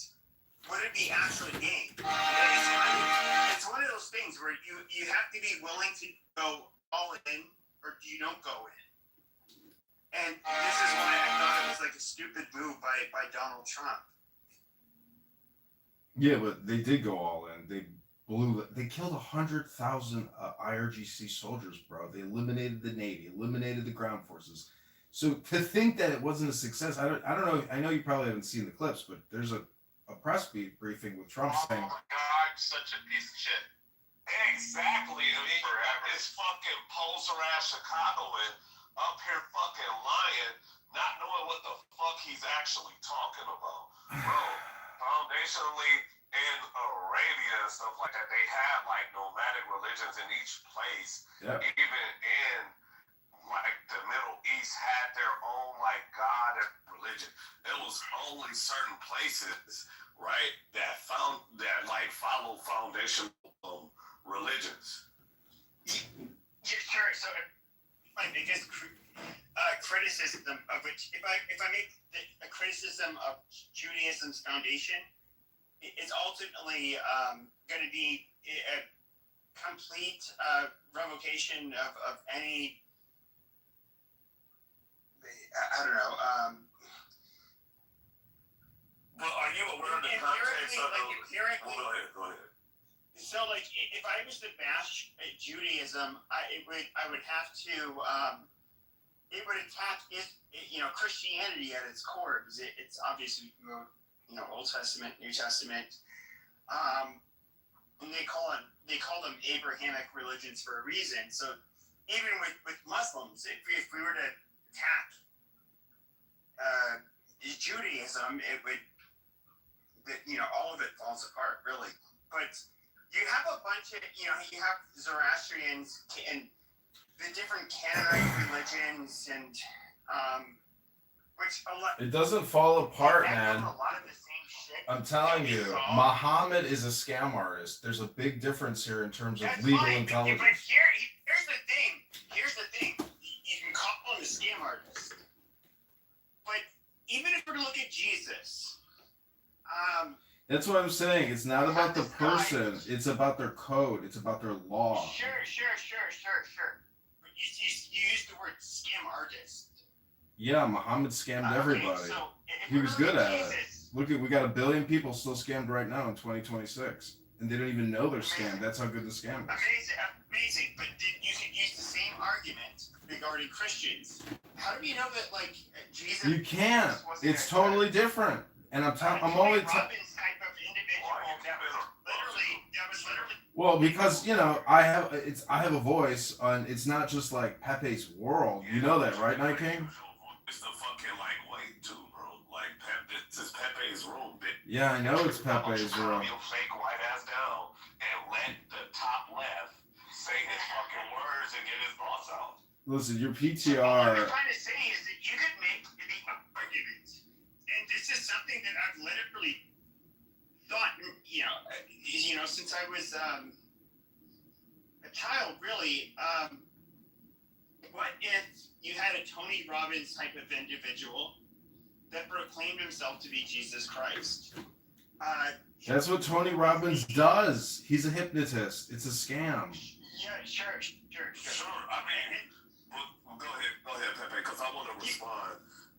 Yeah, so he has this big cult following, which if you were to, it depends on which Jews I've listened to. Some people say that Jesus did not exist. He's the story of multiple individuals that lived in that region at the time, and then you have people who do believe that he existed. Yet he was just he had a heretical sect of Judaism that he was leading, and I mean, but we can look at the evolution of religions in this region. Judaism was not the first. A lot of things you hear in Christianity and Judaism didn't happen for the first time in either of these religions. So I don't know. I personally, I'm not a religious person, as you guys can probably tell. Yeah, but I know you know the Bible, right, Pepe? So let me just ask you something. Who, according to Jesus himself, who actually does his narrative challenge? Who was he here to correct? His own tribe. His own tribe, his other Jews, right? That sat in a specific hierarchy of Judaism that actually were, scam artists. They were fucking scamming. Here's the thing, though. So you have to levy the argument both ways. So if we look at the original adherents of Christianity, and who all of the original Christians were, they were Jews. So it's just okay, is this a scam continuing on or not? And here's the thing, though, is I understand those people that are religious. There's things you guys cannot prove. I did that. You can point towards, some revelations that Jesus had, and all of this shit. But I don't think you guys are not able to prove it. And this is where you guys have never really seen me participate much in religious debates. It's because you guys can make unfalsifiable claim after unfalsifiable claim. You can quote what you believe to be true. You can try to make presuppositionalist arguments where you try to walk somebody into a trap. but at the end of the day, it's just mental, masturbation. You don't actually prove anything. And Darth Dawkins, he was somebody that would make fun of. Oh, Jesus Christ. Like, he was somebody. What about masturbation? I just walked into this. Well, like, I don't know how many of you guys know Darth Dawkins. I guess he was on here. Yeah, and he was absolutely terrible at stuff. There were some points that he did make that hit home, and I think that, like, far as contextually, right, some of those things that people challenge, even some of the stuff that you say, right, like, it takes a certain presence to actually clarify those things. So some of that stuff is just argumentations for argumentation's sake. And it's like, well, we weren't there during those times to actually live among those people. No, and that's true. And that's you know what I'm saying? He's somebody who would go onto the Discord channel where I had rooms on there, several, like maybe 4 or 5 years ago, and I would go. He was this fucker was given his own rooms at one point, and I'd go in there and rename myself like Darth Cuckins, and I would challenge him, and he basically had a dialogue tree where he had a very presuppositionalist arguments, but there was a dialogue tree where you'd be like, this, if I say X, Y, A, B, C, this equals D, correct? And then you would, if you kind of weren't familiar with this game, you would say, okay, yeah, fine, sure. And then you'd be like, then, HLG is correct.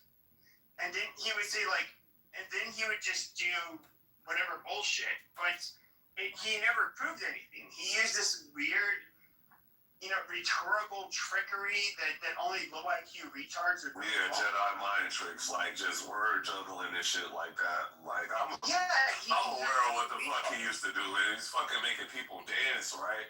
Almost like a puppet master. And, it was, some of that shit was like a master class in how to actually, like, turn the knife on. He hated me because I would break his stupid fucking. But he hated me because I'd break his stupid fucking arguments, and then he'd be like, "Where's the server?" Yeah, he'd get into some bitch ass shit after that. Like, I don't get it. Why won't you answer my question, big boy? Like, answer the question. And they're like, why? I would use a lot of personal insults against him. But he absolute piece of shit. But at the end of the day, what I want to say is that, like, we can go back to the. First of all, let's look at every people throughout the globe. For whatever reason, people seem to be religious. It's not just religious. It's Pepe. It's not religion. It's law. You got religion and law mixed up. All this shit deals with law. I'm telling you, it's not. It's not miracles and Holy Spirit. Yes. All these major religions have an underlying law and charter. Yes. If we look at, no, it's not. Yes. If we look at any population throughout the globe, whether these were, recently contacted people from Papua New Guinea, the Amazon tribes that were largely uncontacted, we have, really good records on the Well, I'm just saying the top 5 major religions. Hold on. The Spanish contact, the Native American people, and not just Spanish, but everywhere. All of these people had a fucking religion. Nah, that's Germanic conflation. And I think, like, when you get Germanic conflation? Yeah. That's something I made it up, but I'll tell you later. Basically, what you're doing is assuming that, hey, this culture is like this culture, right? And it gotta be a bridge or some kind of way that we're like each other. These people deserve to die. No. That was not my claim. My claim was that My claim was that for whatever reason, you get people throughout the world that all adopted a religion. That is something that seems to be endemic, nearly entirely, or I say the entirety of the populations of humans. I don't think everybody adopted a religion. Okay, which They population? had a belief system, but not like it doesn't. Okay, which some of that shit population was law, like which John said. population didn't have a religion?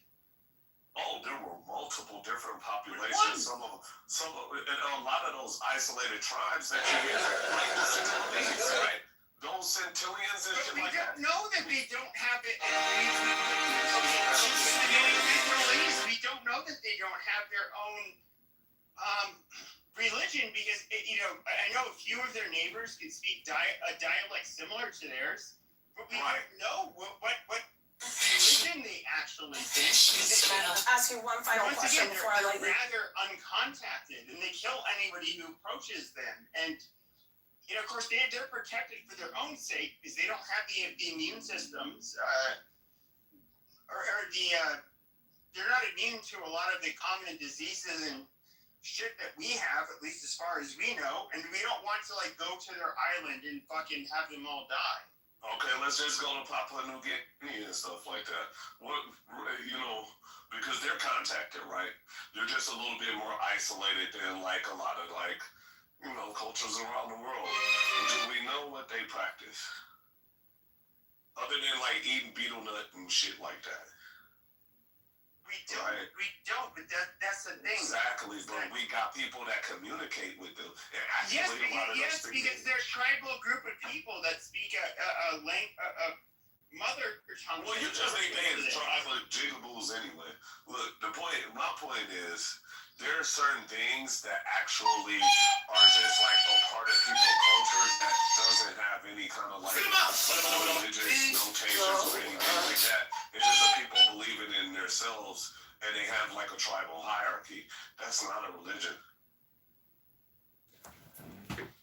Well, they may have shamanistic practices. Okay, but when it comes to but this is where I disagree. So we can look at we can look at America. We know just because it was more documented in the United States of America, almost all Native Americans. Of course, we can look at Mexico, where we had these very sadistic group of people, the Aztecs, that were basically not only sacrificing their own people, but sacrificing, the Mayans and whatever fucking Toltec, group that lives around it. And these are, I don't know, I just... Yeah, I think those are just translation barriers because some of these cultures, right, and I get what you're saying, because there are some, Native American tribes and stuff like that actually had, a religious practice and stuff like that. But there are some that, when translated and stuff like that, when they discovered actually what the context of what their language is, and they actually sat down with people who, studied their language, figured out what this word means and stuff like that. These are people just describing their way of how they interpret history. It isn't this is them worshiping some shit and shit like that. But there are some that did do a little worship and shit like that. So I'm not trying to flatten people. What I'm doing is separating them, right? And when you separate them and you look across the board, the people who actually had a religion out of those groups were a very small population of people. So I think that's who you're honing in on. You're not getting the whole picture. You're not getting the whole puzzle. You're just focusing on the piece that you're comfortable with. And that's all right, bro. Oh my God, what is the point of this circular conversation? It's not a circular conversation. Yes, it is, because then Pepe's going to say the same shit, then you're going to say the same shit, and it's circular. That's what circular is. Not the second one, John. Work with the eighth one. I was agreeing with you a little bit too, but you're fucking too stupid to recognize that. You dumb bitch. Hello? Well, listen, this is a crash out space. Feel free. Go ahead, Akshay. Every time you say hello, I cringe. You do? Hello? You this terrible thing. Where do you cringe? Like in the leg that's healing, or is it in your gut? Is it in your brain? Where do you feel the cringe? I just cringe. It's like, I know. Where do you feel the cringe? Because I actually want to be super cringy. My goal is to be ultimate cringe. I get a headache, like my nerves get shot. Yeah. And I'm like, why are you saying hello? You know? It's a Clubhouse thing. Weird. Hello? No, it's a weird ass thing. I would see there's only one about religion. Okay. So there's a New York Times article about this guy. Like he is somebody I discovered a few weeks ago. He pops up on my X feed, but I guess he primarily does this shit on TikTok. But he basically he'll answer questions. He's an Orthodox rabbi, by the way. But he what's weird is that he people have hard questions. That, you know, and they could be hard because of, you know, moral dilemma, whatever. But of course he's a very I guess you can say astute scholar of the Talmud and a lot of this other stuff. And he gives like super good answers to. Yeah, he's a lawyer. You got any kind of what you can post from? Because I would like to see. Just for further context. His last name it's Rabbi. What do you remember? Rabbi like Landau, like L-A-N. What do you remember that stuck with you that you were like, oh wow, that's true. It's like, and then I saw today that there was an article about him. I read like the first paragraph, but it was basically about how he was using traditional wisdom, based, and of course this isn't an Orthodox rabbi that has his students. I forget what the fuck you call them. Talmud Chachams. And he Rabbinic students are called Talmud Chachams. He's basically just talking about like it's basically wisdom about everyday life. He doesn't really make geopolitical videos. Yeah. Well, I mean, the Catholics got the same thing, bro. Have you heard of Balthasar Gracian? To be fair, hold on. To be fair, a lot of the shit that he's talking about, I'm sure the issues have existed for more than a few thousand years, and so you've had like wise men that have given their opinions in the Talmud and so forth, and you know, he's basically giving his opinion based on, you know, a lot of this, and he's actually a pretty cool guy. Yeah, I think when it comes to that, I think what we kind of lose because we're so stuck in our modern times and like how the lines been drawn and like, you know, decades of like decision making and establishments actually taking over and implementing their structures that we don't understand that. Could you be succinct, please? These religions were actually the first governments. No, it's the formulation of intelligence. It's actually like AI. No, I mean, I'm just trying to talk. Hello? These so-called religions are people. There's no such thing as a female rabbi, and there's no such thing as a female priest. It's all fake news. I don't know why people just deal with this nonsense. You know? I agree with you. I'm just trying to say that. If you go to a church, Hello? I just want to say something. If you go to a church